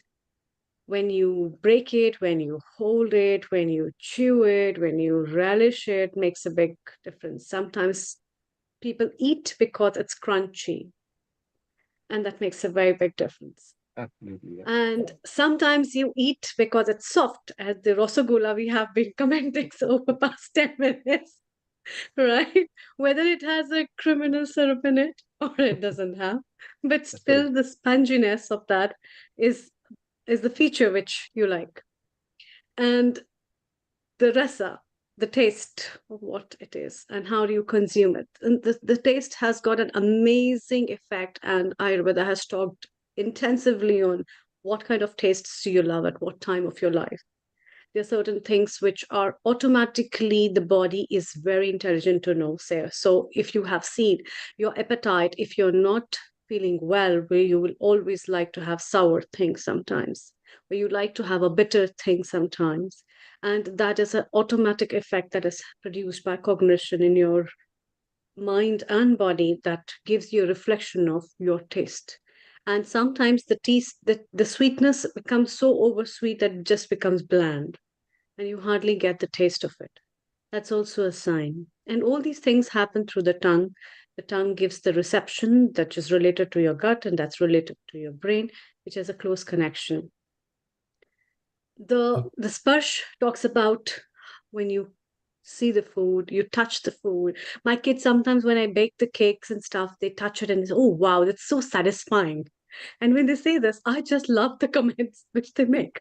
Now, this kind of a spongy feeling with the hand, it's so satisfying. And when you cut it and then you hold it, and sometimes the creams of that, when you hold these things, so when we have the five senses with our hands touching it, and we look at it, and then the sight of it also makes a big difference. So, roop of the food, how you take the packed foods may not be that tempting when you open them, though the packets are very tempting, makes a big difference. And that's why when you prepare food by your own self, you make sure that you serve it in the best plates, the best cutlery, in the best way. You must eat like a king. That's why Ayurveda emphasizes eating like a king is very important. And that doesn't need to be with a lavish, a great amount of things in terms of gold, silver, or diamonds, but in the terms of what, where, and how you are serving yourself, because you are serving not your body, but your soul. And the smell of it, the aromas of the food definitely are very tempting. Sometimes those aromas make you really hungry. And that is why cooking itself, I tell all of my clients that if you really want to stay healthy, you must have two important things. One is your kitchen garden, and second is your kitchen. Prioritize that the home you build or the place where you live. I think I have recommended as a diagnostic tips to so many of my students who are starting their journey of life, who are living alone, because they think, oh, that's a stupid corner of the house. I don't need it. I just need a shelf. Actually, you don't need a shelf. That shelf is going to give you what you are, because ultimately we live for our tummies. And therefore, living for your tummies, the priority is the Annapurna, which is the center of your whole system of life, where you're going to get the prana. And that's why the emphasis on eating modalities, looking at the food, eating the food, touching the food, and all those things which are related with the cognition and food has a very important role for your digestion, because the hormones of leptin and ghrelin have a big sense of gut brain axis, where your brain's hippocampus as well as the insula will be connecting with your gut to give the signal how you want to eat and how much you want to eat. That is why a lot of people, when they watch TVs, they overeat. Snacking in front of the television is pretty dangerous.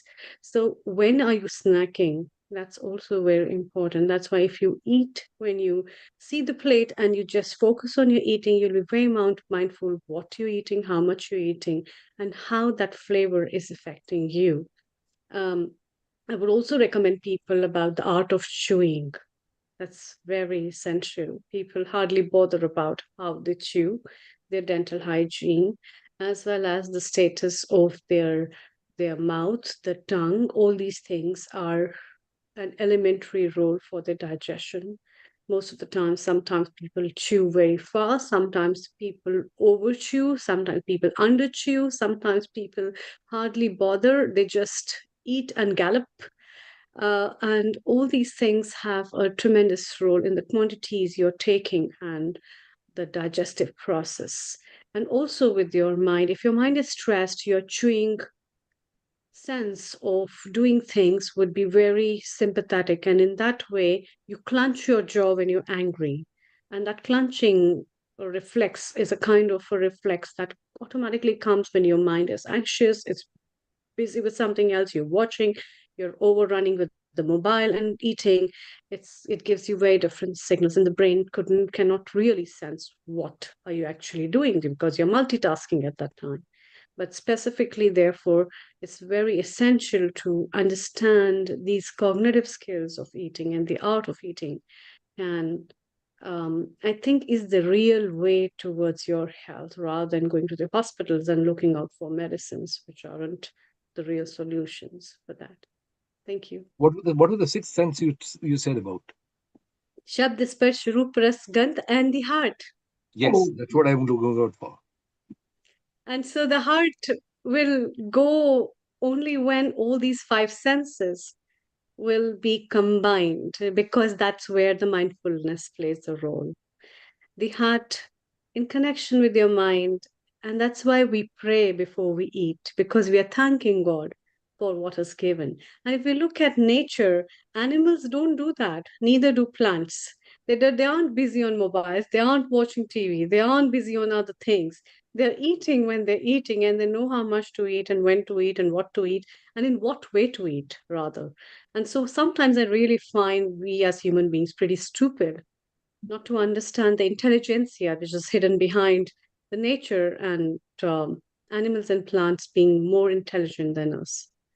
And Therefore, Amrita, they don't have hospitals, they don't have doctors, they don't have policemen. Not sometimes we are stupid, we generally are stupid when we compare to animal and the bird kingdom.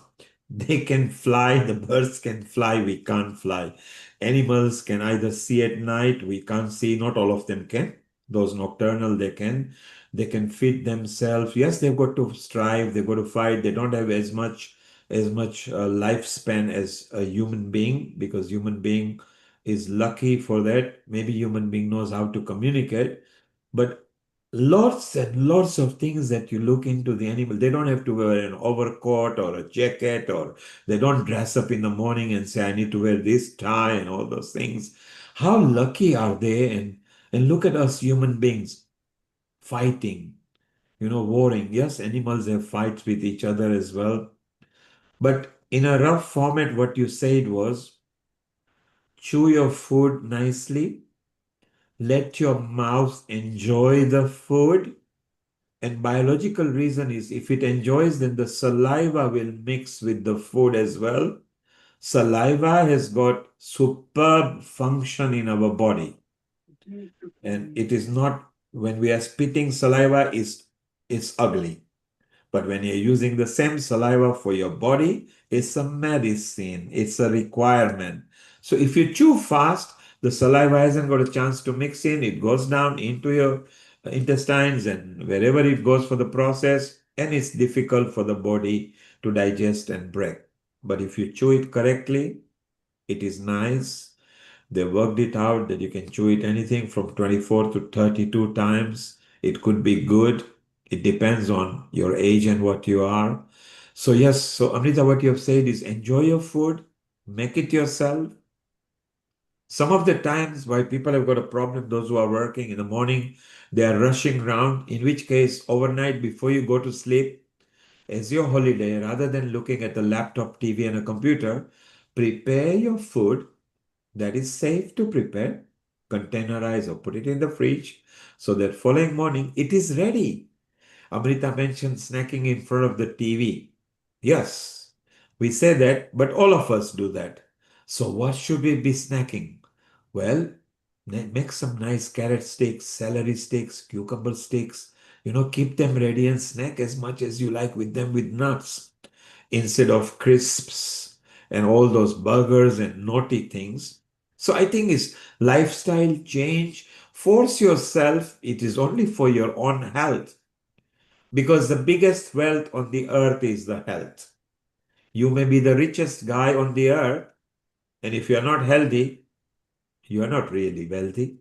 You're only financially wealthy, which doesn't belong to you. It either belongs to the bank or to somebody that you're going to leave it behind. The health is one factor that stays with you. Healthy mind, healthy soul as well. So it's good. Neetu, what is your favorite breakfast? What do you keep ready? What do you avoid?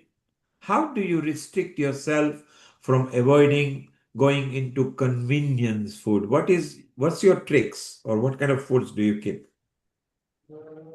Thank you. So my favorite breakfast is overnight soaked oats. So like life is busy, so I find it really convenient to soak them overnight in soy milk.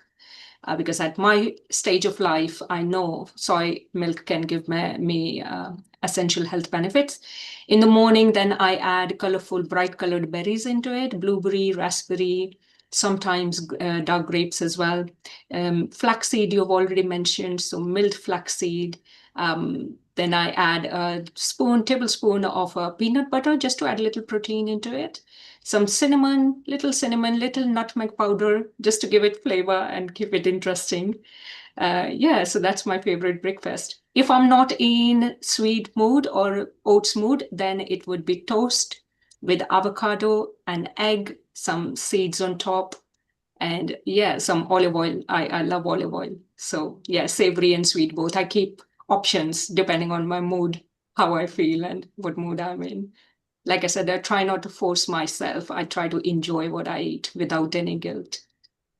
Yeah, I think, like I mentioned before, small sustainable changes are helpful. So we all have a routine that we've been following for years, but anything new that we want to change in our routine, it's useful to see where we are now and then slowly adapt it into healthier version of our eating routine or lifestyle.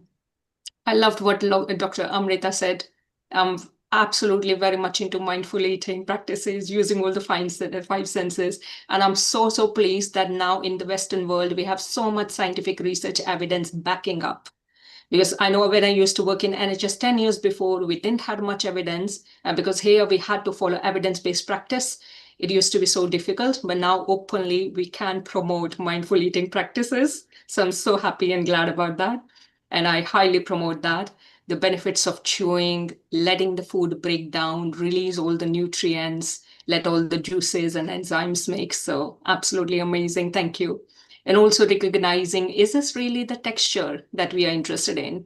Because I was having this conversation with one of my clients last week, and we were exploring because, like Dr. Anjali said, she was getting into this habit of munching on crisps while watching TV. So when we explored, it was actually the texture, crunchy, crispy texture.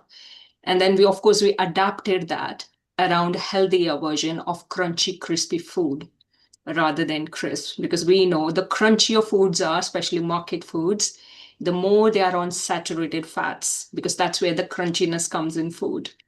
So it's interesting. I'm really enjoying all the conversations today. Yeah, thank you everybody for sharing wonderful, valuable information. And you mentioned toast, so presumably it's a wholemeal bread or a Yes, skillet bread, and not necessarily white bread, which is that's right.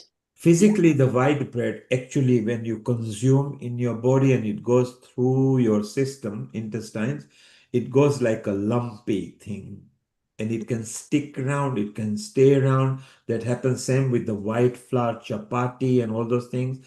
Try to go for wholemeal. It is actually healthier, and I like the ideas that you vary your diet as well. One can maybe do a weekly change. So maybe if you like salads before, then 1 week can be avocado salad. The next week together with lettuce, and nowadays you get so many different kind of lettuces and carrots and cucumbers. Following week maybe a beetroot. Go for rainbow color. Always try to add one sort of pepper. Maybe it is a red or a yellow pepper, which is very good. If it's got 4 bums in it, it's one for salad. If it's 3 bums, then maybe you can cook it. So look at the pepper and you will know whether it's good for cooking or whether it's good for salad. So yes, one should vary. And like how Amrita said, Nitu, you agree. Trust your tongue and trust your brain and enjoy the food. If you are going to consume the food, then enjoy it to the maximum. Don't just gulp it in you, because gulping in has no value. Anakul, you were I have smiling and you had a comment. I have a question for Neetuji that is about seeing whatever, I mean, hearing what Amrita ji had just told about all these, how all the five senses and the heart, I've been a big proponent of using the hands while having meals, except for Chennai dosa, where they write down, please use your hands to eat. Yeah. They're none of the shops. And I've been trying to encourage other people to try to write down that you must try to use all your senses and just not stick to huge scoops or spoons. How much do you think something like that can be taken within the perspective of diets, etc., within the NHS? That's one comment. And number two comments was about I think we must encourage to stop having buffet meals because people have huge quantities of meals that time. They're not focused on eating. They're all talking to somebody else, and the plate is full. There's no organization in the plate. Everything's lumped over each other. And I don't know if something like we should have some sort of system trying to discourage buffet meals where people eat more than what is needed, and it's not necessarily really taken in properly. Thirdly, into the word proteins, I'm very cautious about proteins. Uh, Keeping aside the real good part of it, let me tell you the negative part that I really enjoy South Indian food of having what do you call the vadas and sambar in the morning and idlis and dosas. I like them, but in reality, I try my best not to have it because if I have it, I really swell up like mad. But having said that, in sambar has got very high quantity of proteins. So do dal, and one of the proteins I really enjoy is rajma. And I love rajma anytime. So sambar at one side, rajma on the other side, and an ordinary day's dal is what does my protein. Brilliant, yes.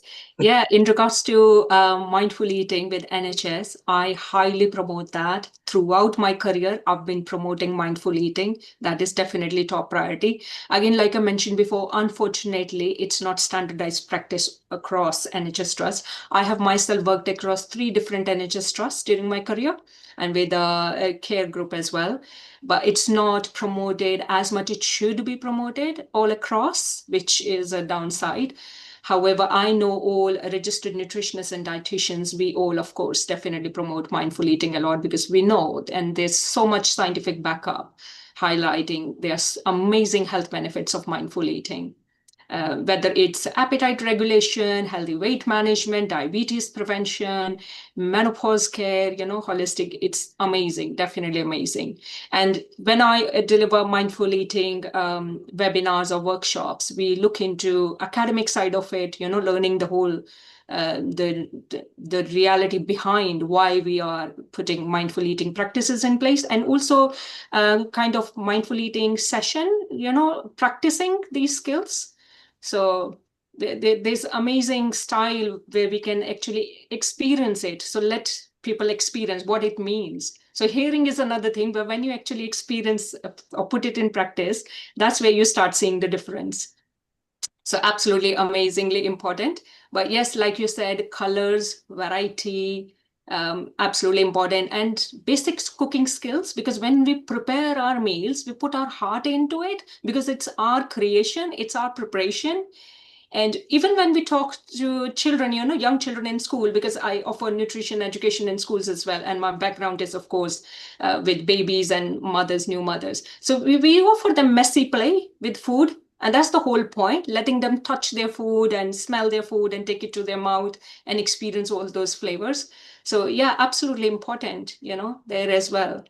Yeah, my favorite snack, like you as well, is nuts. I always have my little jar of nuts ready, along with any fruit of my choice. It depends. It keeps changing. So absolutely, seeds and nuts marry really well. And then they keep me full for longer, give me satisfaction, and they are easily accessible around the globe. We have access to fruits. We have access to nuts. Something that we say here is measuring portion sizes using our hands. British Dietetic Association really recommend that. And I believe in that as well, because all of us come in different sizes. Our hand size is different for all of us. So a handful of nuts can be really good idea. And the way of measuring by hand is also valuable when we are on the go, when we are traveling, when we are on holidays. Because when we are talking about healthy eating or mindful eating, it's a good idea to expand it beyond our home environment. So when we're out and about as well, so we keep on following that routine. And also with people who are in this traveling jobs, for their work, they have to travel quite constantly, it's quite helpful because they set up these ways of eating or these habits already, and then they don't have to worry about, So yeah, measuring with your hand, I feel, can be ideal rather than carrying all the measuring cups and spoons and everything around, or measuring scales, which is not ideal, really, not practical. Yeah. And what was the third question? Sorry, third thing you mentioned? The proteins, I think about the proteins I had said. Yeah. But I also have, there's a big replacement for the proteins that I enjoy doing is having dhoklas. They're very, very Yes. helpful in terms of Yes. nutrition as well. Absolutely. Yes. We do have a lot of variety of plant proteins and, animal proteins, but of course, plant proteins are more sustainable choice of protein. And especially in our culture, we have variety of dals and all the colors. And we know all these colors, bright colors, they offer us antioxidant, anti-inflammatory effects and really beneficial. So absolutely rajma, white chane, black chane, and all the variety of dals, amazing protein. And like Dr. Neil mentioned about tofu, tempeh, soy milk, soy yogurt, edamame beans. So like you said, chana, sometimes I roast edamame beans, frozen edamame beans. And those roasted edamame beans can be really quick, good idea for snacking as well. Yeah. On my website, I have very little, but some recipes. And this is one of the reason I try not to offer too many recipes, because I would like people to be creative. They know what they enjoy. So pick up their food. And especially in country like UK, we have so much variety of food coming from all across the world. So why not try something which you have never tried from another part of the world with a curious mind to say, okay, how does that taste? And how can I marry it with my cultural heritage food? And how we can then create something new out of it. So yeah, creating our own recipes, cooking our own meals, I feel make it more relatable. So it kind of keeps us more bonded with our food, build that positive relationship with our food, and feeling proud of ourselves that we can create something interesting and enjoyable. So it's all mind, body, and spiritual connection, the way I see it. Thank you, Neetu. Thank you, Anakul. Well, need to mention creative. Let's create something. So, Amrita, let's create an episode called Kitchen, Vegan and Vegetarian Kitchen with Mindful Eating.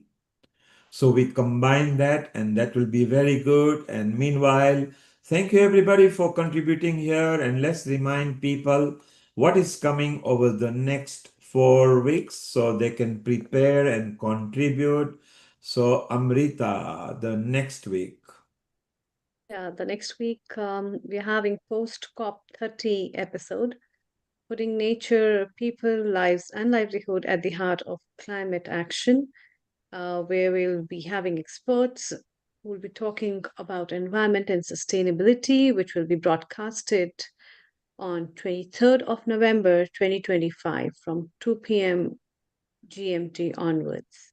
And that's literally a day after the actual post-COP finishing. So we will have some people live Yes, at from Bellum. there. Each year, a lot of our gang actually attends the post-COP 28, 20, 29, 30, even 27 since we started. So look forward to seeing there. And the following week. The following week, we are with Integrated Health episode, Transforming Healthcare, which will be broadcasted on 30th of November 2025 from 2 p.m. GMT onwards. And maybe Neetu, you can think of something integrating mindful eating over here and bringing it over there. You can keep in touch with Anukul and Amrita. Either one of them, if you exchange your number, I've just sent you a hello on your Facebook and thanking you so we can connect you with all of them. You are part of the family now. And the week after that, we are starting something exciting, which will be done every month from now. And Amrita and Anukul, tell us more about this. Yes. Yes, Dr. Anukul, please go ahead. Yeah, I think our Indian traditional systems have actually been always taken into account all aspects of our life, just not physical self, but even our psychological selves and our intellectual self, and on top of that, even spiritual self. And we have taken care of environment, the entire concept of dharma that we follow for dharma, for our air, for our parents, for everything. So integrating everything is very, very important. And unless we integrate everything, we really cannot maintain our health. Health as a part of everything, and everything is a part of our health. So we are looking into the Indian knowledge systems where we're trying to integrate architecture, economics, our behavior, our education, our eating habits, our health, and all put together. And we are trying to see how they're all interconnected, bonding all of them together, and then see what are the available research in each of these fields are, and trying to find out what is the evidence available currently and how we can use that evidence to make proper changes in such a way that there can be policies that can be introduced to help everybody come up together rather than I in my own corner and somebody else in their own corner. So a dietitian is just as much as important as a person who is talking about architecture and a person who is talking about agriculture. So they're all part and parcel of the whole process. And that's what we wish to integrate. Am I correct, Imrita? Is that what we are thinking of? Yeah, absolutely. So we're glad to launch the Indian knowledge system, which is combination of indigenous Indian knowledge system, bringing up the timeless wisdom of our traditions. And so for starting of that, we are bringing to you the timeless wisdom from Bhagavad Gita as a first episode launch, preserving the past and shaping the future, which will be broadcasted to you live on 7th of December 2025 from 2 p.m. GMT onwards. So very important tagline there, preserving the past because we learn so much from the past and shaping the future. And the first episode will be talking about timeless wisdom from Bhagavad Gita. So the way of life, whatever we have learned from there, this is the value that we learn from them. It's not necessarily just religion. It is more of the way of life. And Amrita mentioned indigenous. So if you are in any country that you are, it also means that we would like to integrate your country's values with the Indian knowledge system. So in the future, it will be called integrating Indian knowledge system with the indigenous of the country that you belong, because Healing Our Earth broadcasts in 186 countries at different time. Each episode is viewed by 23 to 30 countries. So a new launch here, and you've heard it from the two senior leads from there, Anukul and Amrita. So congratulations to both of you. You two are amazing, the way you create and what you bring at Healing Our Earth. And the following week, Amrita. The following week, we are having Universal Health Coverage Day, Health for All. That will be broadcasted to you on 14th of December 2025 from 2 p.m. PST onwards. And Neetu, as it happens, not that you will always get a chance in each one of them, in each one of them, you've got something to contribute. Absolutely right. Yeah. So even if you are not a contributor, you come in as a co-host or as a panelist, and you can be part of it as well. So it's your platform from now. Healing Our Earth belongs to everybody. There is no single person who owns it. It belongs to each individual who wants to contribute to create a better community. Thank you. And Amrita, time to wind down. It's nearly gone past midnight in the country where you are, and Anjali is. So thank you both for staying till midnight. And it's coming to evening, early supper time here in United Kingdom, and America has just woken up and they're coming to lunchtime. Amrita, over to you. Thank you. Thank you very much, Neil Kumar. A special thanks to Neetu, and a special thanks to all the guests, and especially Kirit Bhai and Rotarian Lal Goel ji, Dr. Venkat Joshi, Dr. Anukul ji, Dr. Anjali, for again making this episode a beautiful episode for everyone. I hope you all have enjoyed, and we promise you to bring new topics with interesting as well as testing and tasting gossips, chit chats, discussions every Sunday that you will relish and put it in your diaries and your bucket list to follow through. So keep staying healthy, happy, and don't forget mindful eating is the way towards health, and health is wealth. Time to wind up with Gayatri Mantra. Om Om Bhur Swaha Tatsavitur Varenyam Bargo Devasya Dhimahi Dhiyo Yo Na Prachodayat. Om Bhur Swaha Tatsavitur Varenyam Bargo Devasya Dhimahi Dhiyo Yo Na Prachodayat.